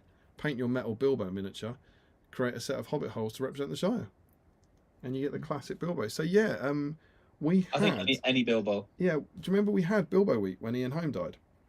Yeah. We had and that's way back first lockdown 2020. Yeah. But we did have Bilbo Week, but we didn't look at the magazine. No. So yeah, are we saying any Bilbo Baggins? Any Bilbo. I think this could be a high one again. It could, absolutely, and also quite easy to paint. Everyone's got a spare Bilbo because you don't. Once you painted one of them, you don't end up painting another one because they're so small. Yeah. But there's quite a few versions of him. Yeah. And he came in a start set. That's good. I like that. Which is big. I think that's big. Yeah, it is. So I think I don't think Aragorn's number can be beaten, but I think that could be in the 40s. And of course, he came with a mag, which is important. So people might have him lying around there. There's also some people. Let's be clear now, because we will allow it. The ring bearer. Yeah. If you base your ring bearer. Yeah. And I reckon a lot of people will have those ring bearers and might not have done anything with them. Yeah. Get my nice base. We did say, as I said, we had Boromir, Aragorn, Bilbo, Gollum, and I thought Bilbo could do it. Whether or not he can pass 51, I don't know. That's kind of nuts, but yeah. I think normally I would go, oh yeah. I think at 46 I'd have said, oh, Bilbo could do it, but at 51, it's a different kettle of fish. And as I said, it feels like he didn't try. Yeah. Joe has congratulated Zahir, saying it only takes one. You don't have to earn it. Larry Miller says, is Mounted Strider the only commercially available Aragorn we didn't see? Well, we did see. Did we only see one? Not Matt converting him. That was Mounted Strider. We've seen a couple of conversions. We didn't see the Mounted Aragorn painted. It's the only one I can think of off the top of my head. You know Aragorn better than me, but I think there was good representation there. Zahir says he's always panicked painting for tournaments with the stream on. Good luck. And Sean Clark said, proper enjoyed this. I've missed Friday night streams. Nice end to a long week. Really looking forward to the meetup in the next few weeks. Yeah, we've got our BSIME meetup in a few weeks, so we think there'll be a stream before that. Yeah. But obviously we'll be seeing loads and loads of you there. Steve. Yeah. I got to ask. How did you find your stream experience tonight? It was all right, pretty chill. Now I know how you feel every week. It's that easy. Is that it? All I'm getting is a bit of shade. You know the dance, mate. I just feel like I've been working my arse off here for you. I've been doing just as much work as you do every other week. Well, I am exhausted. From the minute when you do a live battle report from there, then we'll talk. Yeah. From the minute I hit that go live button, multiple cameras. I mean, we didn't even have a dice count. I'm still going to have to click on end stream right tonight. Yeah. But what you need to do is, so this is important. This is what nobody sees. This is the bit. This is what makes the money. You see, you have to go onto the hold screen. Yeah. Wait for it to go onto the hold screen on YouTube. Click end stream on YouTube, and then click end stream on OBS. Where's end stream on YouTube? Top right. You should. Are you on live studio, live whatever it's called? Do you mean YouTube Studio or OBS Studio? YouTube Studio, yeah. I can get there. And you want that little dot with the things coming outside of it. This feels like we were moving towards a really great thematic, lovely ending, and it's ended with a tech lesson. Okay, I'm on YouTube Studio. Obviously, we've vanished from the internet now because I've gone onto a different browser. Yeah. And we're back on the internet. Yeah, it just flashes off temporarily. And where am I going to? Content live. Yeah. And then put your cursor over the thing till the icons appear, and you want the little dot with the things out the side of it, and that's like your control room. View in control room. Yeah. Do that. And then you've got there's an end stream there. Got yeah. Cool, so I think we'll sign off, guys. It's 1:15. I do need to go to bed. Thank you everybody for tuning in, and thank you for helping us smash the record on our return. It's been a great sort of start back. It's been lovely to be back as well. Yeah. So we'll keep you posted. Keep your ears and eyes peeled on social media. We'll let you know as soon as we know. We're hoping it'll be a weekend stream, but it might be a shorter midweek stream. It sort of lies with me at the minute. I need to check schedules and stuff, but yeah, that's going to be the plan. We'll let you know as soon as we know. But we think within the next 3 weeks, don't we? That's what we're saying. Because is that when the meetup's in 3 weeks? I think. We're trying to plan it so that we've got another stream before the meetup. Yeah, that's 3 weeks. Yeah. But yeah, bear with us and thank you all for your patience, and just awesome to be back. Thanks so much for you all coming in, and what a way to return, breaking the record, smashing it apart. Good old Aragorn. Yeah, love it. I got my painting done. He's based and shaded. Nice. But that's it, guys. So we will see you next time, and we'll see some of you very, very soon at the BSIME meetup. And now you're almost certainly going to hear me figuring out how to end the stream. Yeah. See you on the next one, guys. Thank you so much. Man. Hold screen. Hold screen. Hold screen. I have held screen. So now you need to click mute because they can still hear us.